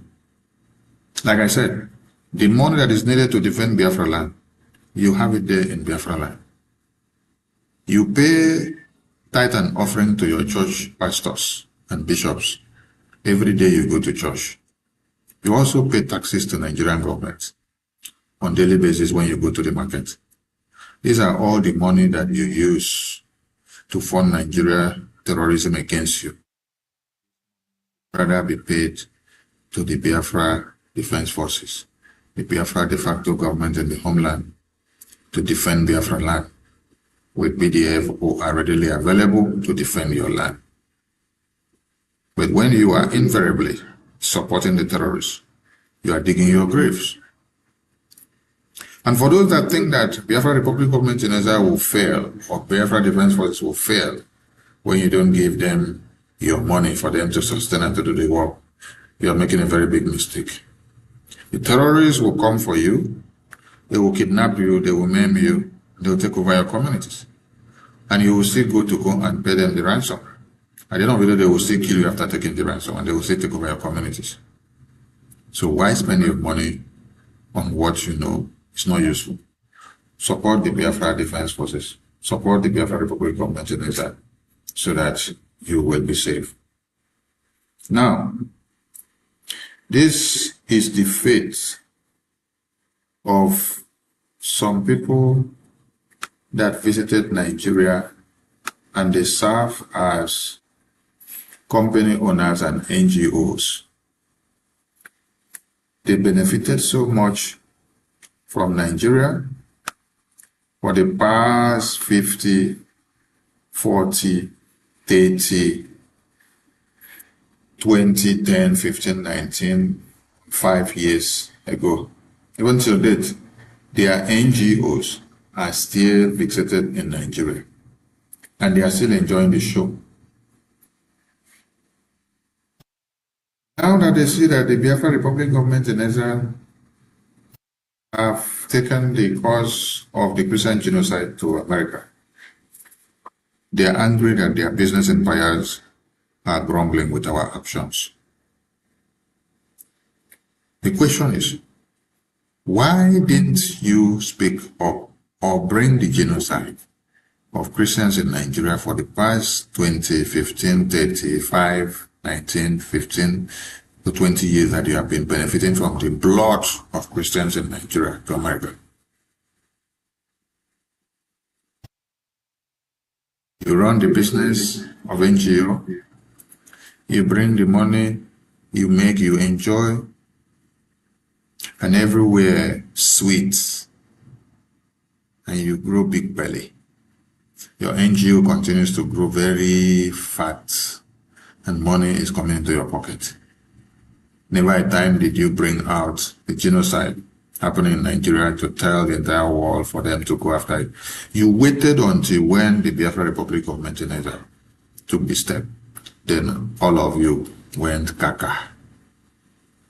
You will all continue to go mad and to go caca, because the Biafra Republic government in Israel have done much and they will continue to do more. And we are not looking faces and we are not backing down. So,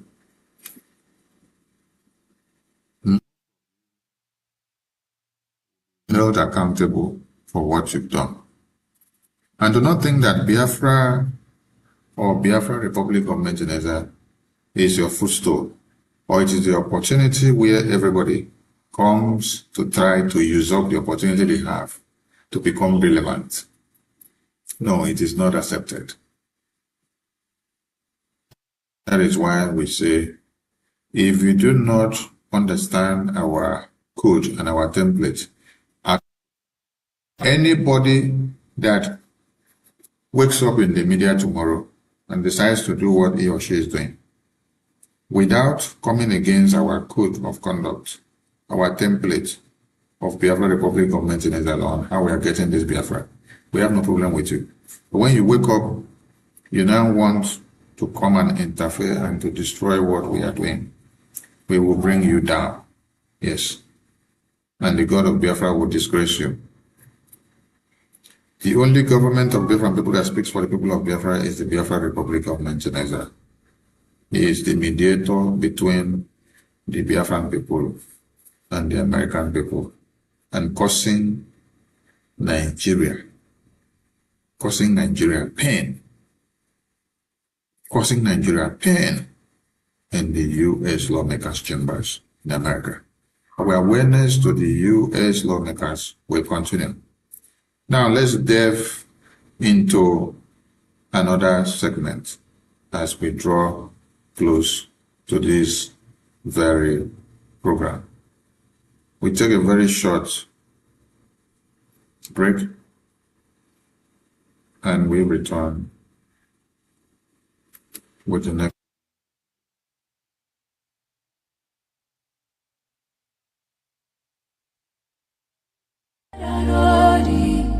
Citizens left to fend for themselves.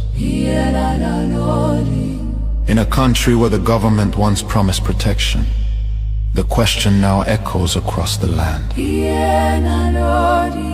Where is the government?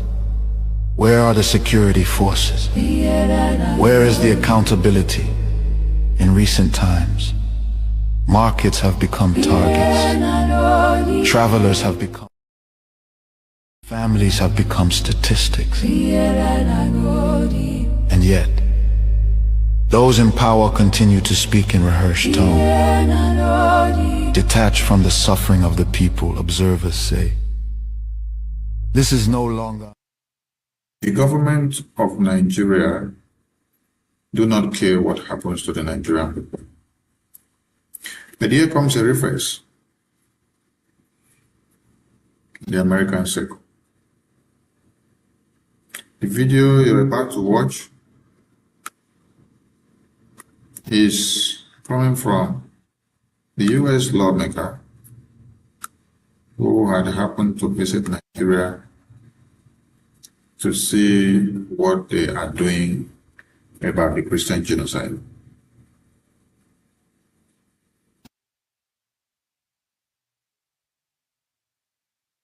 An Islamic genocide of Christians in Nigeria. I don't know. I think any person with a beating heart and a well-formed conscience says, well, hold on. We have to do something here. We can't just totally look away from this. So how should we be thinking of America's role in these conflicts? Look, Michael, we're a Christian nation. We are 100%, we are a Christian nation. And I think we have an obligation to do something here. These are our brothers and sisters in Christ that are suffering for the profession of their faith in our Lord and Savior, Jesus Christ. We have to do something on this. And look, the president has designated them a country of particular concern, which opens up a bunch of levers in terms of sanctions and visa restrictions and all these things we can do. He did send the terrorists a Christmas gift last year, 12 Tomahawk cruise missiles. And I do believe that we are going to start to continue to engage in a more forceful manner on this if the Nigerians can't figure this out. If the Nigerians can't figure this out. You see, there is a political will that is needed to do something. If the Nigerians can't figure this out, so the American lawmaker admits that America is a Christian country, Christian nation. And I pose the same question to you. Now, the same American lawmaker has also admitted something else. That is invariably that Nigeria is not a Christian nation. How did that happen? If Nigeria were to be a Christian nation, do you need America to come and start fighting or identifying a common enemy to them? I want you to listen to the ending part of this very speech. Christmas gift last year, 12 Tomahawk cruise missiles. And I do believe that we are going to start to continue to engage in a more forceful manner on this if the Nigerians can't figure this out. If the Nigerians can't figure this out. So if the Nigerians are not able to figure this out, to identify their common enemy and to figure it out and send them away, that is when America will now bring in some forceful measures. But for America, who knows that they are a Christian nation predominantly, without anybody to argue with that, they don't need Nigeria or Nigerian government or Nigerians to come and help them weed off or weed out or to take out or to expunge any terrorist, jihadist sympathizer in America. So, identifying two things, that there is no will, political will of the Nigerian government or the Nigerians, the political will for the Nigerians to take out the terrorists which they know. Political will is not there. That is one point. And then the lawmaker here also admitted that them being a Christian nation in America, they now understand that Nigeria is not a Christian nation. Because if they were a Christian nation, without being mixed, when some side are saying they are Muslim, some sides say they are Islamic jihadists, some sides say Christians, some sides say they are Jewish, some sides say they are this and that, they would have been able to use a focus of dealing with the terror that they have, because the political will is not there, and because it's not a Christian nation per se, like the America is, which they identify only with Christianity. They don't go and say we are Muslim, we are Islamic jihadists, we are Christian. No, America tells you we are a Christian nation. So address us only with the Christianity so that we can be able to identify our problems and to follow the problems. So Nigeria has a problem. And the willpower, the political willpower for them to face the terrorists is not there. We are going to start to continue to engage in a more forceful manner on this if the Nigerians can't figure this out. If the Nigerians can't figure this out, we will now look for forceful measures of what to do, like the repetition of the 12 Tomahawk bombs that were given to the terrorists. Oh, so while you, as a Nigerian or as Christian or as a Biafran, is waiting for America to look for forceful measures to go after the terrorists, will you sleep to see tomorrow? That's the question you should ask yourself. This is why you don't need to sit down to wait for America to come or to take the next decision of how to deal with the terrorists before you rise up to defend your babies, women, and children. Before you support the Biafra Republic government in Israel, before you support the Biafra Defense Forces. If you're waiting until when America comes, you may not be lucky to be alive to see that time. That's why my question that I did ask Ambassador Tibonage was, do Christians have hope of seeing tomorrow, considering the influx of the terrorists and how they have increased in the Islamic Jihad in Nigeria? And the answer was, yes, they have hope. And for them to decide this hope, they must rise up to defend themselves and their identity. So rising up to defend yourself and your identity means looking for every way, possibly every means of self-determination, self-defense, aligning with your Biafra independence group, aligning with your government, supporting them with the measures that they are using to save your life. Because the Nigerian politicians and the Biafran politicians who are serving the Nigerian interests in Biafra territory are not there for you. They are for Nigeria. They are for their personal pocket. And I repeat it again, that the time of others using you to enjoy Nigeria for their political gain is over. And that brings us to Peter Obi madness here. Whoever knows Peter Obi should go and tell Peter Obi that the Biafran people understands the game that he is being used to play. He was used to play this game before, and is being used to play the game again. Who used Peter Obi to play this game? The UK government. During the 2023 elections, Peter Obi was running alongside with Abubakar, right? And then all of a sudden, Peter Obi was called up by UK in the UK House. And he was instructed to do what? To go and decamp from there, go and look for a Labour Party flag. The sole aim of putting Peter Obi in the sphere of the presidential political election scheme is to cause confusion and to pave way for APC to continue to win and to be in power. While Obi's mandate is to distort the brains of Biafrans. That is why during the presidential race of 2023, many Biafrans that were very supportive of Biafra independence, they started fighting Biafra government in exile, started fighting Biafra defense force. They all drive their force and quota and strength back to where? Back to the Igbo presidency madness. And the Igbo presidency madness that they sowed as a seed and as an agenda, it really worked on their brains because it distorted their brains and their focus, and they did not know their left from the right anymore. Now, in 2026, this is what you need to understand. Peter Obi has been brought again into the sphere of the political arena.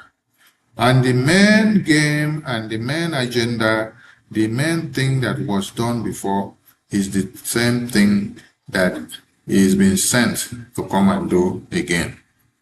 These are the things we want everybody to understand. Yes. If you do not understand this, you will make the same mistake. The same mistakes that you made before is what you're going to make. And you will still become the slave of one Nigeria again. Peter Obi is working for his personal interest. He's not working for the Biafran interest. He's got nothing to offer. He's got nothing to do for you. He's here to play the card of Europe. He's here to play the card of UK. But there is a shocking news to all these people. There's a shocking news to call to all these people. Today, you also President Trump. You also President Trump in America traveled to China. And you don't understand why President Trump was in China. There is a shift in the leadership circle. There is a shift in the global economy. There is a shift in the way things are going to be. That's why you had to see President Trump driving down to that side, having their conversations and then having the negotiations. You may not understand what is to come, but you need to be prepared, because this empire of jihad is falling. And as it is falling, it's not going to fall to their own favor. It's going to fall against them. So when you see the leaders of the free world aligning, expanding, moving from one country to another, did you ever imagine that at this time that the American president will be in China? When you see that Iran is in chaos, you see that UK is falling, you see that Europe is being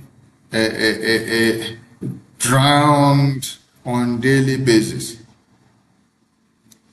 then the next thing you see is President Trump is going to China.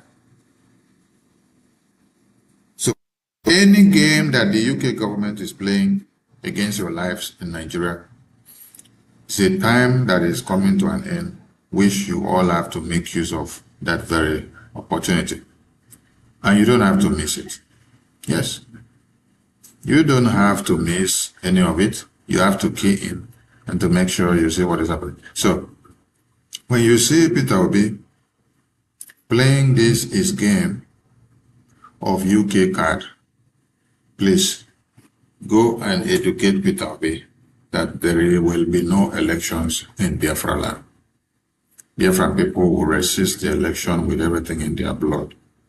This is not 2023, because they played the card before and some foolish people enter.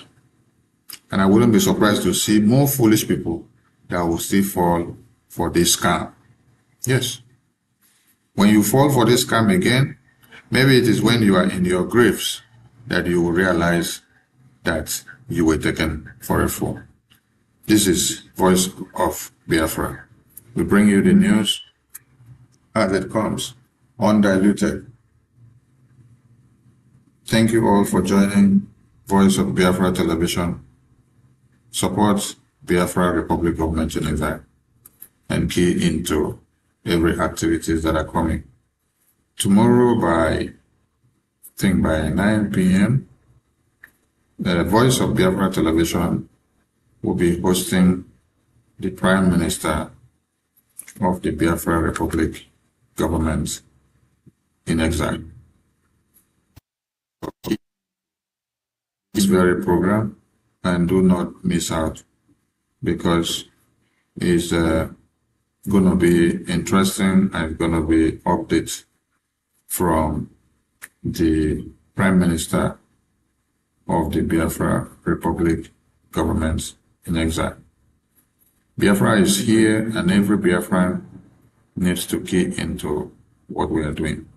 If you don't key into what we are doing, I don't know how else you want to understand what is happening. The Biafran people have a government and they have a prime minister. And it's high time you, as Biafrans, make them to understand that you are not resting your odds or having your hope or depending on your leaders or your past leaders that are in prison. Yes, you have to make Nigeria and international community to understand that the Biafra Republic government in Italy is not in prison. The Biafran people are not in prison. It's just our leaders that we captured, kidnapped, and locked up in prison. That does not mean the entire Biafran people are in prison. How do you do that? By exercising the power, by portraying your will, by carrying out your duties that you're supposed to carry out. So, join the Prime Minister of the Biafran Republic government in exile, His Excellency Mercy Okechukwu, tomorrow being Friday, 15th of May, 2026, by 9 p.m. It's been a very good evening having you all available today, and we look forward to seeing you all.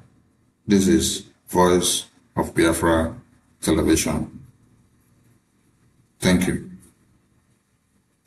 Matter of isolated incidents. This is systemic failure. A collapse of responsibility. A nation where innocent lives are wasted daily. As fear grips the population, a new reality emerges. The people have lost confidence. Trust has been eroded. Hope has faded. But here, on this frequency, we do not deal in fear. We deal in truth.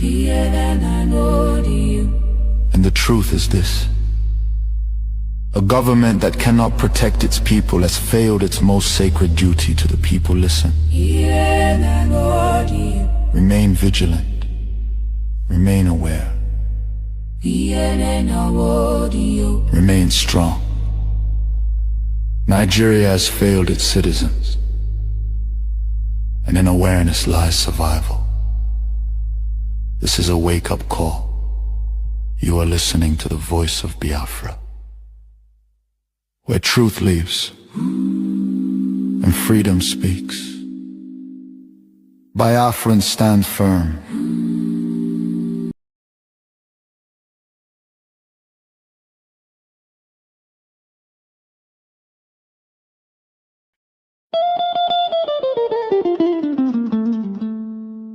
In the heart of Africa, a nation bleeds. Not from a single wound, but from 1,000 cuts. Inflicted by a forced union, never meant to endure. This is the story of Nigeria. A giant built on false foundations, now straining beneath the weight of its own contradictions. And at the center of that storm stands the unbroken spirit of Biafra, crying out for freedom from a nightmare that has consumed millions.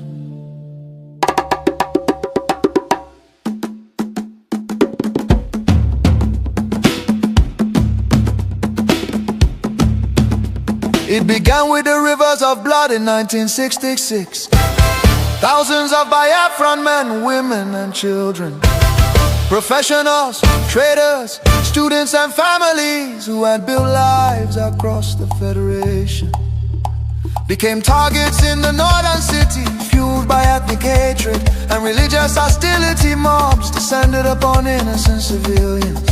They were slaughtered in their homes, in crowded markets, and aboard trains carrying desperate families back to the east. Streets were littered with bodies, rivers choked with corpses. Survivors returned to the east carrying trauma, grief, and the painful realization that they were no longer wanted in the Nigerian Union. Biafra, Biafra, voice of truth and freedom.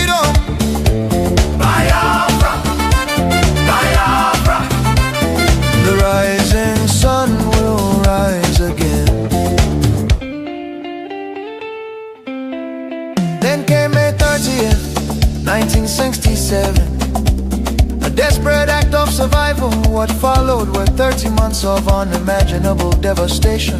The Nigerian military, armed and backed by foreign powers, including Britain, Russia and Egypt, surrounded the young republic. A total blockade was imposed. No food, no medicine, no escape. Starvation became a weapon of war. 5 million, mostly civilians, many of them children, perished during what was not just a conflict but genocide against Biafra. Bombs fell on markets, hospitals and villages. Communities were razed. The world watched in silence while famine hollowed the faces of innocent children. Some nations spoke out, but many turned away. The war officially ended in paper in 1917 under the declaration. No victor, no vanquished, yet for Biafrans the suffering did not end. Their properties were confiscated, careers destroyed. Biafrans were given only £20 regardless of how much they had. Entire families struggled to rebuild shattered lives. The promise of reintegration faded into disappointment. Marginalization deepened in Nigerian government appointments. Infrastructure and control of resources from Biafran land. Oil flowing from the Biafra land enriched the center while much of the east remained neglected. Roads deteriorated, industries collapsed. Biafra, Biafra. Voice of truth and freedom. The rising sun will rise again. The nightmare did not disappear, rather it evolved. Across Nigeria today, violence and insecurity continue to devastate communities. Armed attacks by Fulani herdsmen, terrorists, have left villages destroyed, farmers killed, women violated, children orphaned and churches burned. Boko Haram and its offshoots have unleashed terror across multiple regions in the southeast. Demands for Biafra and self-determination are often met with military crackdowns, arrests and bloodshed. Protesters have been killed, fear and tension continue to rise. These tragedies reflect the deadly consequences of forcing vastly different peoples into one political structure. Through the 1914 British amalgamation, distinct ethnic nations, religion, traditions, ideologies and systems of governance were merged without consent and without a shared national vision. The North's feudal and religious conservatism can never blend with the South's entrepreneurial drive. And the East Republican individualism attempts to hold the Union together continue to be at the cost of innocent blood. Why does Biafra matter? Biafra means self-determination. Biafra represents dignity, survival, and the right of a people to life and choose their future. Biafra symbolizes resistance, innovation, enterprise, and hope. The vision is of a nation with secure borders, focused development, protection of its citizens, and economic engagement with the world of future, free from oppression, fear, and perpetual conflict. The solution is not endless political conferences, military force or federal quota system, but a peaceful separation based on shared values and voluntary association. History shows that artificial unions often fracture violently, while honest separation can allow wounded nations to recover. Biafra is not dead, Biafra lives. It lives because the desire for freedom cannot be extinguished. Nigeria's ongoing crisis, corruption, insecurity, poverty, and division are proof that one structure cannot hold people with dangerous diversities together. For the million already lost, for the children yet unborn. Biafra, Biafra independence is non-negotiable. Let Africa remember that true unity cannot be sustained by force. The world must listen before more lives are lost.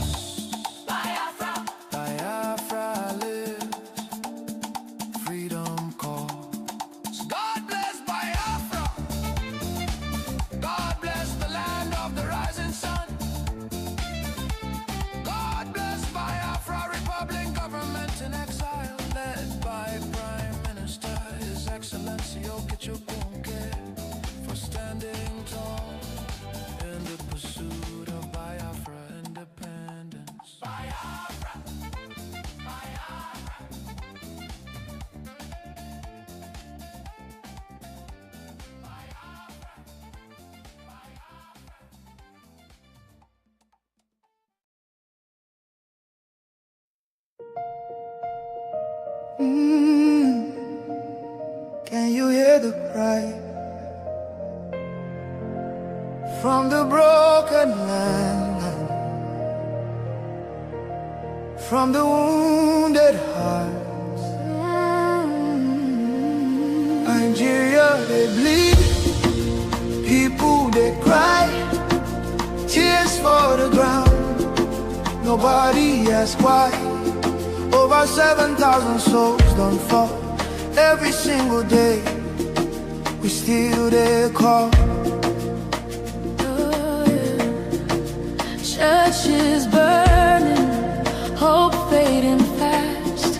Since 2009, the pain don't last. 50,000, maybe more. Heaven they count every single soul. Children without home tonight, mothers praying through the night, fathers lost no strength to fight. Who go stand for what is right?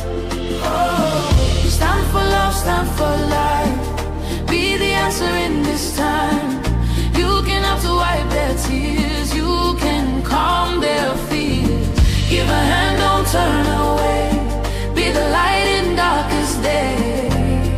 Every little you provide keeps a soul alive.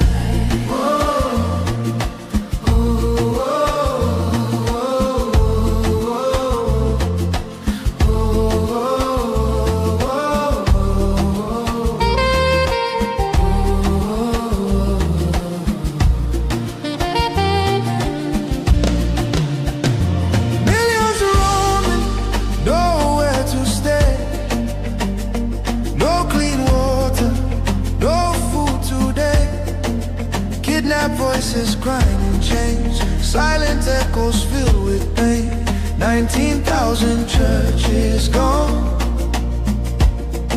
but faith still rising, holding on. In the ashes, hope remains. Love can heal the deepest pain. Shelter broken, dreams erased. Hungry hearts we can embrace. Let compassion take its place. Now's the time to show His grace. Stand for love, stand for life. Be the answer in this time. You can help to wipe their tears. You can calm their fears. Give a hand, don't turn away. Be the light in darkest day. Every little you provide keeps a soul alive. Food, water, shelter,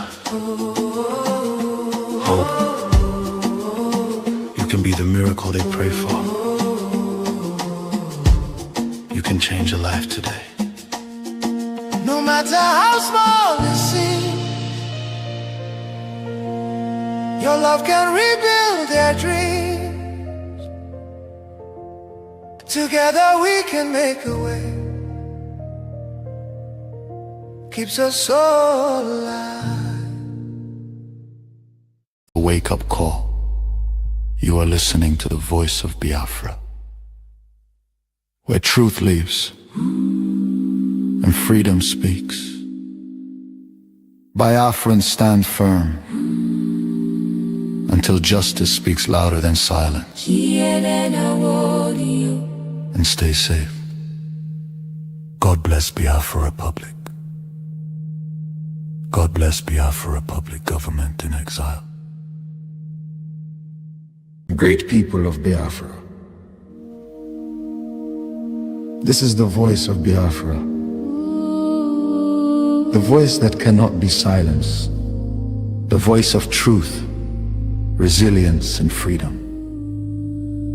Speaking to you in the spirit of courage and in the language of liberation. Nigeria government has lost control over insecurity. Fellow listeners, what was once whispered in fear, what was once denied in arrogance, has now become a reality too loud to ignore. A nation staggering under the weight of its own contradictions. is rapidly losing control over insecurity. From the north to the south, from the east to the west, the land trembles, not from natural disaster, but from man-made chaos. Communities abandoned, villages raided under the cover of darkness, highways turned into corridors of fear. Citizens left to fend for themselves. In a country where the government once promised protection, the question now echoes across the land. Where is the government? Where are the security forces? Where is the accountability? In recent times, markets have become targets. Travelers have become victims. Families have become statistics. And yet, those in power continue to speak in rehearsed tone. Detached from the suffering of the people, observers say, this is no longer a matter of isolated incidents. This is systemic failure. A collapse of responsibility. A nation where innocent lives are wasted daily. As fear grips the population, a new reality emerges. The people have lost confidence. Trust has been eroded. Hope has faded. But here, on this frequency, we do not deal in fear. We deal in truth. And the truth is this. A government that cannot protect its people has failed its most sacred duty to the people. Listen. Remain vigilant. Remain aware. Remain strong. Nigeria has failed its citizens, and in awareness lies survival. This is a wake-up call. You are listening to the voice of Biafra, where truth lives and freedom speaks. Biafrans stand firm until justice speaks louder than silence. And stay safe. God bless Biafra Republic. God bless Biafra Republic government in exile.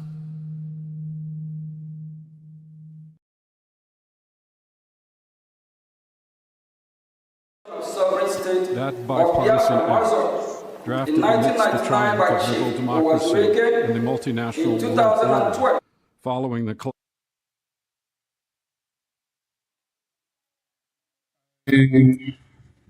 Bring you warm greetings, and you're welcome to Voice of Biafra Television from wherever you're watching from. We salute all of you, and as you join us, please call on other people and let them know that Voice of Biafra Television is live, and we are on air from all platforms. Greetings to the Biafran people. Greetings to everyone listening to us.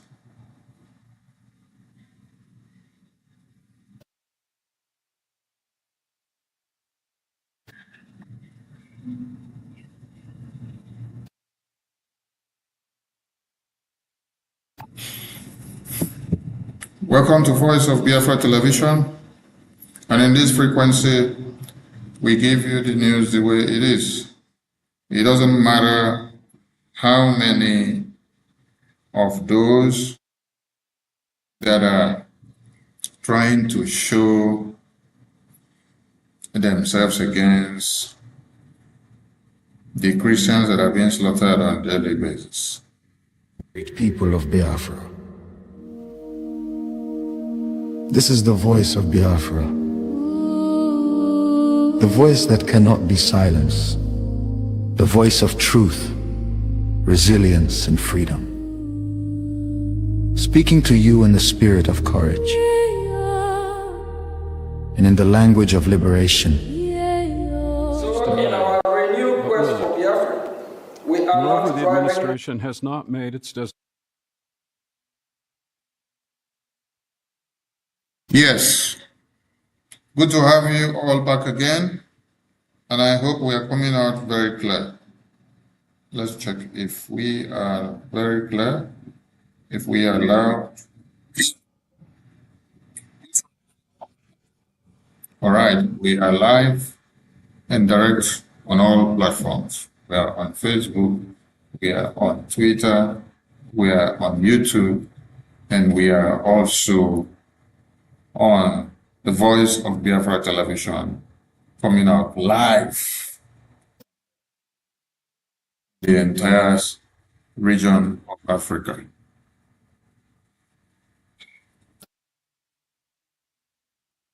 Death of the Christians in Nigeria should not be marred. And that is why we must continue to create the awareness of everyone that claims to be ignorant of the reality that is happening in Nigeria. Voice of Biafra Television Live is where we tell you the way it is. On our very right screen, you can see the U.S. Congressional briefing, how they are discussing and talking about what they should do to Nigeria, considering the genocide that is happening. And then also you see the U.S. Congressional briefing by the Biafra Republic government also telling the world and telling America.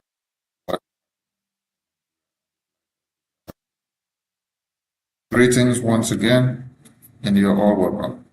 Today's segment may not be very long, but we appreciate everyone that will be listening to this message and will be sharing it far and wide. Yes, let us start by appreciating the U.S. government, what they've done, and appreciating the entire Biafran people who are standing their ground, Biafra Republic government in exile. The Biafra Republic government in exile has come to stay, and it is the only voice of the Biafran people that speaks from Washington, D.C. Voice of the hopeless, the voice of the battered, the voice of the hungry, the voice of the motherless, the voice of the fatherless, and the voice gives assurance and hope to every Christian in Nigeria, letting them know their cases are considered and not forgotten. Appreciate those that are piloting the affairs of Biafra at this time, His Excellency Honorable Okechukwu and the entire cabinet of Brgie. If you do not know this man standing here, where you see the American flag behind him, then you are living in denial, because this is the man that is shaking Nigeria from Washington, D.C. He's done it not once, not two, not three, not four. And he continues to. Nigeria is in quagmire. Nigeria is receiving the pain of the good works that he's doing in Washington, D.C. It is through his political and diplomatic campaign that Biafra has been brought up in the U.S. Congress for the very first time in history. It is through his political and diplomatic engagement with the U.S. lawmakers that has made the American lawmakers now have the boldness to speak of Biafra and to drag out Nigerian government is really in reality. Because they have been telling all of you long before now that the situation in Nigeria is about climate change, that it is about the economy, that it is about the changes in geographical areas. They've told you that it is because the inflation that is happening in other parts of the world is what is driving the insecurity in Nigeria. No, this has been a fat lie. The Biafran Republic government in exile have been able to bring these issues up and to let the entire world know and understand that Nigerian governments have been lying. The big question is, why will Nigerian governments be lying? Yes. Why will Nigerian governments just decide to lie for what they are not supposed to? Are they lying because they just love lying and they enjoy the lying? Or they just want to keep the entire world in the dark?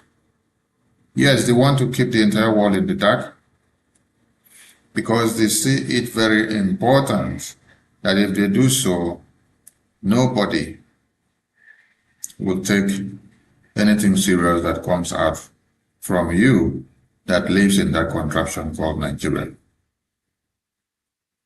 But it is incumbent on you to wake up and to tell the entire world that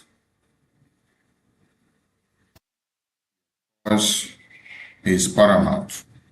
If you do not tell your story, nobody will tell your story for you. Appreciate all of you. The headline today says, many NGOs benefited from Christian genocide in Nigeria silently. I did stress on this yesterday, but it is very important that I stress on it again today. And also, for the first time, I'm going to display something on the Voice of Biafra television, so that some of you will see. And just hope this input will work for me. Yeah. And I want you all to see what I have to display. Yes. The entire world looks up to see a society of serenity. And in this same society of serenity, you also look up to see evil. That is why the people of Biafra let it go and will not let it be. Those that say we should not be alive, they themselves will not also. Yes. It is only the Biafran Republic government in exile that speaks for the Biafran people. Yesterday, I stressed this issue, and that is the only government of Biafran people. That is why today, from the back end video you can see here, you see the U.S. congressional hearing, and then you see the Biafra congressional briefing that happened on the 18th of September. So as to connect the dots. Yes. Biafra Republic government in exile was created for a reason. And for that very reason, we are here to uphold that very reason, which the Biafra Republic government in exile was brought about. We are not going to allow anybody to destroy that very reason that the Biafra Republic government in exile was brought about. You may not have seen all our leaders that started the Biafra Republic government in exile till today here with us, but I tell you, that mandate and that vision which we all had and brought up to this very day, is what this very Prime Minister and the Biafran people and the entire. So if there is any monkey that is raising their heads from anywhere and thinking that they can be able to destroy that very cause, I tell you, you have made a very big mistake and you are playing with fire. Tonight,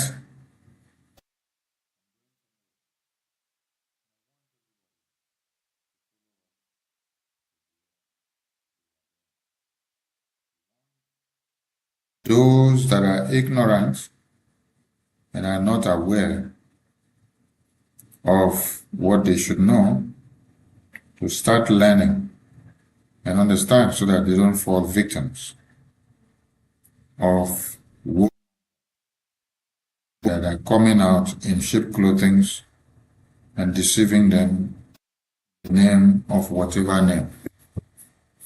So with me today, I will be taking you to Brgie. Let's see where we are going to be. Take a short commercial. As we return, we will go right into this very course. Nigeria government has lost control over insecurity.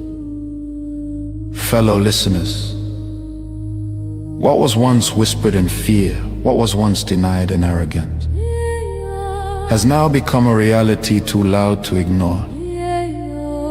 A nation staggering under the weight of its own contradictions is rapidly losing control over insecurity.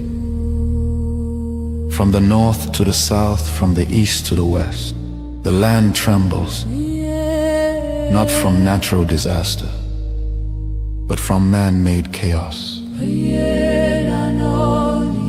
Communities abandoned, villages raided under the cover of darkness, highways turned into corridors of fear. Citizens left to fend for themselves. In a country where the government once promised protection, the question now echoes across the land. Where is the government? Where are the security forces? Where is the accountability? In recent times, markets have become targets. Travelers have become victims. Families have become statistics.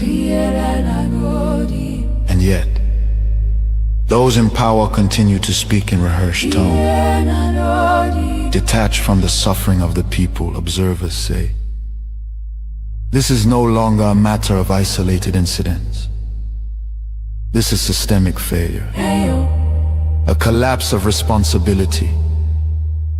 A nation where innocent lives are wasted daily. As fear grips the population, a new reality emerges. The people have lost confidence. Trust has been eroded. Hope has faded. But here, on this frequency, we do not deal in fear. We deal in truth. And the truth is this. A government that cannot protect its people has failed its most sacred duty to the people. Listen. Remain vigilant. Remain aware. Remain strong. Nigeria has failed its citizens, and in awareness lies survival. This is a wake-up call. You are listening to the voice of Biafra, where truth lives and freedom speaks. Biafrans stand firm until justice speaks louder than silence. And stay safe. God bless Biafra Republic. God bless Biafra Republic, government in exile.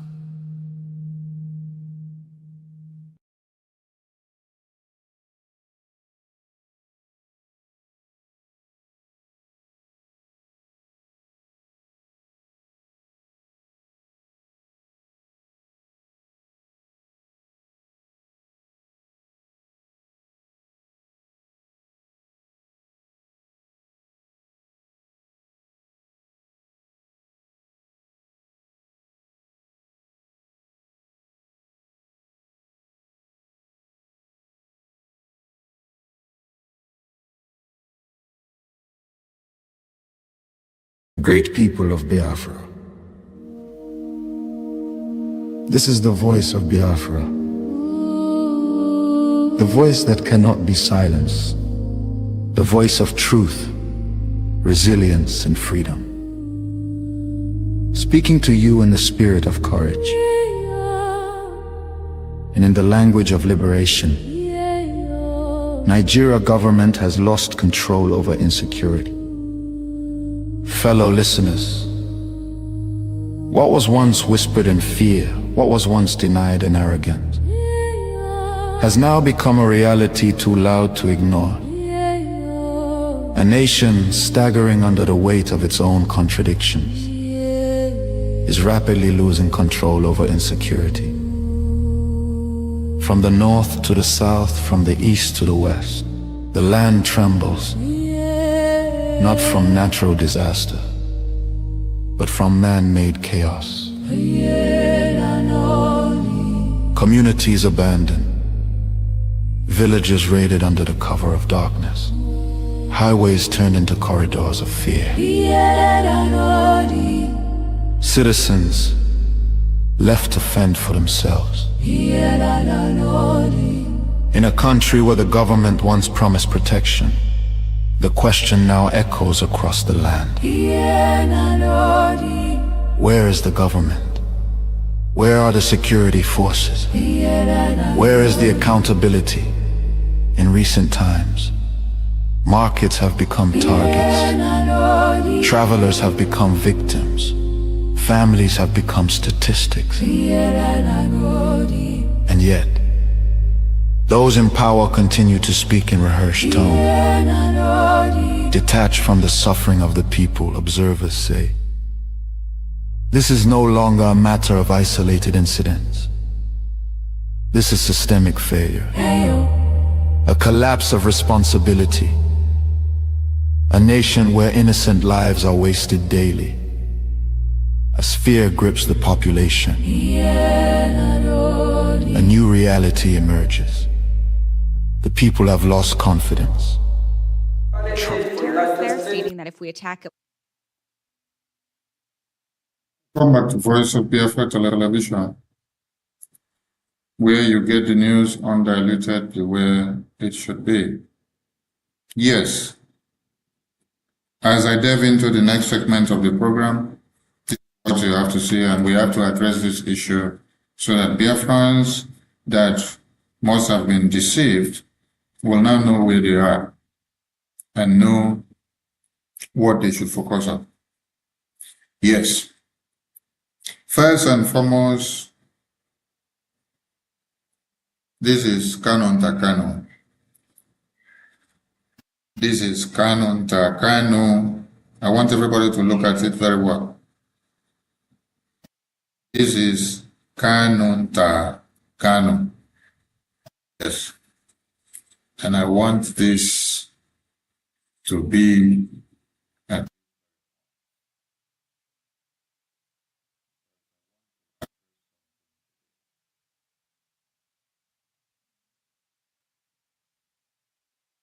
then this is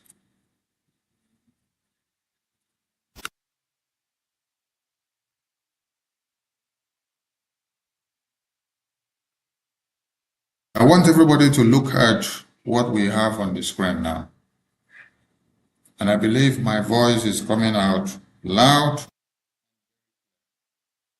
Yes. I believe my voice is coming out. Everybody to pay attention, pay keen attention to what we are doing. Pay keen attention. Pay keen attention. Yes, I'm checking the phone and our voices are coming out very, very clear. Pay keen attention to what we are doing. Now, on this very flyer on the screen, where you see Canon Takan, what is written there? What is written there is that those who claim to be fighting for the restoration of Biafra in IPOB is the same rogue element are attacking. attacking. 100%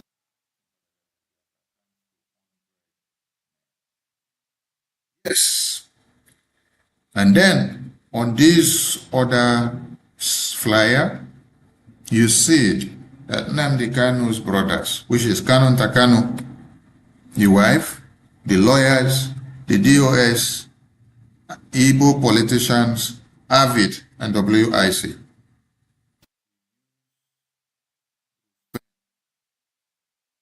Write letter to EU president to imprison Mazi Simon Ekpa and deport all Biafrans supporting Biafra Republic government in exile for the release of Mazi Nnamdi Kanu and Biafra recognitions. So we ask the question, who did worst?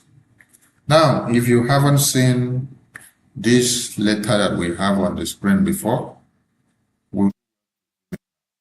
yes, we are going to zoom this letter so that you can read and see it all for yourself. Now, we want everybody to take their time and read this letter. Starting from the letterhead, we want you to check the letterhead very well. Check the letterhead of this letter very well. What do you see there? What you see here on this letterhead is Law Office of Bruce Fenn, right? Okay. 300 New Jersey Avenue, NW Suite 900, Washington, D.C. 20001. Phone number, you see it there. Email, you see it there. Website, you see it there. And letter dated 22 May 2023. 22 May 2023. And the letter is addressed to who? The letter is addressed to the President of the European Union. And the name there is what?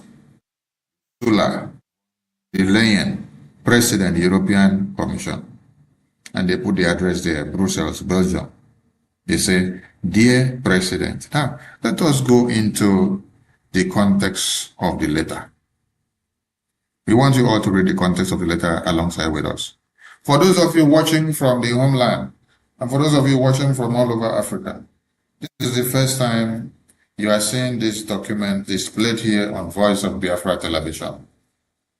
Yes, it is important that we declare this and we bring it to the Voice of Biafra television for you all to see, because many of you haven't seen this. You've been asking the question, oh, how did we get here? Why the confusion? Why the problems? And why the chaos that is happening everywhere? But from this very letter on the screen, you wouldn't need to be asking all these questions again. What is written on that letter, I go on to read. Dear President von der Leyen, as International Council and spokesman for Mazi Nnamdi Kanu, leader of the indigenous people of Biafra, IPOB, seeking vindication of the law of self-determination for Biafrans through peaceful means, I wish to communicate an urgent message from Mr. Kanu regarding a bogus, false Biafra Republic government in exile. This group of opportunists is neither Biafra, nor a republic, nor a government. They are fraudsters and should be ostracized. Ostracized means you should be deported. You should be sent out of the country of residence. You should be locked up. You should be penalized because they say you are a fraudster. Why are they saying that Biafra Republic government in exile is a fraudster? Because we are fighting for Biafra independence. Because we have stopped these groups of people from scamming people and collecting money from them for many years without nothing to show for it. Since 2012, they've been shouting along and raising flag and doing protests all over the world. But they were unable to arrange only one diplomatic U.S. congressmen and women, just for Martin and Nnamdi to be able to talk to the U.S. lawmakers that make policies that will affect the world. So what they've been doing was, they play hanky-panky, they make money, they enjoy themselves, they share the money, they do whatever they like, but some of them pay themselves salaries from this money of the blood of Biafrans. But nothing to show that they have been able to engage or to even have meeting with the U.S. lawmakers. Just for Martin Nnamdi Kanu to put Biafra on the table and have a one-on-one discussion with them. Since 2012, down to this very day, they've not been able to record such success. So on seeing that Biafra Republic government in exile with able hands came in 2022 and were able to establish headquarter office in Baltimore, and were able to establish Biafra Republic government in exile liaison offices all over the world. They saw it that Biafra Republic government in exile have actually gotten to the right point of what they were unable to do for years. Their anger became that, why should Biafra Republic government in exile have representatives be this fast, give all this in just 2 years, when they have been in the circle for over 12 years and they were unable to achieve anything compared or near or similar to what Biafra Republic government in exile have achieved in just 2 years. So they had to look for a way of making sure they lock up all Biafrans that are working to the restoration of Biafra under the Biafra Republic government in exile. It shocked you to understand that Biafra Republic government in exile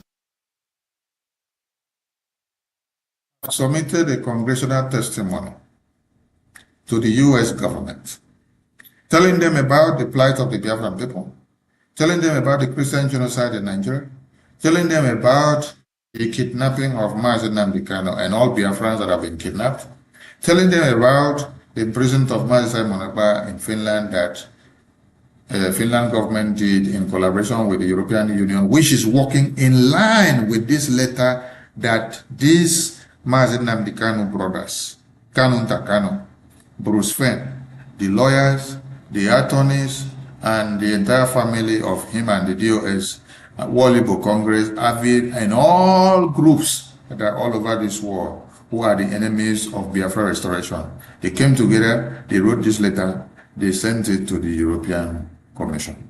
And they stood as a testimony. They stood as a testimony to Nigerian government. They supported Nigerian government to tell Europe that Biafra Republic government in exile are fraudsters. But this is the same Biafra Republic government in exile who is taking the cause of Biafra to Washington, D.C., for Washington, D.C. to hear our voices and to hear our cries and to come to the aid and to the recognition of Biafra. The people that did this are not too far from you. This was done by Kanu Ntakanu, Martin Nnamdi Kanu's brother.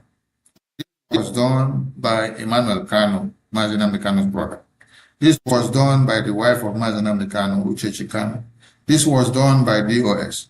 This was done by Walibo Congress. This was done by Igbo politicians. This was done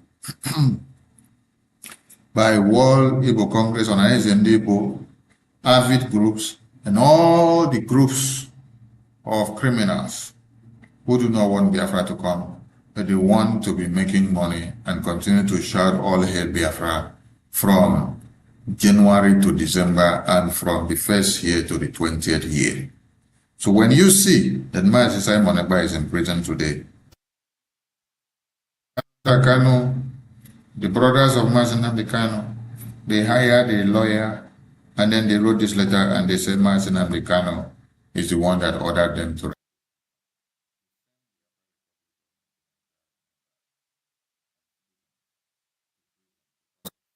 of his own release.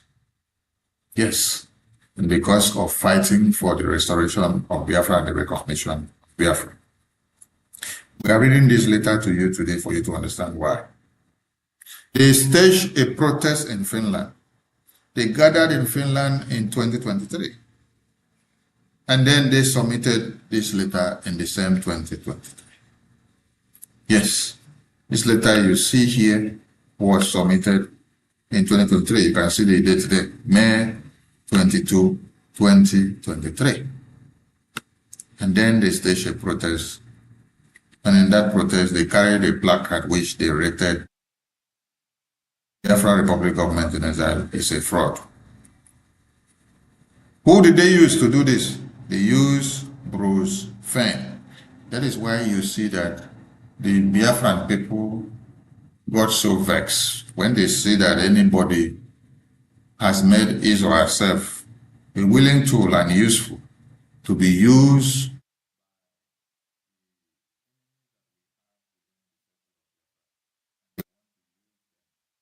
to capitalize on the destruction of the recognition and restoration and the state at which the Biafra Republic government in exile have gone in diplomacy and policy making in America. Biafra Republic government in exile have gone very, very far.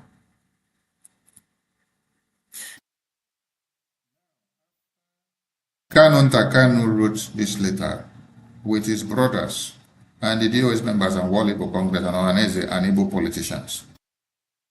They now come back to front what? They now come back to now front 100 men. Their 100 men plan is to come and tell you that they succeeded in doing what? In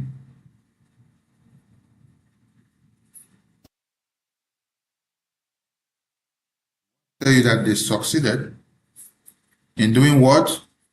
In sending the Biafra Republic government in exile members to prison, Simon Agba to prison, and that they are looking up to send many other Biafrans to prison. That is what you see from here. And what they are doing now is to front the 100 men madness. Now, I ask you, Biafra Republic government in exile have held a congressional briefing in the US Congress. The Prime Minister of the Biafra Republic government in exile goes on and on educating the US lawmakers on a daily basis about the plight of Biafran people. Very congressional briefing that you see on the screen behind where the US lawmakers talking. It was on the 20th of November, 2025. And in that very briefing, what did they do? The lawmakers that the Prime Minister of Biafra Republic government in Israel have educated so much about Biafra took up Biafra in that very congressional hearing. And they had to hear about Biafra spoken for the first time in the US Congress, where they were having a public hearing, where nobody had expected that such will come up. Nobody expected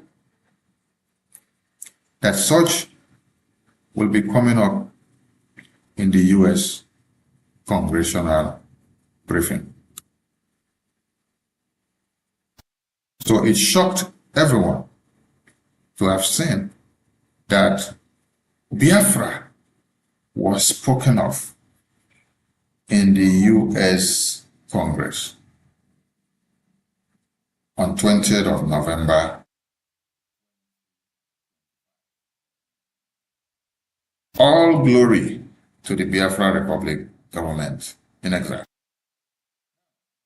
When you now see Kanu Takano, after they have written this order letter and sent to the European Union, telling them that the Biafra Republic government in exile starts and that they should be ostracized, sent out of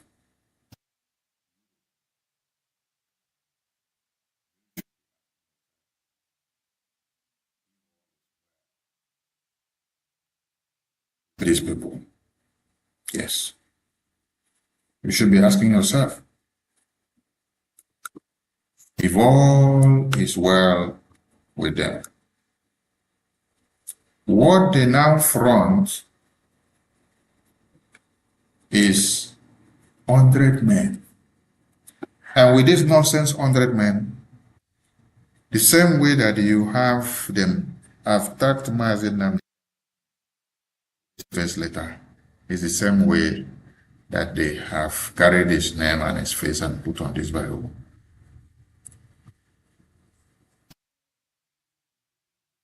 We're working so hard to see that Biafra is recognized in Washignton D.C.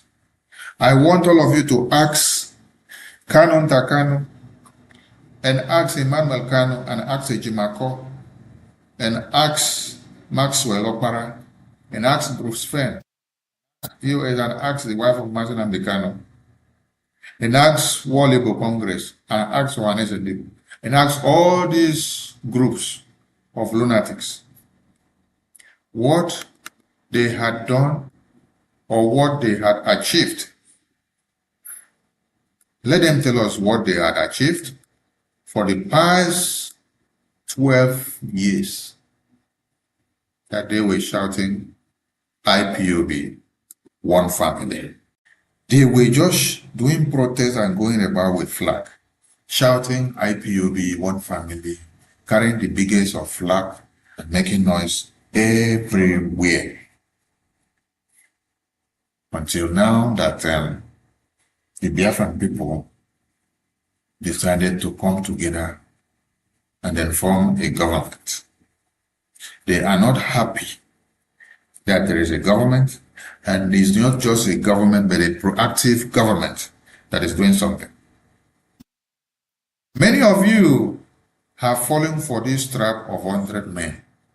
I wonder how you will fall for a group of blind people who have lived for the past 15 to 20 years, but they could not go into Washignton D.C. to deliver anything and to have a result. But Okenkere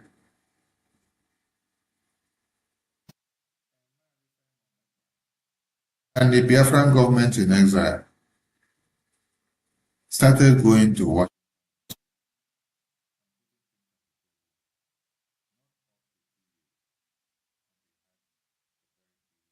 difference. And these people are very angry at why should we make a difference while they have been for the past 15 years, they did not make a difference. They are not happy that Biafra is going forward. They are not happy that the US Congress are now discussing and talking about Biafra. They are not happy that people now feel comfortable to engage about Biafra and to give their opinion and counsel. They are not happy that Biafra has reached out to the stage where people never expected. No. They are so damn hungry that the money that they have been making deceiving Biafrans for many years has been taken away from their hands. This is where their anger is coming from. Biafrans to assess and ask the question, why are they so pained?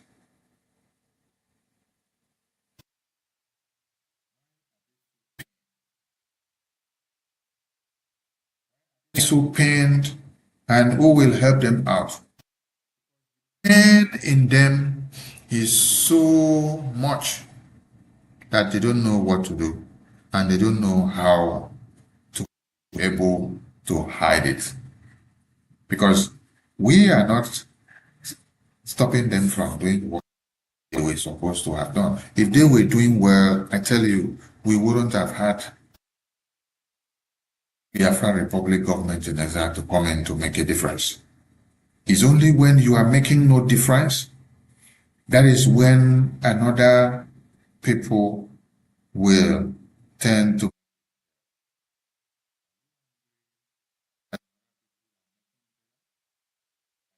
angry because you made no difference? Are you angry because you have been a failure and you continue to be a failure? Oh, come on. Biafra Republic government in exile did not stop anybody from doing what they are supposed to do. Rather, the Biafra Republic government in exile wants to see you all do that which you are supposed to in doing that you're supposed to do.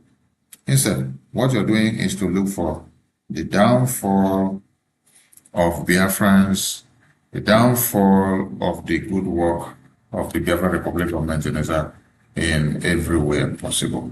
Biafra has come to stay, and the Biafra Republic government in exile is unshakable. So, Kanu Takano, the question now is, you brought about Ejimako, you brought about Bruce Fenn, you brought about your brother, Emmanuel Kanu, you brought about the DOS members, you brought about Uche Kanu, you brought about Walibo Congress, you brought about Ohaneze Dibo and Igbo politicians, groups, all these groups, all these many groups that you see them all around, you brought them all together. You wrote a letter, you wrote a petition to the US government that they should imprison Mazi Simon Ekpa. They should imprison all Biafrans that are fighting tirelessly with the Biafra Republic government in exile. Right? Because you say we are fraudsters, we are criminals. And you say that Mazi Kanu said you should write this letter. Now, is it the same Biafra Republic government in exile that all of you would now cry back to when you now have financial problems or financial issues? But you dig the graves of the same members and supporters of the Biafra Republic government in exile. Then you will still come back again to come and ask them for favor and help. Do you know that there is some help that you will come back to get from the Biafra Republic government in exile, and then it will backfire on you? Yes, it will definitely backfire on you. Because if you are part and parcel of the people that write letter and send to the European Commission, telling them that they should kill all Biafrans who are fighting under the Biafra Republic government in exile, to the release of Mazi Kanu, and to the release of Biafrans that are in prison, and to the recognition and restoration of Biafra. It means you don't want anything better for the Biafran people. You don't want any of us to be alive.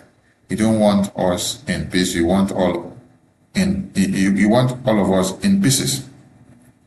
And yet, you will still come back dancing and begging and pleading us for financial help. You call on the same Biafrans to come and donate money and give you to do this and do that. Your same cause. These are the reasons why some of you are suffering, honestly, yes. Because you may think that you are doing us the evil, but it backfires on you. Anything you do now backfires back on you. Because you don't know the law of karma. You don't understand what you're cooking up against yourself, bringing up against yourself. Biafrans, you must understand that there is nothing like 100 men The 100 men nonsense that you see on the screen by Kanonta is the criminality network that they are creating. What they are portraying with this 100 men criminality is that Mazi Nnamdi Kanu want to lead you from inside prison. That is why I'm taking time to bring this to the screen today. Ordinarily, I wouldn't have time for this madness of these people.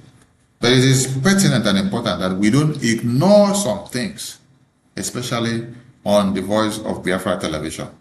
We need to bring it to the screen. We need to shred it to pieces. We need to educate people so that when they see it out there, they will know where to stand and what to do, so that they wouldn't be misled. Yes, you need to understand and have the facts straight. There is nothing like 100 men. There is nothing like Sokoto declaration from the prison. Your leaders inside prison cannot declare Biafra for you. Your leaders inside prison are prisoners. They are chained in their hands, and they are being commanded by those that keep them in prison. Whatever they tell them is the script that they have to play to. They tell them that they have to come and tell you or to bow your head, they will come and do so. If they tell them that they have to tell you or to start denying Biafra, they will come and tell you so. If they tell them that they have to come and tell you that you should never talk about Biafra again and stop even doing sit at home, they will come and tell you so, because there is a gun pointed on their head. These are all the scripts of the Nigerian government. It is a script that needs to be played in the hands of the oppressor. When you are in the hands of the oppressor that wants to silence you and wants to make you irrelevant and wants to make you useless and want to kill your voice, they will use every apparatus to kill your voice so that people will not hear your voice and they will not listen to what you are saying, or they will not keep to what they are supposed to. This is the case of Biafrans that are in chains. If they are thinking, if Nigerian terrorist government are thinking that they can be using Biafran prisoners that are in their chains to galvanize their brain and send out message and destroy the mindset and the focus and determination of the Biafran people, I tell you, they have failed very, very woefully. So, to Kanonta, everybody should go back and tell Kanonta that he has failed on arrival. After you all wrote letter and sent Mazi Simon Ekpa to prison, you wrote letter and testified alongside and in favor of Nigeria. And you say that all Biafrans should go to prison because they are fighting for the release of Mazi Nnamdi Kanu, and they are fighting for the recognition of Biafra, and they are taking Biafra to Washignton D.C. So all Biafrans should be deported from their homes. They should be sent out from wherever they are. I tell you all that you have failed. 100 men madness goes nowhere. It's only fools and blind people that will follow your 100 men scam. Because the 100 men scam is a script that has to come out from the prison custody where they must keep your leaders. So it is only those who fall to this that will be used. We take a short commercial and we continue in a jiffy. Has been eroded. Hope has faded. But here, we do not deal in fear. We deal in truth. And the truth is this: a government that cannot protect its people has failed its most sacred duty to the people. Listen. Remain vigilant. Remain aware. Great people of Biafra, This is the voice of Biafra, the voice that cannot be silenced, the voice of truth, resilience, and freedom. Speaking to you in the spirit of courage and in the language of liberation, Nigeria government has lost control over insecurity. Fellow listeners, what was once whispered in fear, what was once denied in arrogance, has now become a reality too loud to ignore. A nation staggering under the weight of its own contradictions is rapidly losing control over insecurity. From the north to the south, from the east to the west, the land trembles, not from natural disaster, but from man-made chaos. Communities abandoned, villages raided under the cover of darkness, highways turned into corridors of fear. Citizens left to fend for themselves. In a country where the government once promised protection, the question now echoes across the land. Where is the government? Where are the security forces? Where is the accountability? In recent times, markets have become targets. Travelers have become victims. Families have become statistics. And yet, those in power continue to speak in rehearsed tone. Detached from the suffering of the people, observers say, this is no longer a matter of isolated incidents. This is systemic failure. A collapse of responsibility. A nation where innocent lives are wasted daily. As fear grips the population, a new reality emerges. The people have lost confidence. Trust has been eroded. Hope has faded. But here, on this frequency, we do not deal in fear. We deal in truth. And the truth is this: a government that cannot protect its people has failed its most sacred duty to the people. Listen. Remain vigilant. Remain aware. Remain strong. Nigeria has failed its citizens, and in awareness lies survival. This is a wake-up call.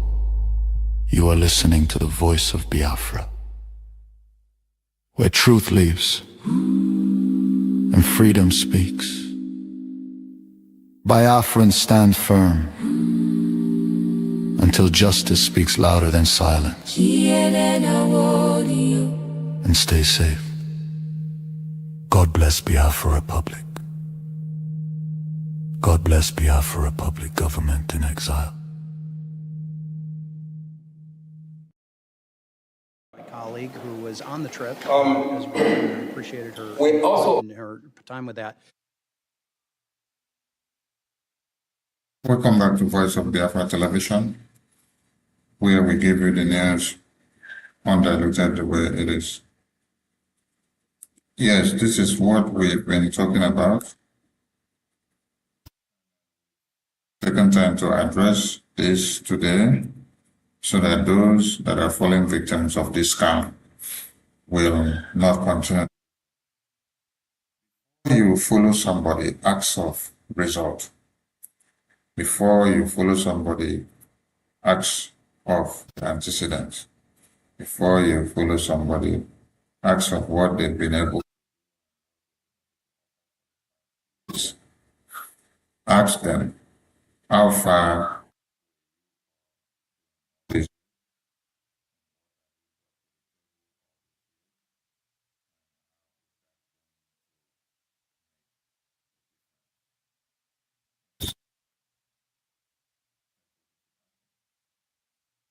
they are able to tell you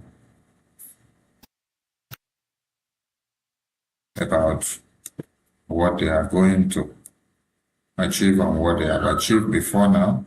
When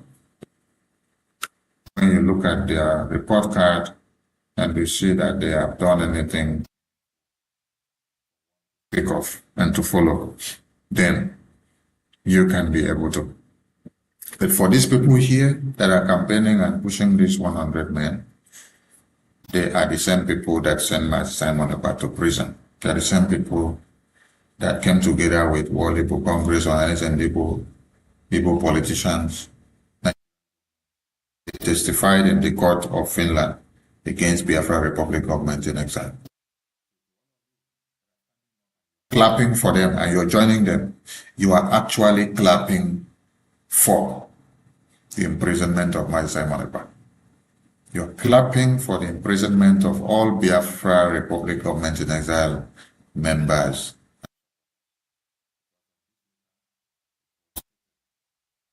That they should send all Biafra Republic government in exile supporters to prison.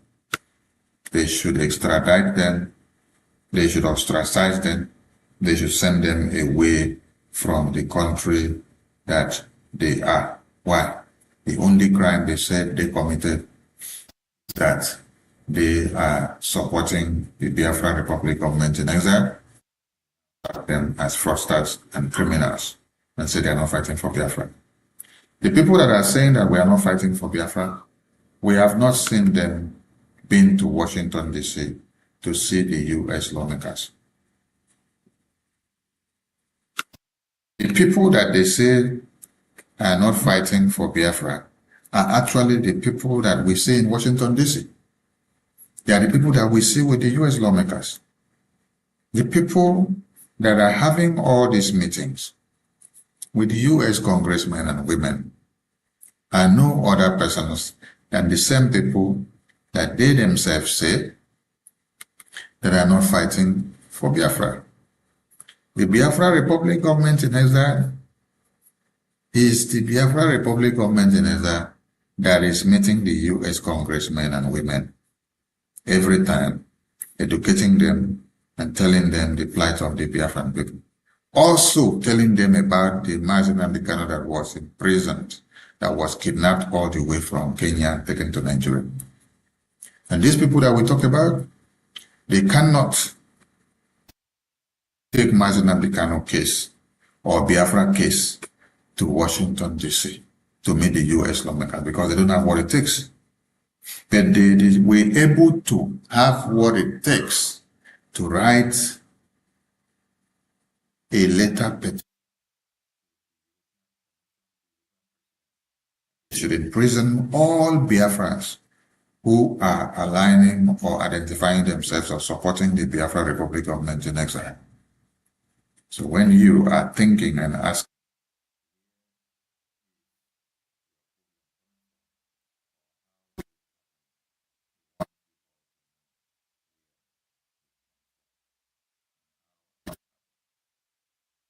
what's happening to you, you will be asking, what is happening, or why is it happening, or so who did that?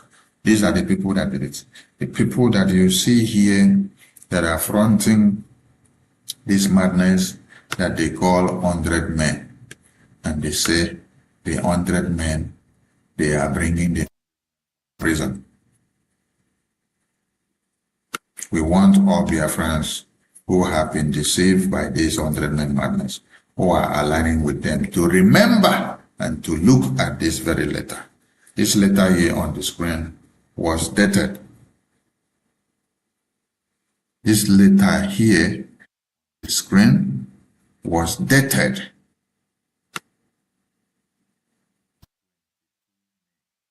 2023.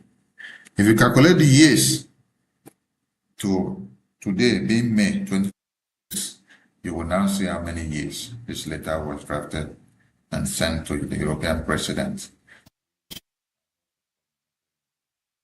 The imprisonment of Simon Ekpa and Biafrans who were in prison, and all other Biafrans who are endangered in Europe because of these people.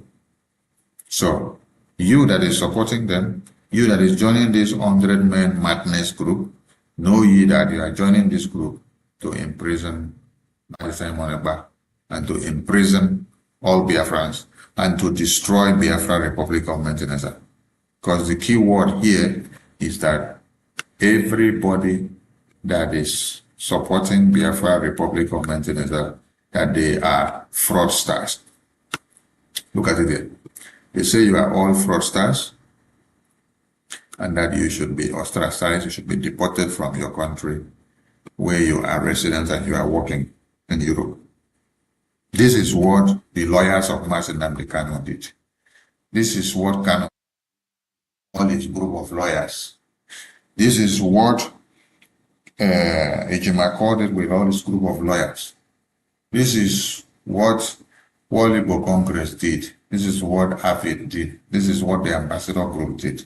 All the groups, the DOS, all the groups that are saying that they are the real people identifying with Biafra and they are the ones actually fighting for Biafra for the past 12 years, who says they don't agree with Biafra Republic government and they hate to see Biafra Republic government.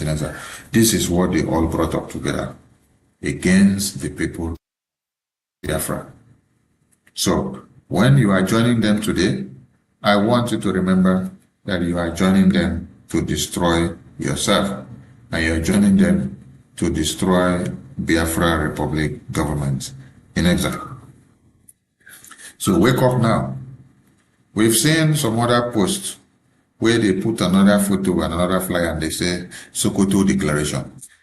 Maybe in my next program, I will bring the Sokoto Declaration flyer and put it on the screen. I want your eyes to be open and I want you all to understand the evil that the brothers of Mazi Nnamdi Kanu, the wife, the DOS, the lawyers of Mazi Nnamdi Kanu, the World Igbo Congress, the Ohanes Igbo, the Igbo politicians, and all the groups of DOS, none of them are ganging up together what they are doing and how they are doing to destroy the Biafra that all of you are hearing for. Many Biafrans have died and many Biafrans are in detention and many Biafrans have been imprisoned for Biafra. And so I ask why a reasonable fellow will then decide to start Biafrans. That's the question I ask. Why will somebody start playing with the life of Biafrans when you have seen and known that Biafrans have suffered so much? And Biafrans have died in thousands and in numbers because of their love and affection and emotion for Biafra.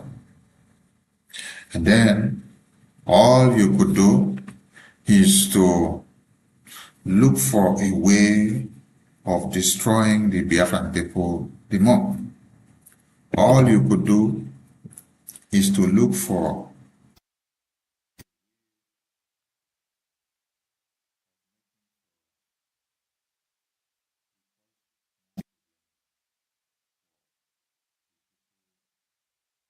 Biafra that have sacrificed so much already.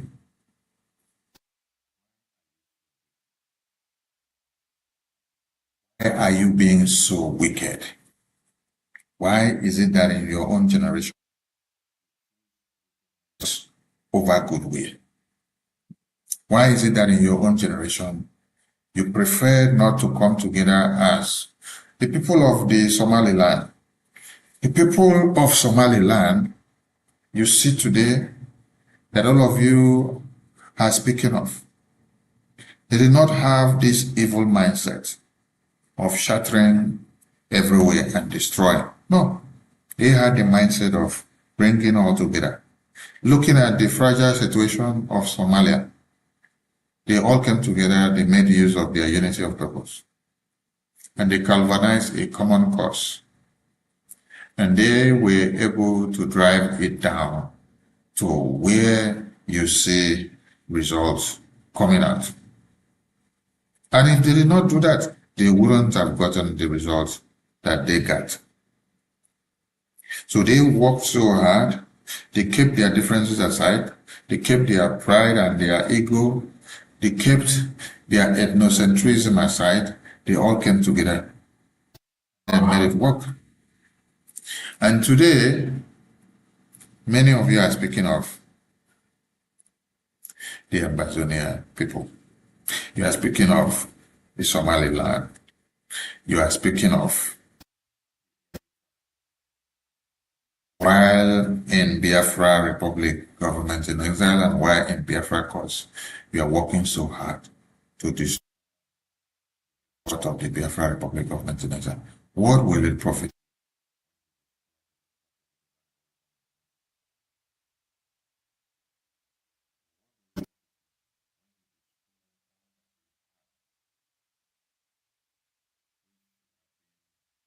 Best of all.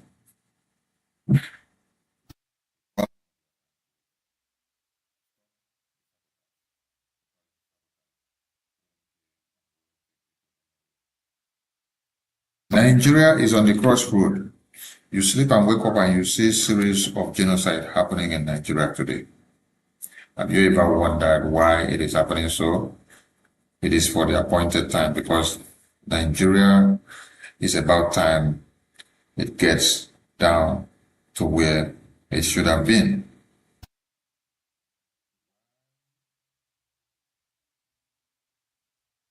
We're not talking about the genocide that is happening. Fixated on the politics of who becomes the next president of Nigeria. The next president of Nigeria is the only case or the only thing that they talk about now. But while you are shouting the next president of Nigeria, how many people are dying? A lot of people are dying while president of Nigeria. Will the next president of Nigeria stop the Boko Haram and the Islamic Jihad? Shouting the next president of Nigeria does not stop who is to be slaughtered next. The people that have been mapped out for slaughter have been mapped out. Stopped because the terrorists already have their plan. Many of you are now hell-bent on only posting the videos and photos of the people that are massacred and slaughtered after they have been massacred and slaughtered. The videos of the massacred and slaughtered. Is that all you got? Oh, you have nothing else. Oh, I see. All you got is what is to be massacred and slaughtered, and you get nothing to offer.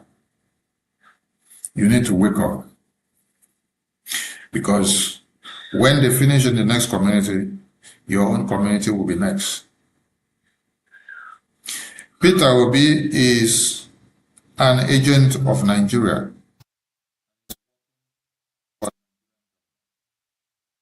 These are the things all of you need to know and to understand. Peter Obi is not fighting for the common cause of Nigeria. He's fighting for his own pocket. Peter Obi was used by the British government in 2023 to distort the minds of Biafrans on their determination for Biafra independence. And at the end of the day, they pay him off his quota. That the puzzle.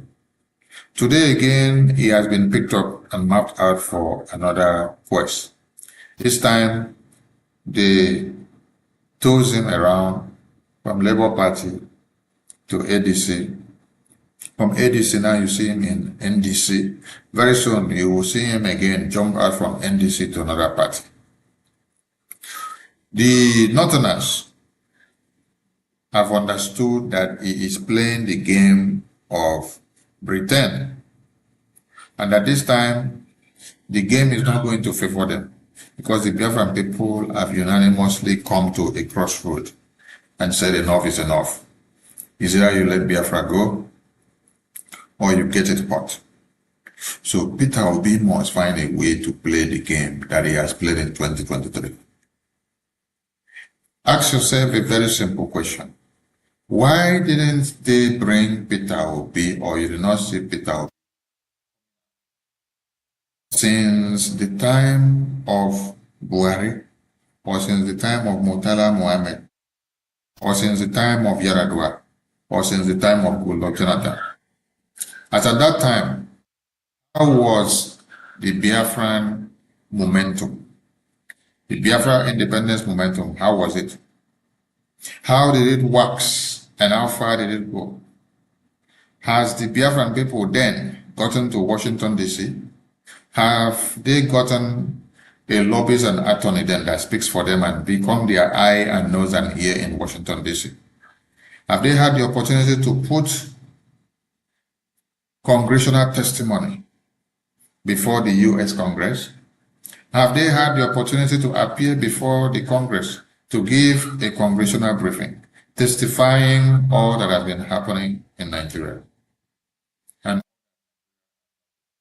they never had such opportunity. That means Biafra did not hit the limelight then. But now that Biafra has hit and reached the apex, and it almost at the climax, that is why Peter Obi is brought out for this very purpose that you see today. So for those of you that have become so foolish and so gullible, and you play to the gallery of pretend designed hegemonic tendency using Peter Obi to keep Nigeria as one, you will all regret this. Because when the next set of Boko Haram terrorists invades your community, slaughter and maim and destroy, Peter Obi will be there to help you. This is Voice of Biafra Television, where we tell you the news the way it is, without mincing words. It's good to have you on the show today. We look forward to seeing you again sometime, someday. And may the God of Biafra bless you as you continue to do the bidding of the Biafran people. Biafra Republic is the voice of the Biafran people.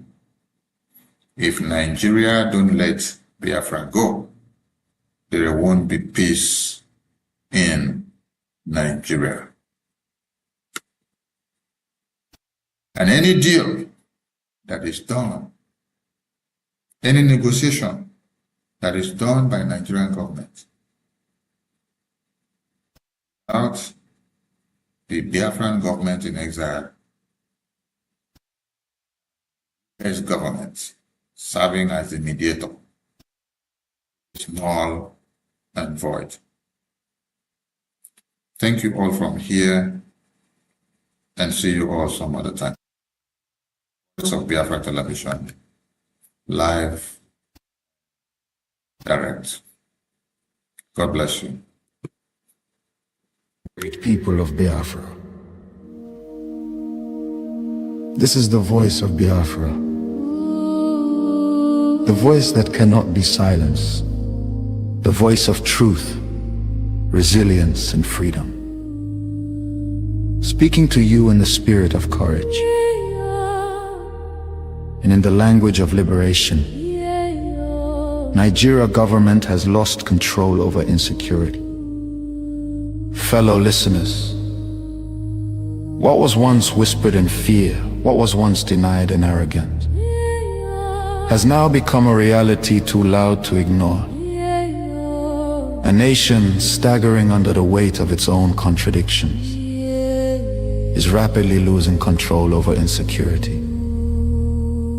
From the north to the south, from the east to the west, the land trembles, not from natural disaster, but from man-made chaos. Communities abandoned, villages raided under the cover of darkness, highways turned into corridors of fear. Citizens left to fend for themselves. In a country where the government once promised protection, the question now echoes across the land. Where is the government? Where are the security forces? Where is the accountability? In recent times, markets have become targets. Travelers have become victims. Families have become statistics. And yet, those in power continue to speak in rehearsed tone. Detached from the suffering of the people, observers say, this is no longer a matter of isolated incidents. This is systemic failure. A collapse of responsibility. A nation where innocent lives are wasted daily. As fear grips the population, a new reality emerges. The people have lost confidence. Trust has been eroded. Hope has faded. But here, on this frequency, we do not deal in fear. We deal in truth.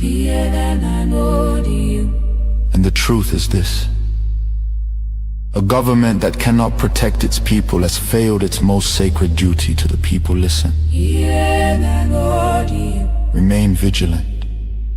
Remain aware.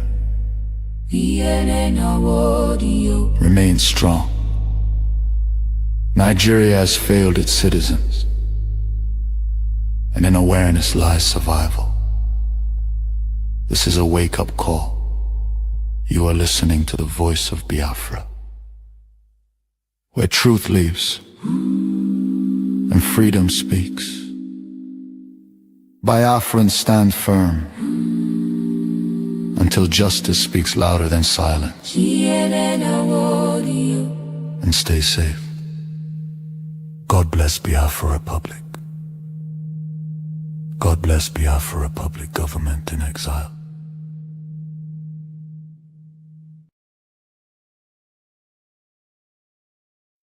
Voice of Biafra, voice of freedom, voice of truth for every generation, voice of Biafra, Afro Biafra. From the land of the rising sun, from the land of courage, from the people of truth, rising above every silence, speaking hope to the world.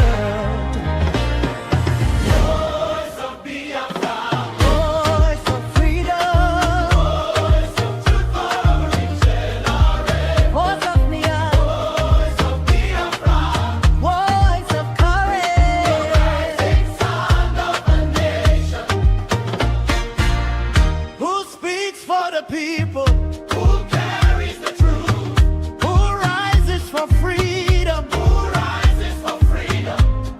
Deep and answer voice, Voice sound of truth. the voice of a rising nation. The voice of a rising nation.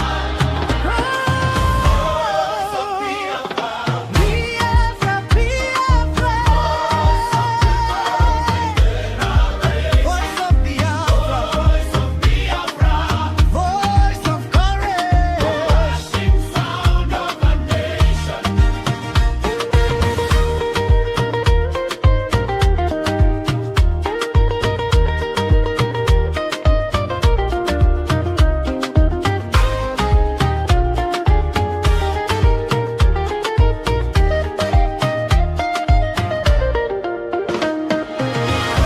Voice of Biafra. Voice of Biafra, Voice of truth for every generation. voice of Biafra, Voice of Biafra.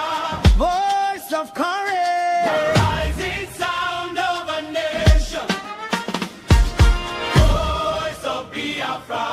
Voice of Biafra, Voice of truth for every generation. voice of Biafra, Voice of Biafra.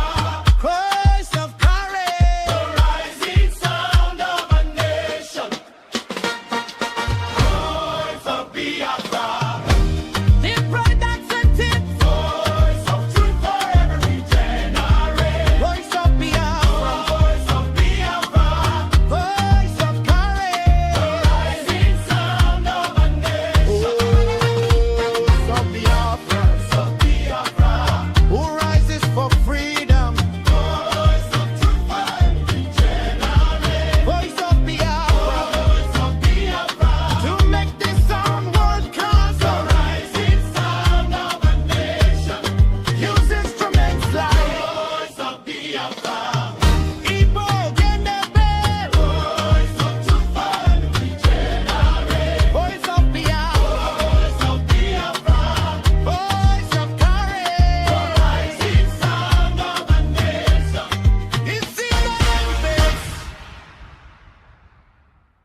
From every village,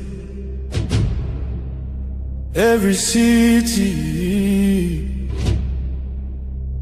from homeland to diaspora, hope is rising again.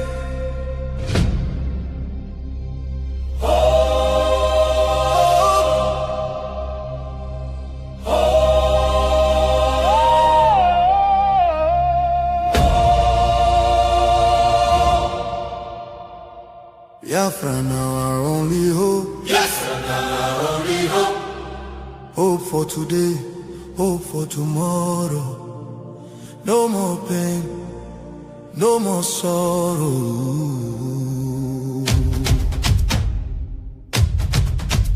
Ha! We bring better news, make you head on clear. We get hope, now Biafra we dey see. Beautiful nation, shining bright justice and fairness. Now the light. Biafra go be one beautiful nation. Every Biafran go enjoy true freedom. Fine, fine country, shining nation. Justice and fairness. Justice and fairness. Everybody equal, one love for rich and poor. Leader or citizen, no different, justice go speak with confidence. No oppression, no discrimination, rule of law for the nation. Truth and justice go reign forever. Biafra go get strong and better. Where your hope? Biafra. Who be your hope? Biafra. Waiting be your country. Biafra. No more suffering and smiling, no more fear, no more hiding. Respect and dignity for all. Every citizen standing tall. Free education, rich university, healthcare for every community. No more dying, because no money. Life go better for everybody.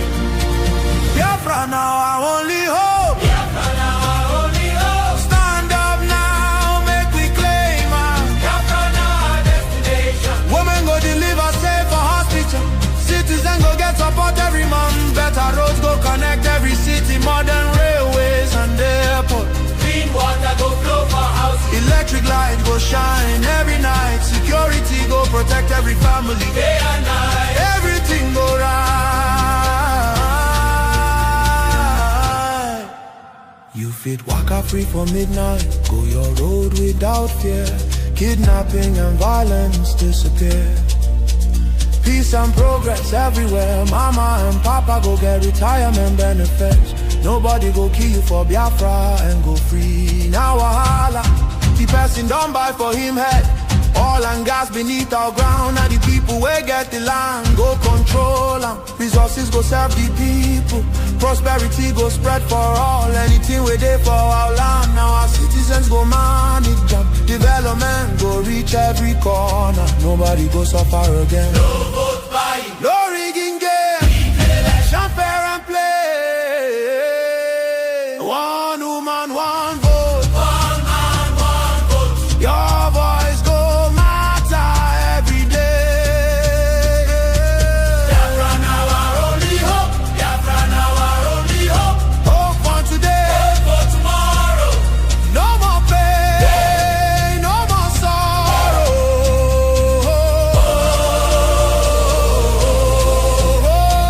Biafra now our only hope. Biafra now our only hope. Hope for today, hope for tomorrow. No more pain, no more sorrow. Biafra, our home, our country, our future, our future. Biafra now our only hope. No.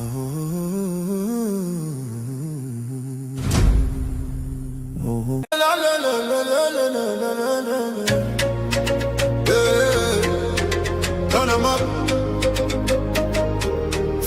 Biafra land to the whole world. Now who they talk? The voice of Biafra. We know they hide again, we don't show face. True don't wake up in no 50 race. From village squad to overseas, everybody they have frequency. We they stand the dig bar, no shaking. No more silence, we they breaking. From the east side to the diaspora, now we be the real voice of Biafra. Biafra, make them hear us. Biafra, nobody can stop us. Biafra, fire they burn. Anywhere you they make you tune and turn. Signal down strong, we don't reach everywhere. From Africa go Europe, then they hear I'm clear. We they talk truth, we know they fear.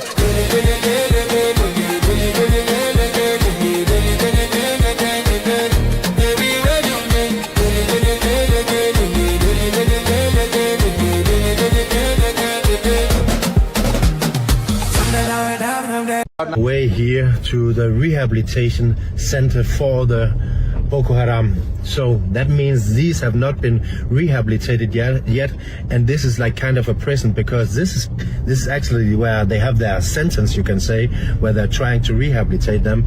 So this will be even more risky than before. But let's see if we get the allowance to get in. So this is not so easy to get into this rehabilitation center. So the people are very friendly, and the one is calling his boss, and another is calling his boss, and another was calling his boss, and now we're going to meet with our general of everything. Yeah, they are imprisoned inside here. I'm not sure if these are, they're probably not. If maybe they are, they could be Boko Haram, and then they are allowed to get outside, because he just told me some few of them will get a pass or something to get outside to, yeah, get some water here from the well, or maybe, yeah, little by little try to go out in the town to rehabilitate. So it could be, but they are inside here, and there's like 100 plus Boko Haram members inside here. Oh, so this is one of the security guys from the rehabilitation center. So he's going with us to the general to get the approval, and he's telling us now that there was an explosion here the 24th of December at Christmas, where there was a mosque, which was there was a suicide bomber, but there was also some people collaborating with these guys, and inside the rehabilitation center, they think that there was a guy collaborating with these Boko Haram from outside. So he's now taken to court, right? They have took him to the general there. But how is it possible for him to collaborate with the Boko Haram from outside?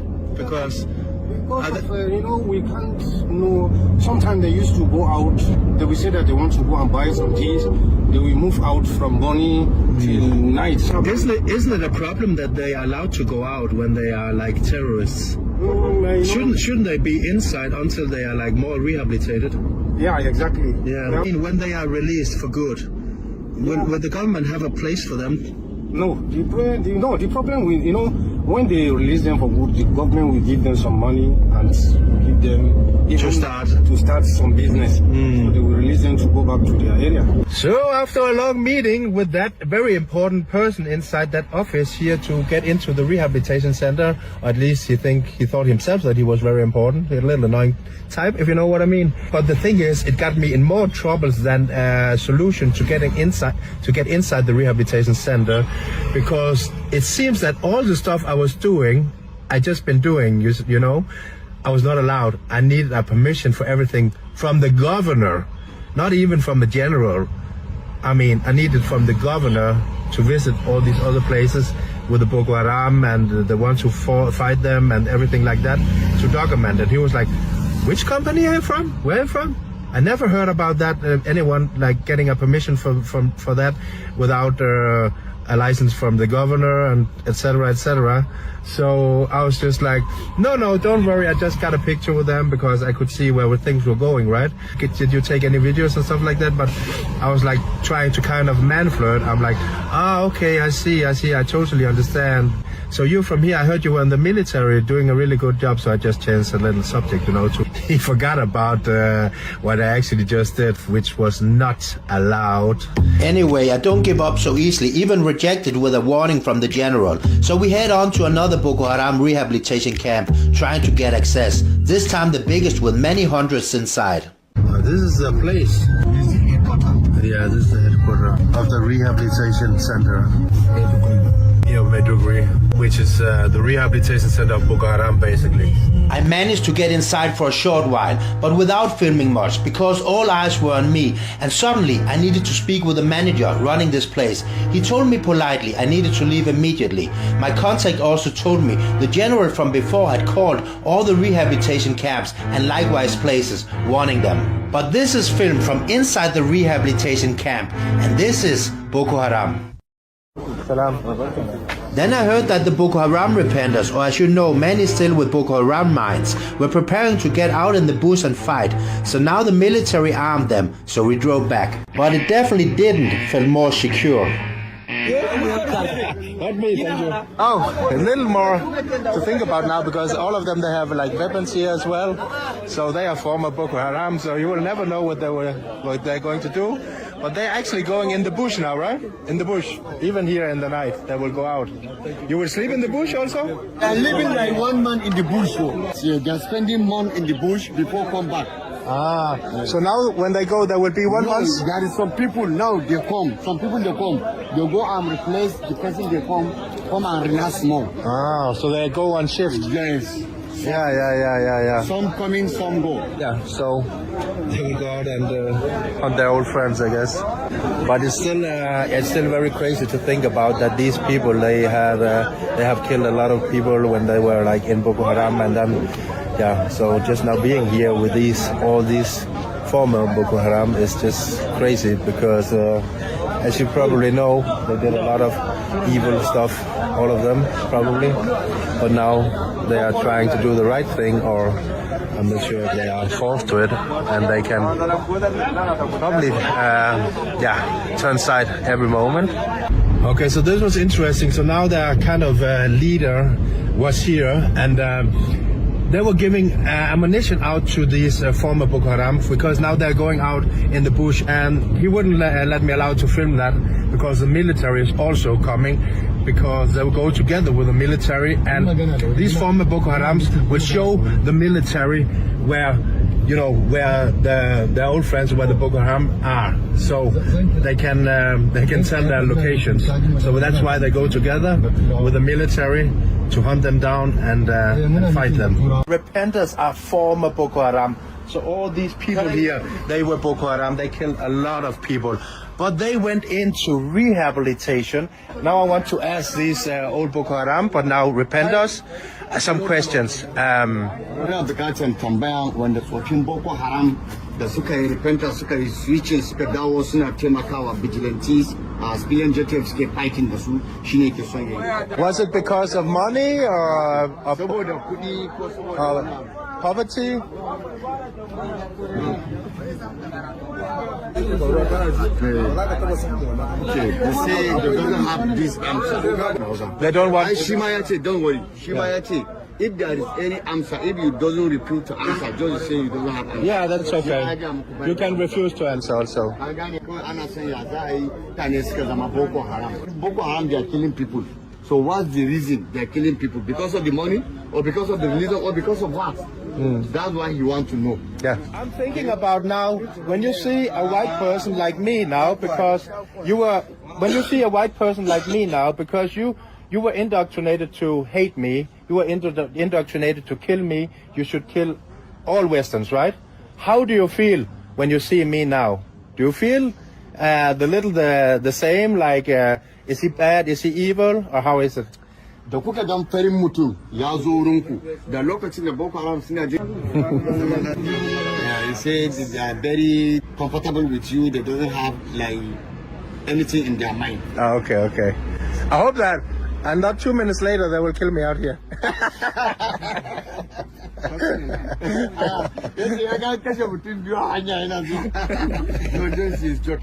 I'm joking. Just when I'm standing here, joking, thinking I'm okay, there comes this man from the side with something hidden inside his jacket, approaching me, but luckily getting stopped by one of the others. They took him away, and I was later told he had a knife in his jacket, which he tried to attack me with. This is where I realized that many of these people will never change. They are still Boko Haram terrorists inside, now just being paid by others for a moment.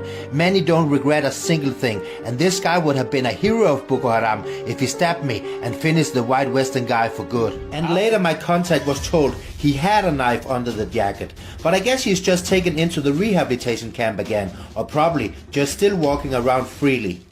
Stop him, see why you are. And their mind are already fucked up. Yes. So you never know what they can. Yes, that's why you stop him. Yeah. That's why you stop him. Because maybe if he killed me, if he go back to Boko Haram one day, he would be a hero. Yes. That's why. Yes. This is actually very dangerous to be here for a white man, because their mind can just change like that and then stab you. Yes. I'm very happy that you saw the same as me. But back to this meeting with these former Boko Haram, or still Boko Haram, who knows? That they see, you know you, me, I don't know you, I know they tell you. You understand? Yeah. Because he say you are a news person, yeah, and he can't tell you his story because just like that he doesn't know you. No, he doesn't know I where you understand. come from. He can. Yeah, no problem, no problem. When they are killing people out in the bush, I mean, why do they also kill other Muslims? Me yasa mutane suke kashe musulmai irin Boko Haram? Me yasa suke kashe musulmai a jeji tunda sun ce wancan musulmai?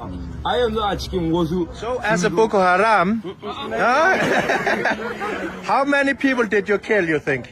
Ka taba kashe mutum nawa a Boko Haram? No, you're not answering. You're not answering. This man say he killed like 100 people. 100 people? Yeah. So you killed, I mean, normal people around Maiduguri and in the bush? Only in the bush. Only in the bush. What was your age when you started? 10 years. 10 years, starting with the gun. Yes. And the elders, they forced you to kill. Manyan da suka dinga sa ku kuna kashewa. Manyan ne suna nema kuma. Yes, the elders they give them instruction to kill. Wow. Yeah. So this guy, he killed more than 100 people. Yeah. And now he's hopefully on the right path.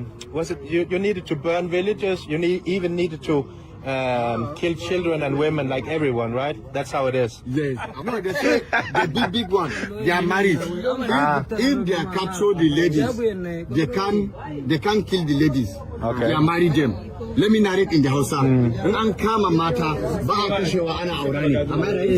Yes, they are married. If they catch the women, so they are spraying. They are married women because they doesn't have plenty women in the place. No. So that they doesn't kill women. If they carry women, they marry her. So they can't kill it. And the small kid, they can't rape it because he never reach that age. Okay. You understand? Look at this. Who would have thought that I could just go here and meet these former Boko Haram and without killing me now?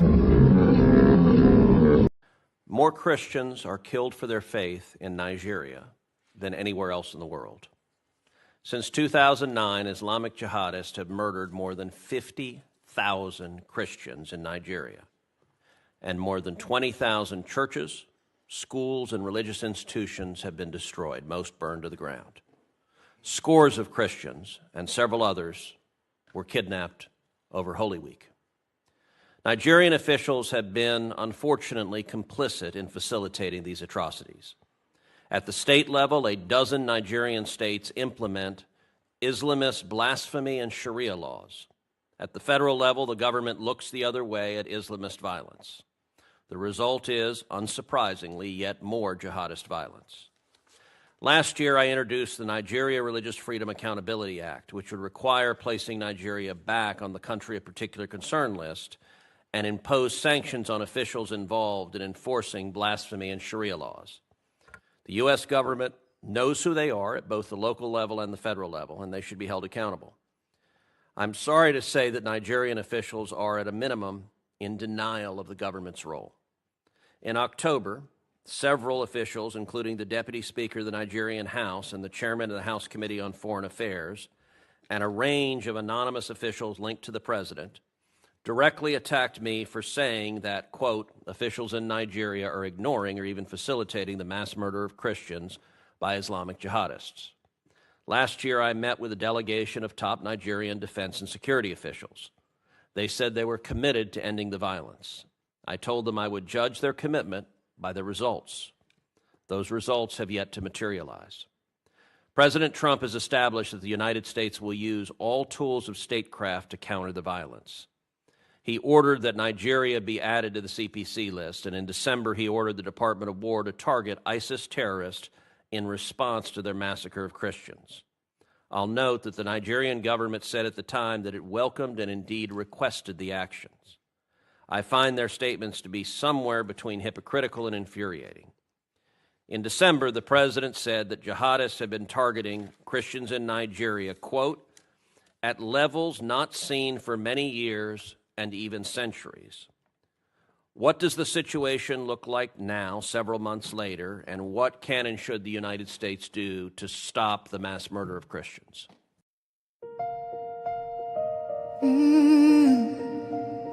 Can you hear the cry from the broken land,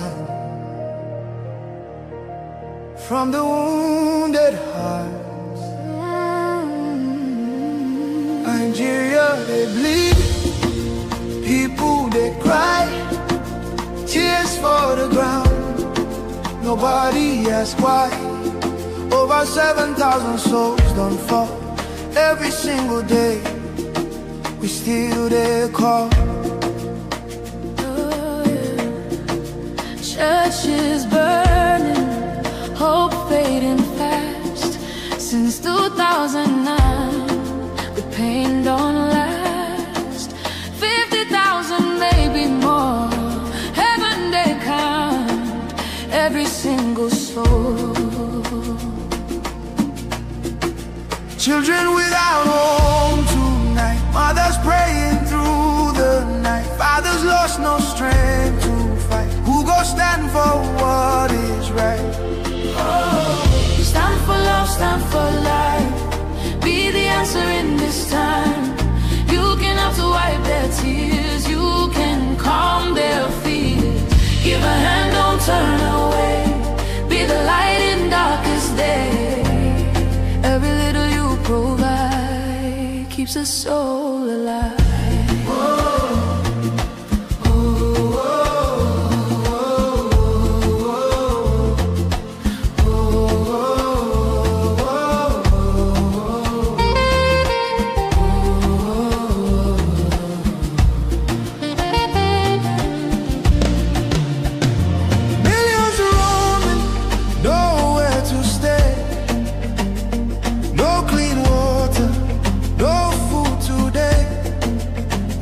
Voices crying in chains, silent echoes filled with pain. 19,000 churches gone, but faith still rising, holding on. In the ashes, hope remains. Love can heal the deepest pain. Shelter broken, dreams erased. Hungry hearts we can embrace. Let compassion take its place. Now's the time to show His grace. Stand for love, stand for life. Be the answer in this time. You can help to wipe their tears. You can calm their fears. Give a hand, don't turn away. Be the light in darkest day. Every little you provide keeps a soul alive. Food, water, shelter, hope. You can be the miracle they pray for. You can change a life today. No matter how small it seems, your love can rebuild their dreams. Together we can make a way. Keeps us all alive. Oh, no. No.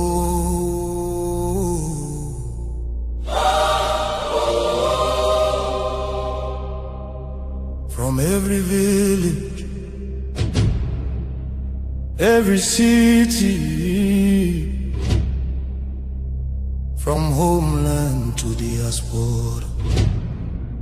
Hope is rising again.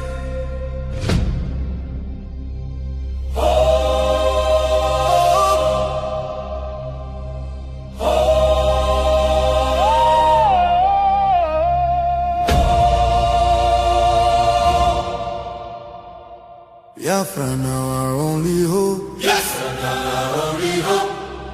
Hope for today, hope for tomorrow. No more pain, no more sorrow.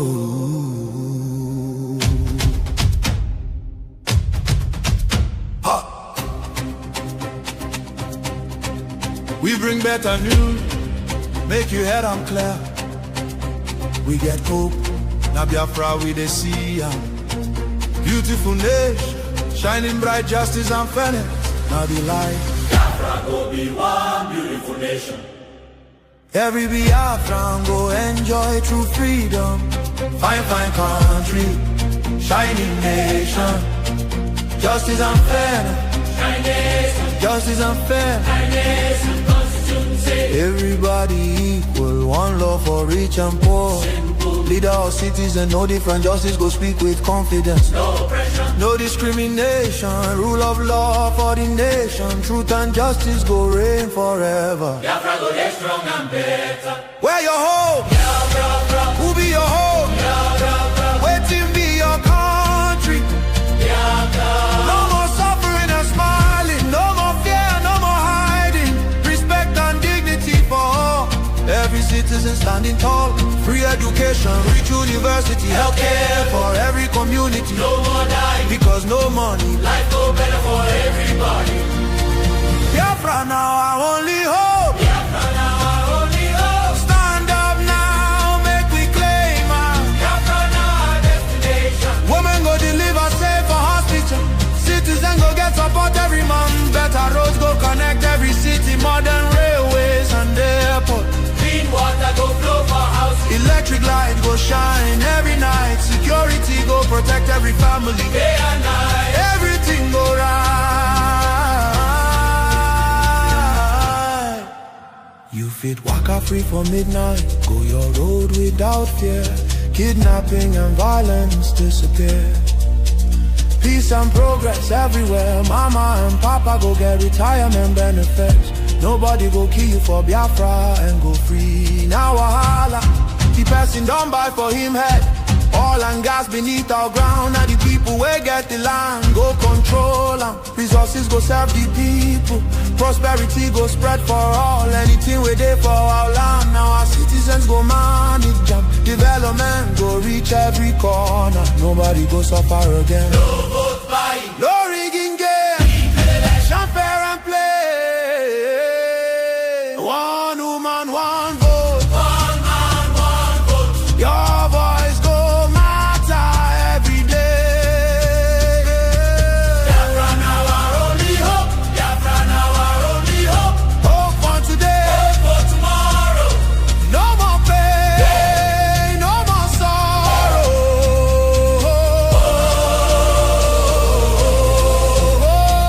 Biafra now our only hope. Biafra now our only hope. Hope for today, hope for tomorrow. No more pain, no more sorrow. Biafra, our home, our country, our future, our future. Biafra now our only hope. No.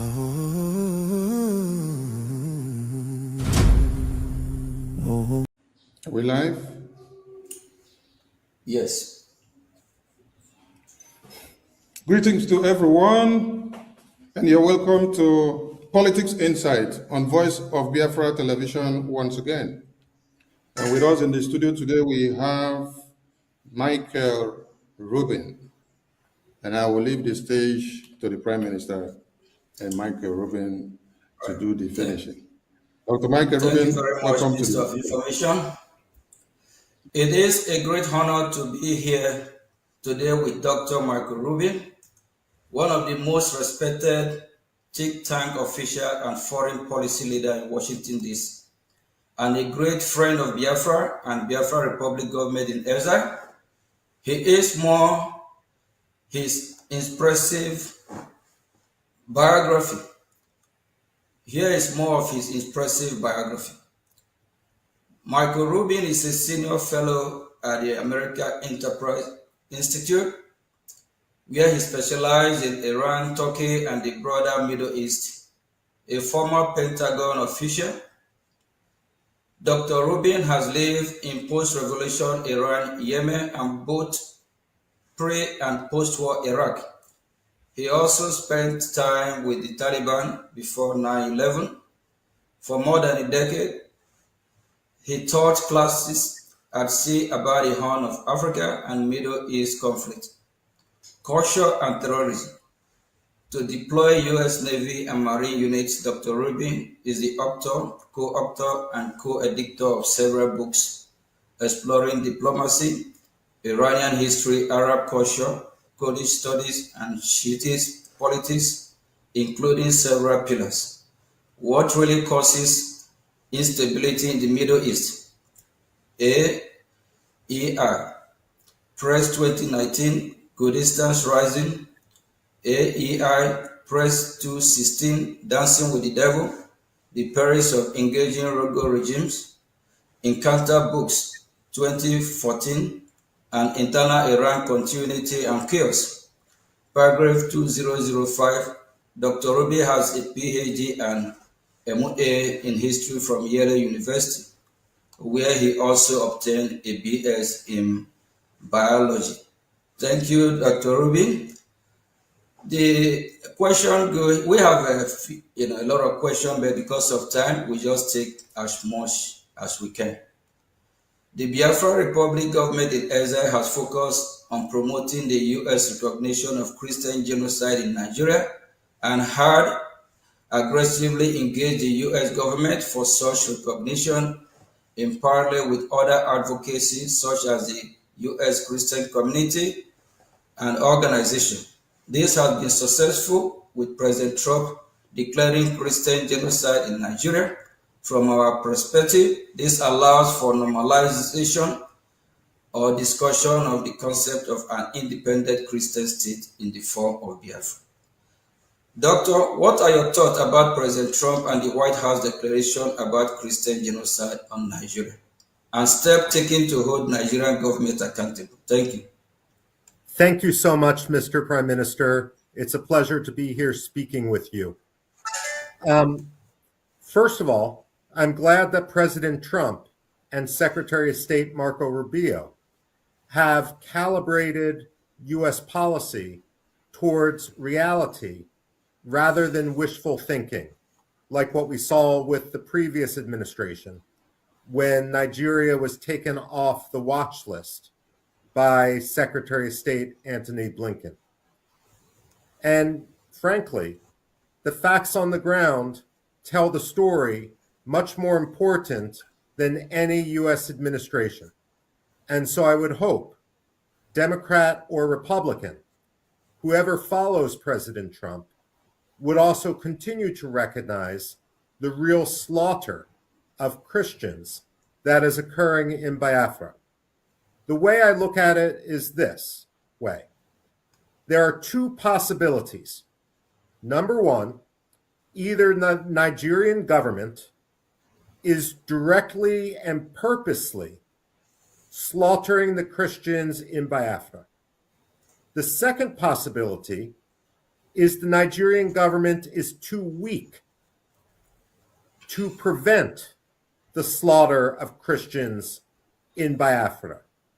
Either way, however, the fact remains that there is an ongoing genocide. If the Nigerian government is purposely and directly seeking genocide against Biafra, then the United States must recognize Biafra to help protect it. And if the Nigerian government is a failed state and too weak to prevent the actions of the Fulani militias, then the United States should stop recognizing the fiction of Nigeria and recognize the independence of Biafra. In reality, Nigeria is a colonial empire. It's an artificial state, and it's a failed state. The fact of the matter is, it's time to continue the full decolonization of Western Africa, and that means allowing Biafra, Amazonia to be free. Thank you very much, Doctor. What are your thoughts on the interconnection between the Nigerian Christian persecution issue and how it ties in with Biafran aspiration? Well, look, Biafra didn't simply form a few years ago. It's not simply the product of a diaspora community meeting in Finland. The fact of the matter is, Biafra has always existed, and we can go back to the 18th century, if not before, and we find evidence of Biafra and recognition of Biafra on European maps and elsewhere. But certainly, Biafra showed its desire back in 1967, and unfortunately, for cynical reasons relating to the Cold War, for cynical reasons relating to Nigeria and its economy, we have a situation in which Nigeria was quite literally allowed to get away with murder, allowed to get away with genocide. One of the problems that we see when we fail to recognize genocide when it occurs, when we fail to delegitimize the ideology that leads to that genocide, is it ensures a repetition of that genocide. After World War II, the German Nazi Party was stigmatized, and the Germans were forced to come to account with what they did. The problem we have in Nigeria is that too many countries have given Nigeria an excuse not to recognize its own responsibility for the first genocide in Biafra. And because of that, the ideology has continued and it has amplified to the point where we now have the second genocide in Biafra. The moral compromise of people like the president of Finland is shameful. The moral compromise of Anthony Blinken when he was Secretary of State was shameful, especially because he used his own father-in-law's experience in the Holocaust as part of his claim to moral standing when he became Secretary of State.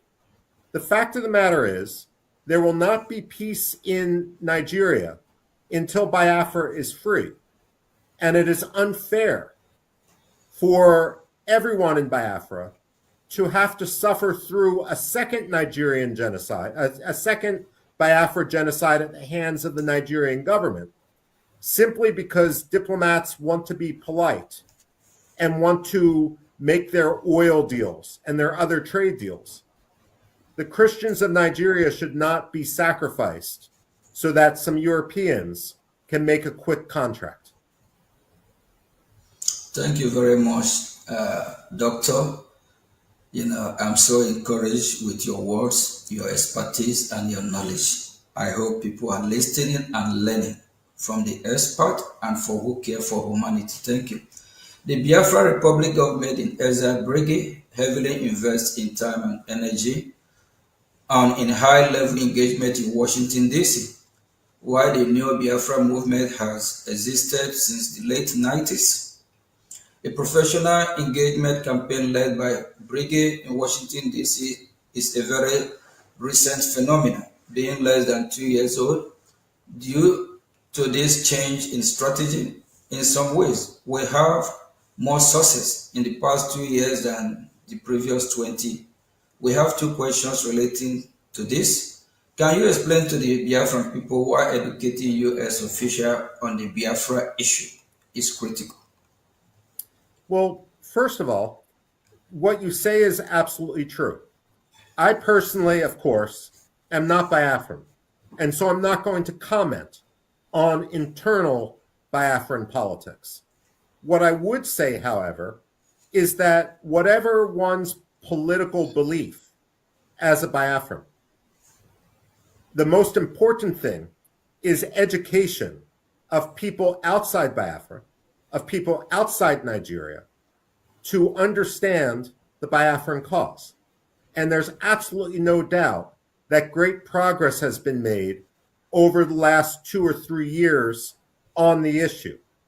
Now, there's been two issues or two dynamics that have allowed to this success. The first is the lobbying campaign that the Biafran community in exile has undertaken in Washington. You have made people aware. You don't need to spin. You don't need to create facts. All you need to do is educate.